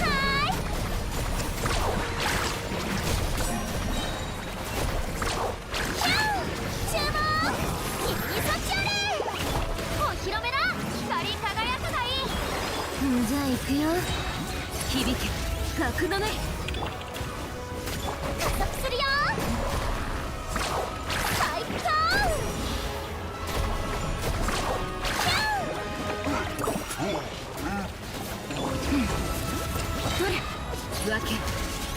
Come on. 師匠の技を食らいなさい。やっ、ザブザブサメスをアタック。 430,000. Nah, these Xilonen buffs just keep getting better and better. What the hell?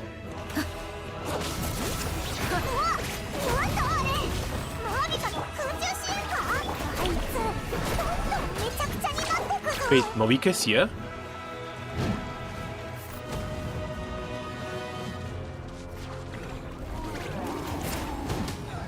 Oh, must be the sun up there. Because her as a character, I don't think we can see her. 私の力を使えばアビスの気流を破壊できる。タイミングバッチだぜ。格のね、料理の時間だよ。やっやっ。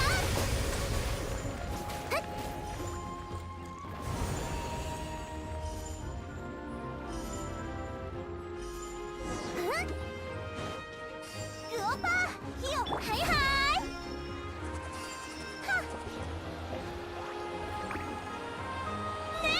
すっごくでっかい火の玉が頭に落ちてきたんだけど。すまないムアラに、次からは着弾点を見誤らないようにする。エンジン様、全く熱くなかったのですごくかっこよかったですよ。だが目には良くない。それは確かに。アビスの野郎ども、この偉大なる清流クフルアハウ様の前にひざまずけ。アハウの声まで聞こえるのかよ。ちょっとうるさいから一旦消してくれないか。なんだと、この無礼者。あ Wait, what?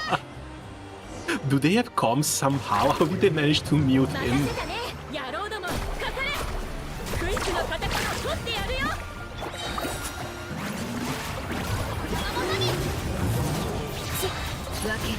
Okay, back to healing, back to Paronado, back to nukes. Yeah, Paimon complaining someone else is annoying. The pot calling the kettle black. フォークを叩え。熱々でしょ。加速するよ。Okay, that's one. That's two. よっ、光り輝くがいい。風はだいぶ減ってきたな。この勢いで畳みかけるぞ。 Oh, exploded already. 力を存分に使わせてもらおう。情けは無用だ。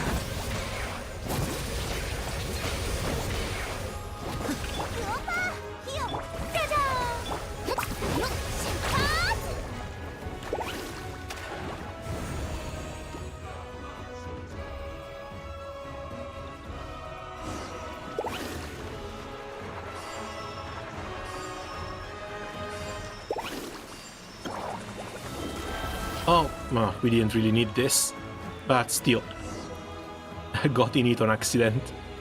こっちだよ、カチーナ。上まで送ってあげる。その方が早いっしょ。スピリットウェイみたいでドキドキする。私の分行くよ、ぐるぐるコマちゃん。救出は済んだな。The Natlan has quickly become one of the best regions so far. From the environment, to the characters, to the music. つむしと野菜のことはほっときなさいって、このアンポンタン。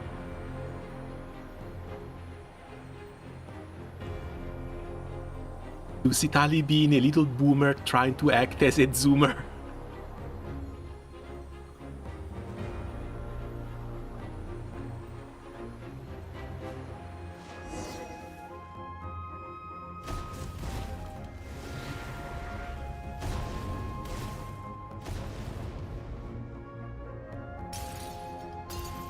Oh, okay, so Movica is just letting us speedrun this stuff now.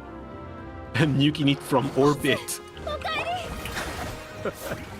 成果とは実に温かいな。これであと数十匹を倒せる。聞け。この戦いでもう犠牲者は出ない。恐れずにかかれ。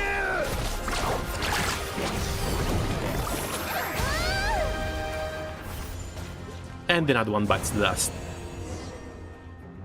And the Archon actually does stuff, yeah, that too. Nahida did a little bit, but Nahida also did very little. And mostly we had to rescue her before she started doing stuff. Here, the Archon has been the linchpin of the entire story quest from the very beginning. 私の一撃で全滅。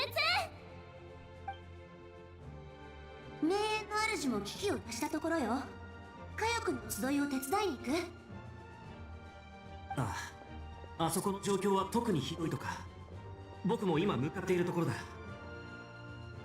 必要ない。一掃した。もうか？さっきまで競技場にいたんだろ？とにかく誰かを殴りたかったんだ。どれだけ我慢してたかわかるか？そっか。イアンさん、北条の国の方 They even went out of their way to change the dialogue things here. ああ、それなら心配いらないぞ。さっきバレたからもう片付いたって連絡が来てる。どうやら全部処理できたようだな。アビスの勢いも弱まってる。数の勝負なら反言の歌が負けるはずないもんな。数に頼ってる時点であいつらの負けだぞ。またアビスが魔物を集めて競技場に向かわせてるようだ。反言の歌が一番の障害だと気づいたか。成果を破壊する気だな。 Okay, back to the stadium we go. We're taking this thing head on. みんな、競技場に向かおう。新しいアビスの気流が落とされたみたいだね。どれも競技場の近くっぽいから。そうだ、競技場の入り口を守る人も必要だよね。よし、これが最後の戦いだよ。This would have been a real great screenshot if it wasn't for the peace filter.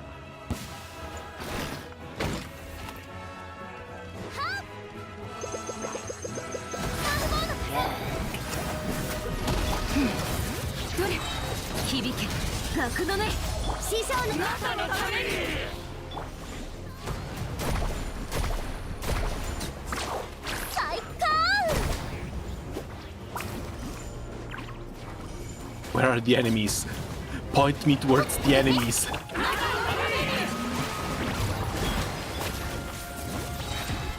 わけ山の地。料理の時間だよ。はっやっふっはっ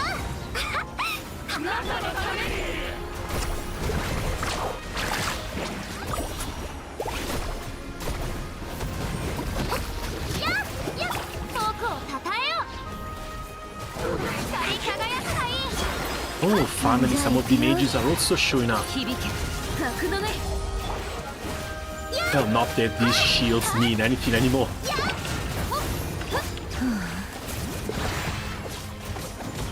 師匠の技を食らいなさい。熱々でしょ。加速するよ。注目。君にそっちあれ。せい。お披露目だ。歌え。僕の名のもとに。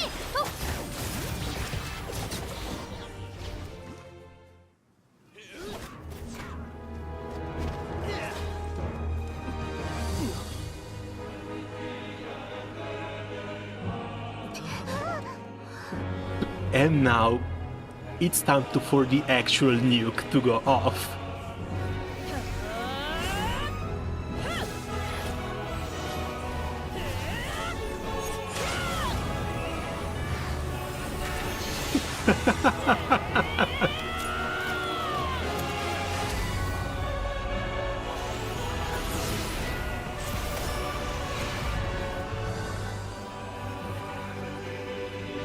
Okay, no, wait.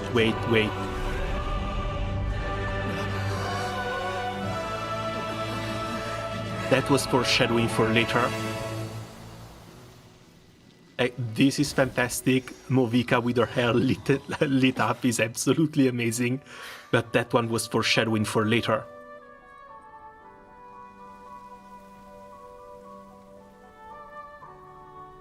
Please tell me the screenshot worked.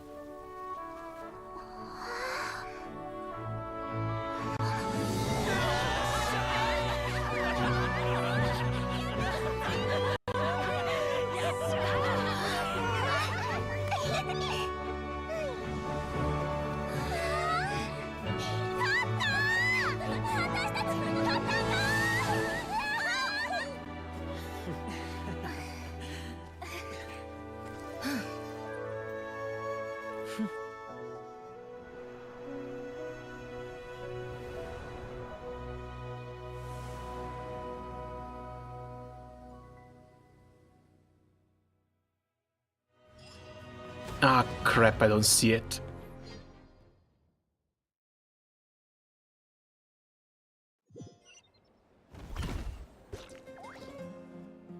Mina, ここに集まってもらったのはこの偉大なる勝利を祝うためだ。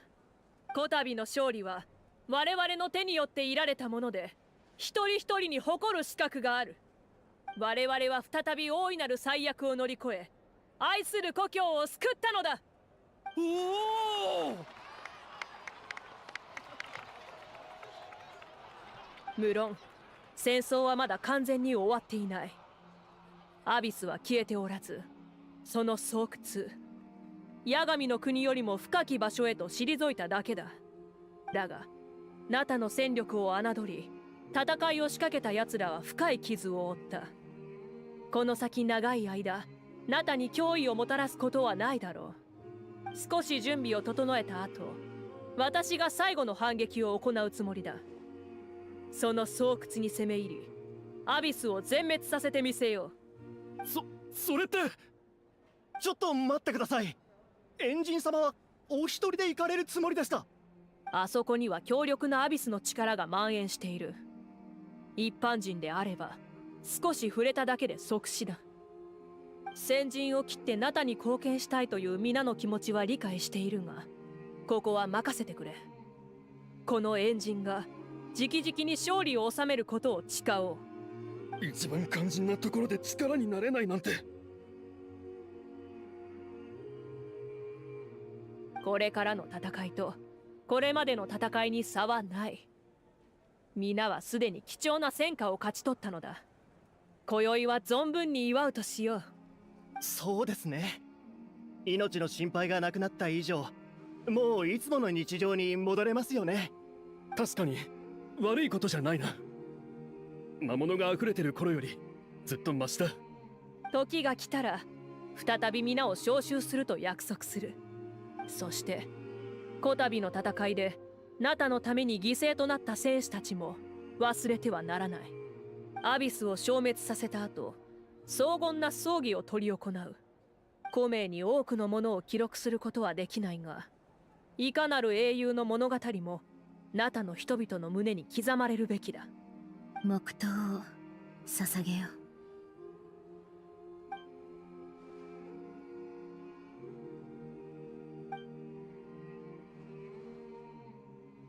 う。また戦士たちだけでなく隊長の特別支援にも感謝したい。個人の名義でこの土地の勝利に敬意を表そう。では皆がこの宴で気持ちを整理し、 Sticks out like a sore 再 thumb. び活力を取り戻すことを願っている。これからも心を一つに邁進していってほしい。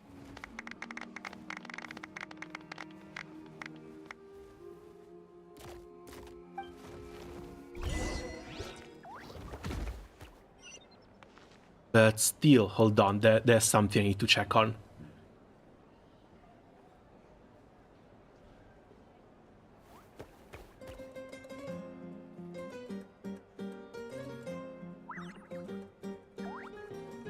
Okay, this one might cause a little bit of issues, mostly some reverb. Might cause a little bit of issues. There we go. So, after the explosion,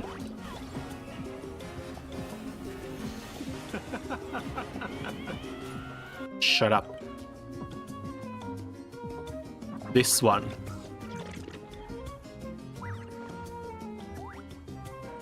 What the hell is this? Because at first glance looks like a planet that's been destroyed. Might be a moon that's been destroyed. Literal space, but I don't like this red mist in this space. Last time we've seen something break this way, break the fabric of reality. It was, what's her name? Skirk, opening a portal towards the Sea of Quanta to throw Child as well as the Narwhal back in it. This is not the Sea of Quanta. This is something completely different. Red and black are also not the colors of the Night Realm, nor the colors of the Underworld. Minecraft? Last time we've seen something Minecrafty like this was, again, at the very early stage of the game, when the Divine Principles separated us and our sibling. But I don't know, that doesn't look that similar. It still has to have to do something with portals. Looks like the Fate collab image. Yeah, but Fate is for Star Rail. I don't think they're going to try and connect the worlds this way.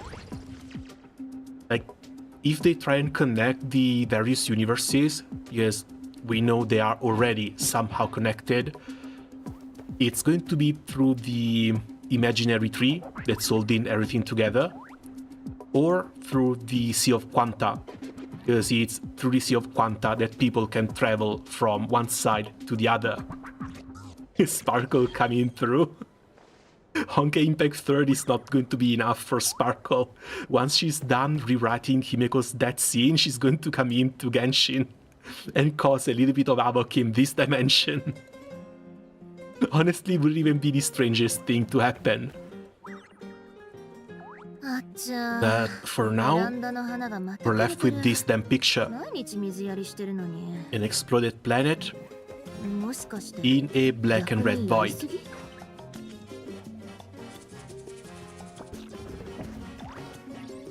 I don't really have anything else to connect it to, which is probably one of the strangest things.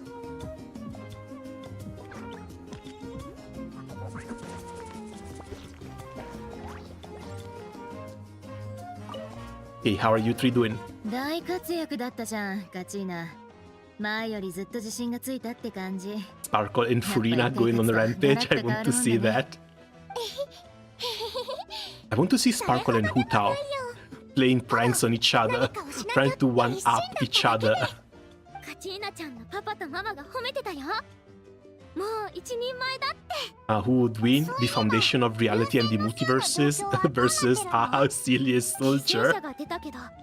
I would honestly bet on Celia's soldier. 復旧作業に入ろうとしてる。児玉の子も大体そんな感じだね。でもやっぱりちょっと胸が痛い。反言の歌の But at the same time, this is not the end of the Abyss invasion. ろうそくを作って備えてあげよう。 Like, sure, they dealt a devastating blow to the Abyss with this one, but I'm pretty sure this is not going to be the end of the Abyss invasion. Natlan is not saved.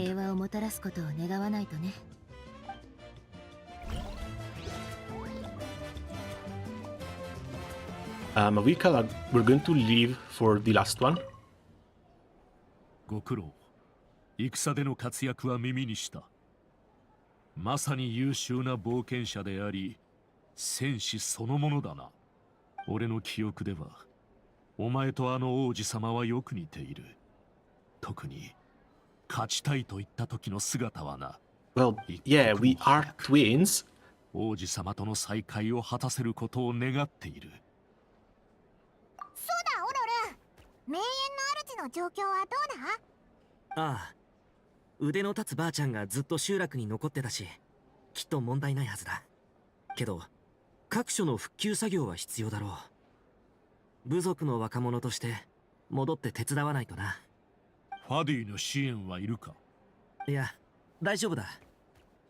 それに I don't know, I still can't get my mind off of that portal. 君の部下を受け入れてくれない可能 Because 性 that's も the 高い。 first one we see one of those in Genshin.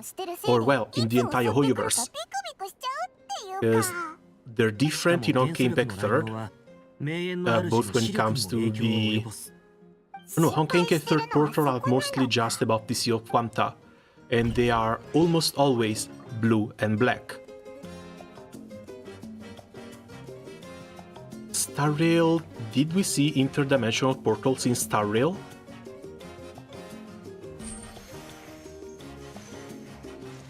Honestly can't tell, but I'm pretty sure that if we were to see interdimensional portals in Star Rail, they're still likely going to be blue and black, because it's the same universe as Honkai Impact 3rd. We've seen the first one here. I'm going in circles, I know. We've seen one with Skirk, which was blue, purple, and black. お前どんだけしぶてんだよ。こんな戦いまで乗り切っちまうとは。今の俺はお前の Acheron's Realm? 好きにはなれない。 Yeah, that one was red and black. シャツらして今回のことを好きかって言うな。Red, white, and black. いつ殴られてもおかしくないぞ。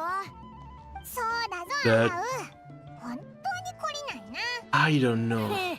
ちょっと戦い Might be a に bit of a 勝ったくらいで stretch. 宇宙点になりやがって。この Unless they want to try and connect finality to Acheron through the color scheme, and they want to connect the same blue, white, and black color scheme to finality in Genshin, which is connected back again to the divine principles, or at least the character personifying the divine principles that looks like the Herrscher of the Void. 今回の死傷者のうち、伝達士は最も多くの割合を占めてる。I don't know much, but one thing I know is that that one picture, that one dimension break is going to spawn a crap ton of theories from here on onwards. 北条の国はアビスの出現場所から一番離れてたから魔物も他より少なかったんだ。私の知ってる限り特に大きな影響を受けてないはずだぞ。でもチャスカの支援が少しでも遅れてたらと思うとちょっとゾッとするけどな。ならよかったぜ。被害が小さかったみたいでほっとしたぞ。このブドウ案外うめえじゃねえか。我が従者よ、おかわりだ。ならお前のことはこれからインコって呼んでいいな。Only?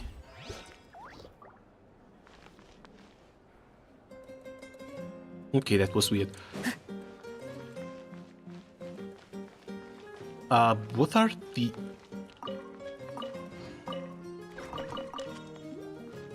Why were artifacts scattered on the ground? What the hell?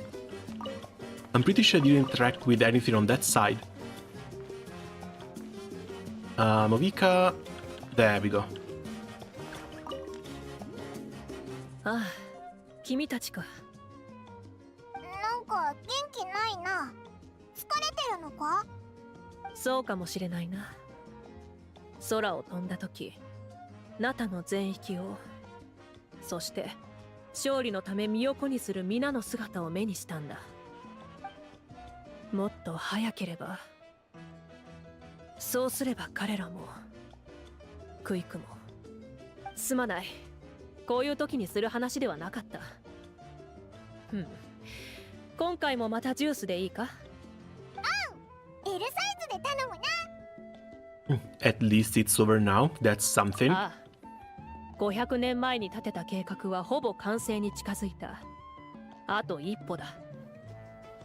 残すはアビスとの決戦のみ。私にとって戦闘は最も手慣れた手段だ。故にそれほどプレッシャーも感じていない。あの悪いやつを一撃で潰した時のお前、すっごくかっこよかったよな。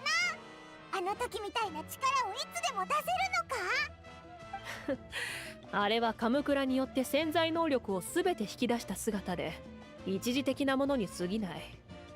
ずっとあのままでいたら体が持たないだろう。それと一時的にあった反言の歌の特殊な力も消えている。今後は以前のように古名の所有者にしか作用しない。I'm guessing the Night Warden Wars are over for the foreseeable future? ああ、アビスが大ダメージを受けたことで周期的に現れていたのもしばらくなくなるだろう。私としても皆にここからしばらくの間平和を享受してもらいたい。順調にいけば永遠の平和というべきか。1000年続いたアビスとの戦争もそろそろ終止符を打つべきだ。ところでずっと気になっていたことがある。これまで他の国を旅してきた君は常に物語の中心に立ち、様々な強敵と戦ってきた。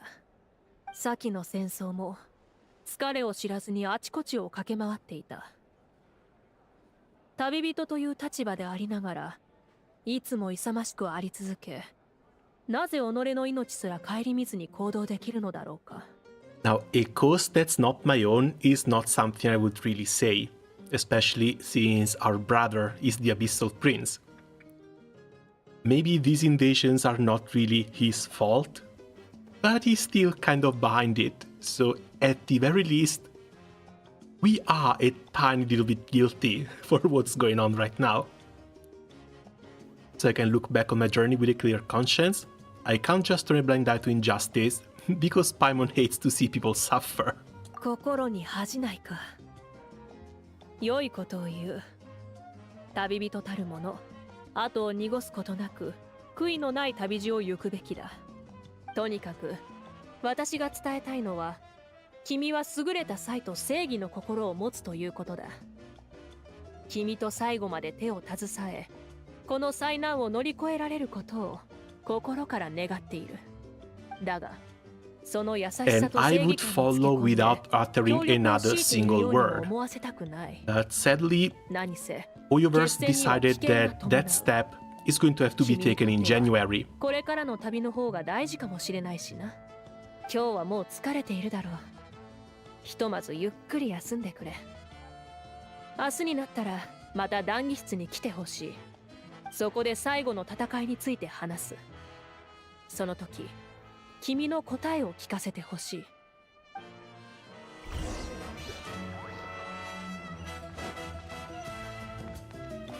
Keep chatting, but I'm afraid we have exhausted all the options.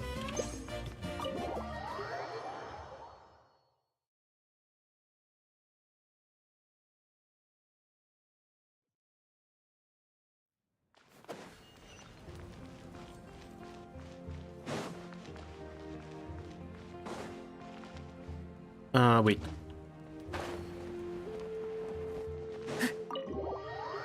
I might have gone the wrong way again.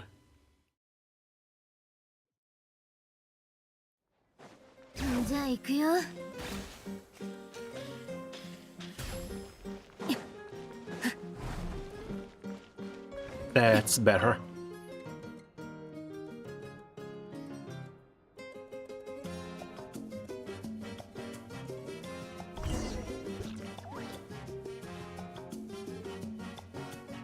Why was there a pen on an empty wall?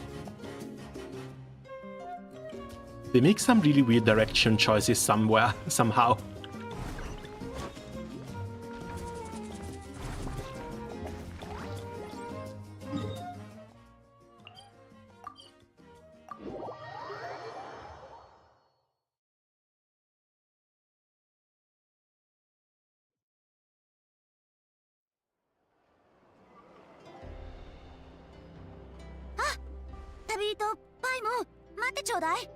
Ah, hello, little one.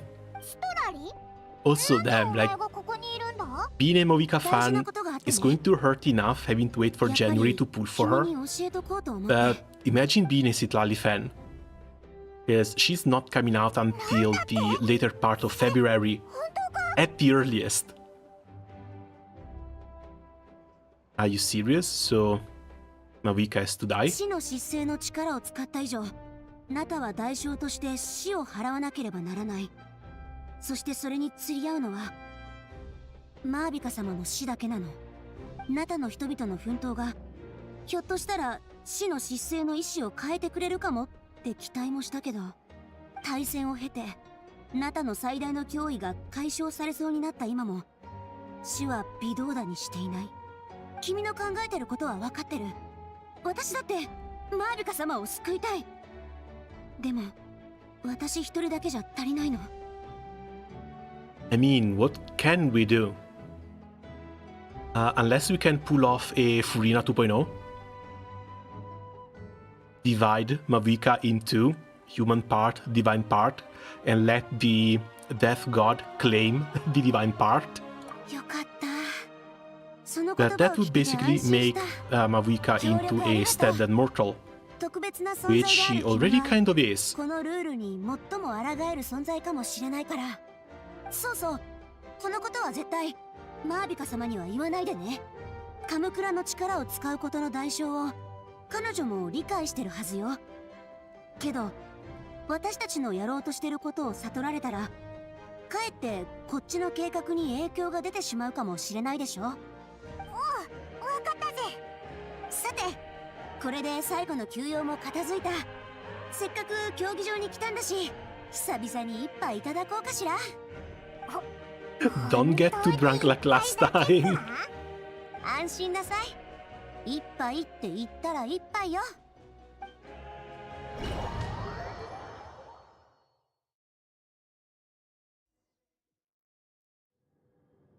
こら小娘、これ以上ダダをこねたらおじさんも本気になるぞ。エンジンになりたいと言いながら教えを乞いに来る子は毎日数えきれないほどいる。その中からお前さんを選ぶ理由がどこにあるというんだ。はあ、何遍繰り返したって無駄だ。将来のことなど誰がわかる。才能に優れ俺を説得できるってんなら話は別だが。私ならここから君の家のキッチンにあるコーンチップを打ち抜くことができる。数十メートルはあるんだぞ。冗談はよせ。おいおい、本当にやる気か。マジで命中させやがった。面白い。かがり木の民の娘、お前さんなら本当にエンジンになれるかもしれないな。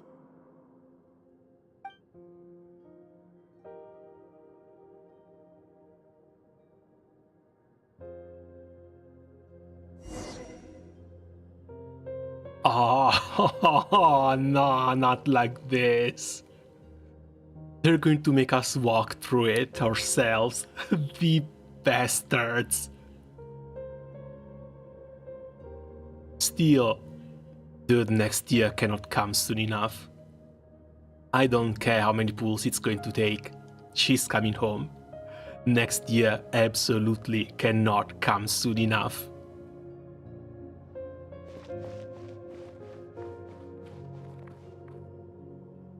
見たか？先に米を手に入れたのはこの俺だ。しかも超有名なマリポーな。Another C2R1 target. 非化聖夜の巡礼のチームに入れてくれって。That's expensive. That's very expensive. But still. まったく。Again, it's Himeko, and I absolutely love the way they treated the Archon during the entire quest. Because she was there every step of the way. いつか必ず米を手に入れてみせる。君のよりも強いやつをな。はいはい。けど、かがり木のためにマリポより強い米なんてあったか？まさか、ヒヨンゴジーじゃないよな。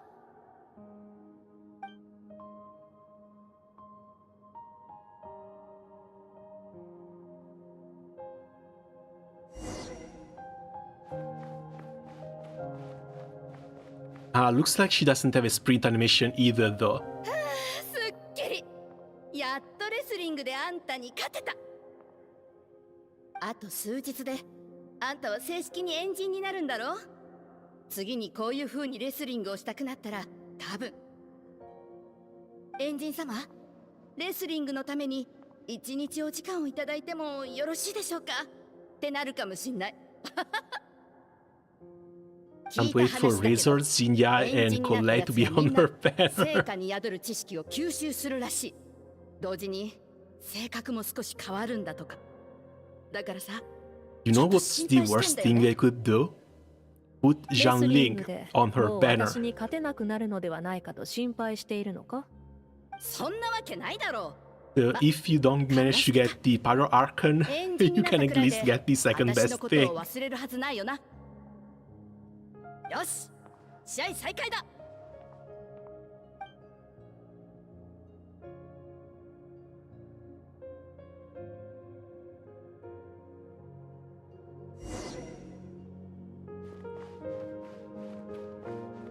漆黒の後に必ず黎明が訪れるのだ。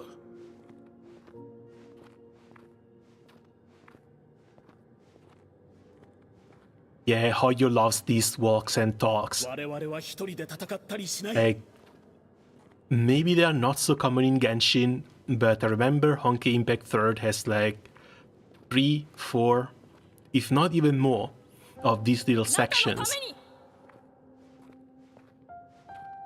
We're just walking through an empty or somewhat empty space, just revisiting memories or thinking about feelings. ほら見て、夜が明けたわ。やっ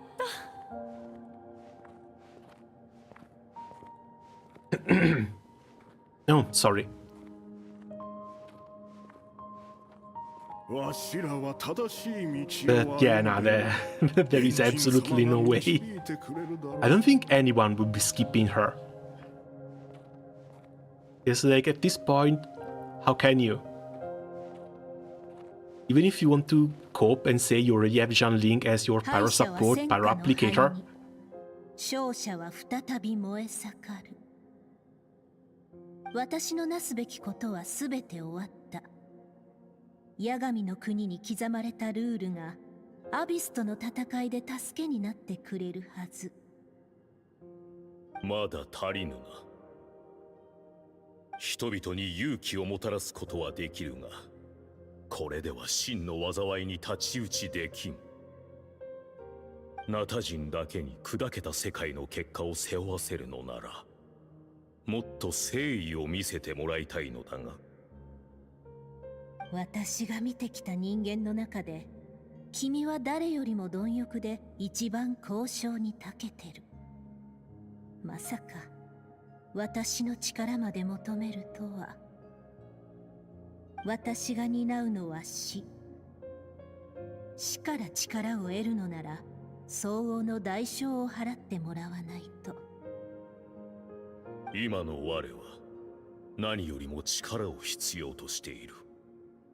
その力に耐えられる英雄が死など恐れるはずもなかろう。命ある者は死を恐れる者。この力を背負う者が少しでもひるめば、代償を払うのは無数の民になる。これがルール。 Might become the most grossing banner. アビスに屈しない国ならば。 That might actually be a thing. Because again, if she's still really based off of Xiangling, we've seen how good Xiangling is. If she's an upgrade, there is absolutely no way anyone is going to stop the hands. Can't wait for the flop Wicca posts. I don't really pay attention to those. Because they're always coming, every single patch.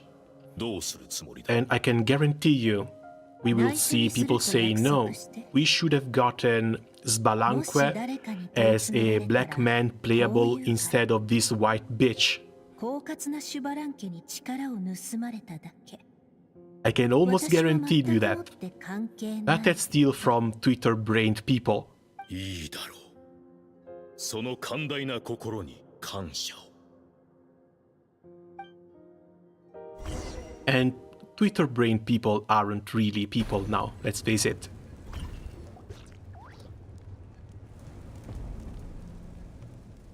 帰ってくれ。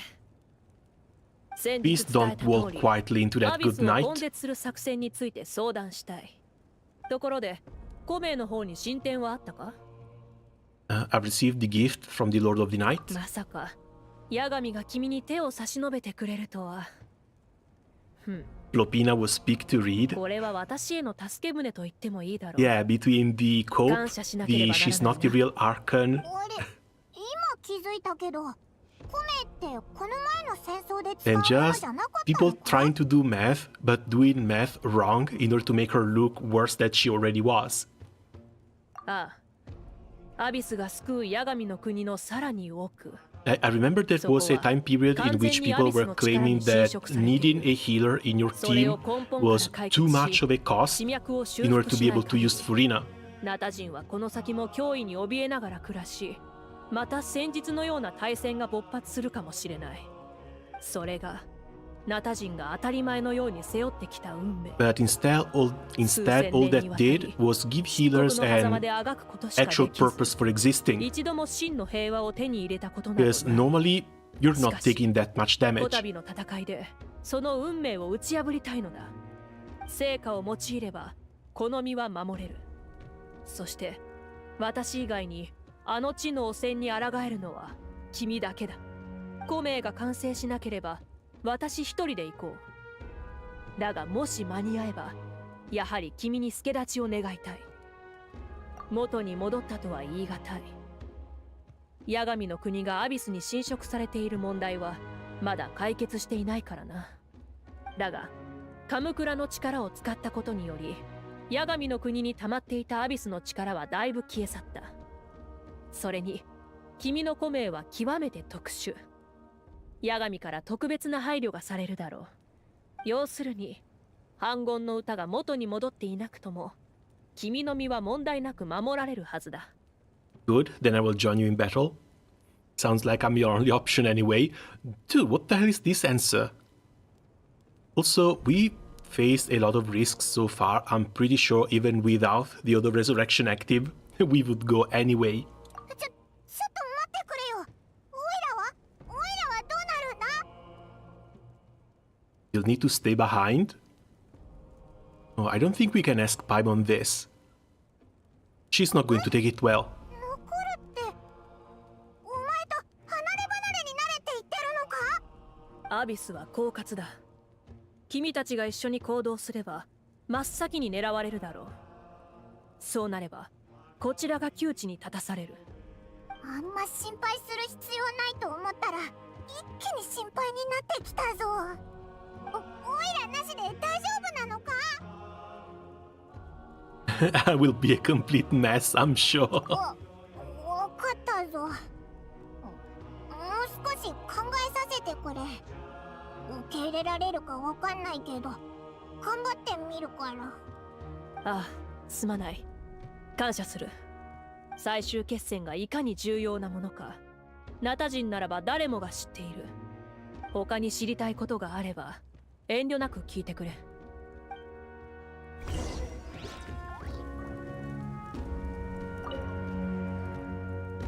他に知りたいことがあれば遠慮なく聞いてくれ。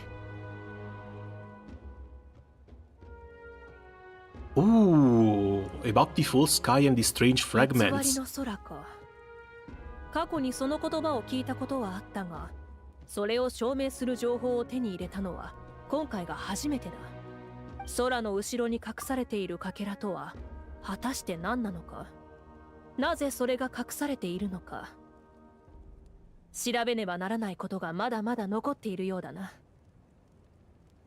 I can't believe they actually kept this plot point going for 4 years. Because the first time we heard about the false sky was in the very first event that never rerun.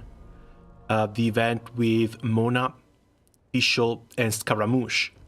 That's the first time we saw Scaramouche, and the very first time he was complaining about the lies and the false sky. They really need to do something about this. They really need to do like side stories, a journal, something that lets you play all the events. We already have the focus mode for the main story quest that cuts out everything else that can stop you from progressing, but they really need to bring back old stories, especially Mona's and Scaramouche, as well as Albedo's. Albedo has had 2 story events with very heavy lore implications. If you started playing the game after those, you missed that. You completely missed that. Okay, Babel seems really important. Time to open up. Time for reading a 100k word book, I guess. That is probably the one thing that's keeping me a little bit away from Arknights. The fact that none of the events are voiced. If I wanted to play through them on stream, one event can take 8, 9, 12 hours. And if you want to read anything, I will need to read it out loud. And that's basically going to murder me. Yeah, because I never knew who he was when I saw him in Imazuma, and had no idea who Albedo was. Sadly, that's the thing, because again, Scaramouche was presented to us for the first time in 1.0, either 1.0 or 1.1, and basically disappeared until Inazuma.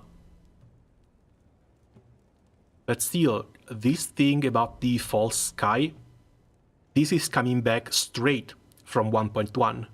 だが冒険者協会からは他の国では空が引き裂かれる現象もかけらのことも観測されていないと聞く。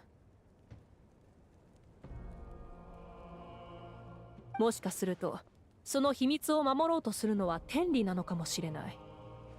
私にちょっかいをかけてこなければいいのだが。それなら大丈夫だと思うぞ。オイラたちフォンテーヌでもっとヤバいことをやったからな。ならば安心だ。とにかくあの件は奇妙な天文現象だと説明してある。人々が過剰に反応する心配はない。我々のペースで少しずつ調査を行うとしよう。他に知りたいことがあれば遠慮なく聞いてくれ。多くの者が積極的に復旧作業を行ってくれている。そう時間もかからずに戦争が残した後は消えるはずだ。だが一方で亡くなった人々はもう帰ってこない。心の傷を負った者が数多くいることの方が我々にとって難題となるだろう。太陽が再び昇り、我々はもう一度生きる自信を築く。すべての者の貢献を忘れてはならない。他に知りたいことがあれば遠慮なく。私たちが見たのは彼らの魂ではなく過去の記憶に過ぎない。これもすべて500年前の職人が Loki might as well skip this story when you play and give a TLDR and opinions where the EX stages are released. I don't really want to do that because again, the story in Arknights, they've started getting really damn good. Like back in the early game, the writing was a little bit confusing. Things started said. Hold on. I don't remember exactly when. I think it was either the first anniversary or a little after the first anniversary that the writing started getting really damn good.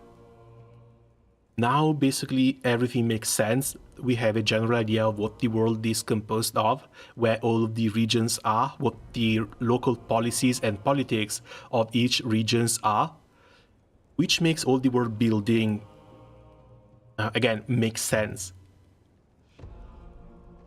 彼らの魂はとうに八神の国へと帰り、別 So の when it 形 comes で to 再び reading 中に them, 生ま I れて think き I て would いる。 still rather read も them, しかすると especially すでに since they 何 like 回 to も人 hide 生を過ごしてい NPCs るかも in し those れない。 stories. Like the last event or second to last event, they had goth health witches. They haven't been advertised anywhere else. You had to play through the event to see the God Health Witches. You could have missed out on something really, really cool. Also, I agree, every time I consider playing Genshin, the idea that I lost so much important plot reduces the hype immediately. Yeah, that's why they need to do something about that. Is even in Star Rail, no, at least in Star Rail, the story events are not being hidden away. The events that are set in the extra book aren't that important to the main plotline. I think all the main plotline stuff is still main story quest. But for Genshin, a lot of the minor story events are really, really cool. I guess they heard the complaints that they cannot hide main story stuff in these events, which is why a lot of events have basically turned into festivals. But festivals and some mini games, yeah, it's fine, but they're not really all that exciting.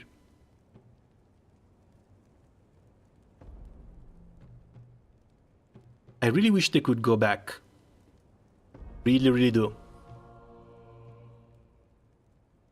真の再会が永遠に訪れることがなくとも、彼らはずっと我々のすぐ近くにいるのだ。これもまた、我々は一人で戦ったりしないが持つ意味なのだろう。他に知りたいことがあれば遠慮なく聞いてくれ。一応の協力関係を結んだが、私には感じるのだ。ナタを救うことは彼の真の目的ではないとな。そうだよな。なんであいつがナタを救うことをあんなに重視してるのか正直わかんないし、ただのいい人でカーン・ルイヤの最悪をもう見たくないってだけじゃさすがにないよな。そう過度に不安がる必要はない。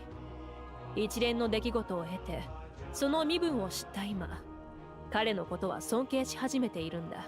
This one was probably the weirdest part of the entire quest though. Capitano being one of the strongest Fatui members, being hyped up as one of the main enemies, and turns out he's just a good guy who wants the well for the nation. And like, yeah, if I can get the Gnosis, that's all good. If I can't, who cares? All that matters is that Natlan gets saved from the abyss. That one was a little bit unexpected. 今はやはり最後の戦いに集中しよう。他に知りたいことがあれば。Okay, and on to the final battle we go. Focus. Final battle that I'm afraid we're going to have to wait for next year. I don't think they're going to continue the main story quest with the next patch. I hear it's a festival, it's Nahida's birthday, so the main story quest will revolve around that.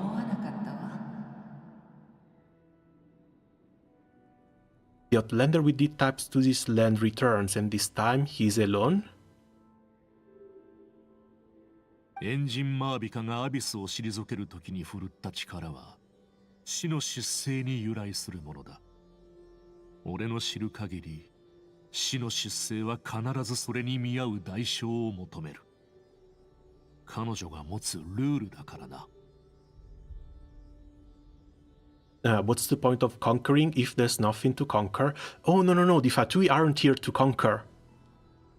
The Fatui are an organization working to rebel against the Divine Order from Celestia. They are collecting the Gnosis, which are pieces of the second descendant, someone else who comes from off-world, just like us and our brothers. We should be number 3 and 4. And once all the Gnosi are collected, I don't know if someone of them is going to ascend to godhood in order to challenge Celestia, or if they're going to try and blow that floating isle straight off of the sky. But no, they're not here to conquer. They are here to collect power that's going to help them defy God, or gods. どこでそれを？なるほど。その長い旅を歩ませたのがまさに死の失勢だったのね。ナタにはまだ最後の決戦が残っている。 The main reason why they're seen as antagonists is because these gnosis, these sources of power, have been given to the Archons. So in order to collect them, they need to either beat them out of the Archons or steal them from them.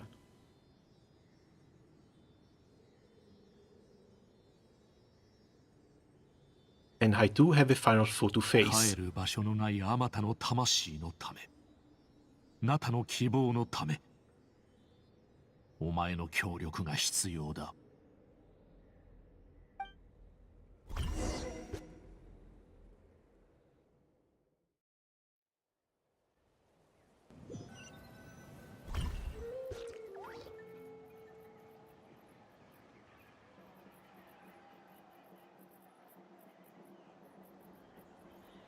Okay, there's a little letter over there.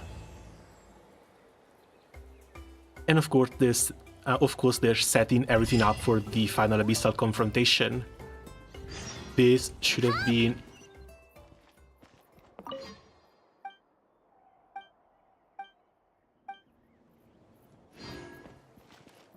Wait. Oh, okay, yeah, that one was the last quest. Next one, Aphid Treasure. This should be an event.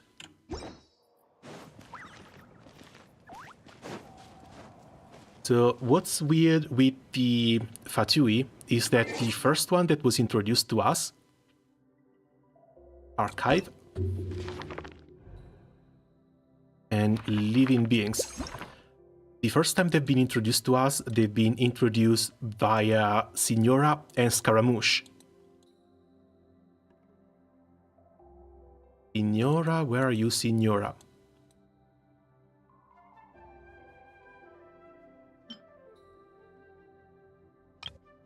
Now, Signora came in, kicking Venti in the nuts and stealing his noses before running off. Scaramouche, the first time we saw him... Well, this Scaramouche is inside of here. This is the god form. Scaramouche, the first time we saw him, he also attacked us, and he's been complaining about the false sky, the gods lying, and all this stuff.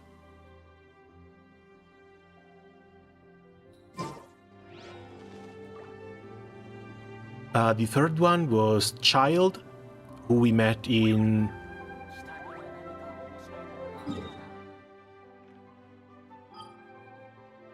in Liyue. But Child 2 was only in Liyue so that he could steal the Gnosis from Zhongli. In the end, he made a pact with Zhongli so that Zhongli faked his death and he was able to steal that Gnosis. Still, Child was also kind of an evil guy and yet another weekly boss that we had to face. Because we were there trying to solve the mystery of the dead, quote-unquote, dead Archon. And he was there basically trying to stop us and fight us. He really, really likes fighting. And this is the third Fatui weekly boss. Next one, we've got Arlecchino. Thankfully, she wasn't that evil. We've only faced her once. And she also didn't really intend to kill us.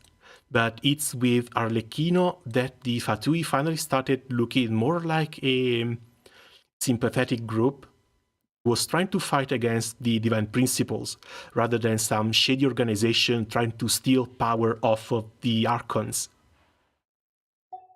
And Capitano, I don't know if they're going to make Capitano into a weekly boss later. I don't think so. We'll see. Capitano basically lays everything down. Like, we are actually the good guys. We had to get the Gnosis for our end goal, but at the same time, they don't really mean harm.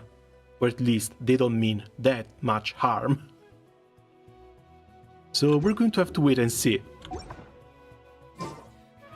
Again, I think originally they were supposed to be the main antagonists of this story, but as the story moved on and evolved, they might have changed their plans a little bit, so that we now know more about their objectives, and I am 100% sure that by the end of it, we're going to ally ourselves with the Fatui, with the Harbingers. Yeah, it's not like Dante would have a lineage anyway. I mean, poor guy probably got the worst of it. Because he's the only one that actually got beaten up for his gnosis. Because Zhongli gave it away willingly. Raiden didn't have it. Raiden didn't know what to do with the gnosis. She gave it to Yae for safekeeping, but then Yae gave it to Scaramouche in order to help her save Raiden once again. The other one was from Nahida. Okay, Nahida probably suffered a little bit from her for her gnosis. For Furina, didn't really matter. Well, Arlecchino was trying to kill her, but then she figured out Furina didn't have the gnosis, so she let her be. And the gnosis was in Nubilet's hands. Oh no, wait, the gnosis was inside the L'Oratrice Mécanique d'Analyse Cardinal. And then basically Nubilet gave it to Arlecchino once they were done with it. Because Nubilet, being a Dragon Sovereign, he's got way too much power. He doesn't have a use for the Gnosis. And now we come to Mavuika. She still has hers. She likely still has a use for it. But since she beat Capitano, looks like Capitano gave up on it. When it comes to giving the Gnosis away, or leaving that Gnosis to Capitano, we're going to have to wait for either next patch or next year in 5.3.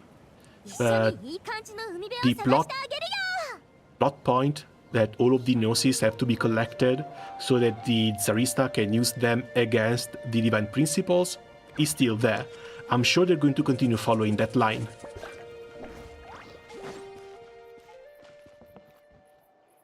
Record penned by all. May the way of grant you peace, and may the songs be sung of your life's journey. What follows is a list of names of the deceased, danced as a forest, written by those who mourn them. You see many a familiar name on it. We give thanks for the gift of your life in ours, and we look forward to meeting you again one day in a world of wonder and beauty. They really could not resurrect them, and this sucks. Still, story event, I think I'll take care of it on my own time. Right now it's almost 10 PM. I think I'm going to call it here for today. Again, tomorrow, Star Rail starting from the live stream. Fingers crossed I'm going to wake up in time. For now, I guess that's going to be it for me for the moment. As always, thanks a lot for coming by. Would love to see you tomorrow as well. So, see you soon. Ciao. 遊びに行く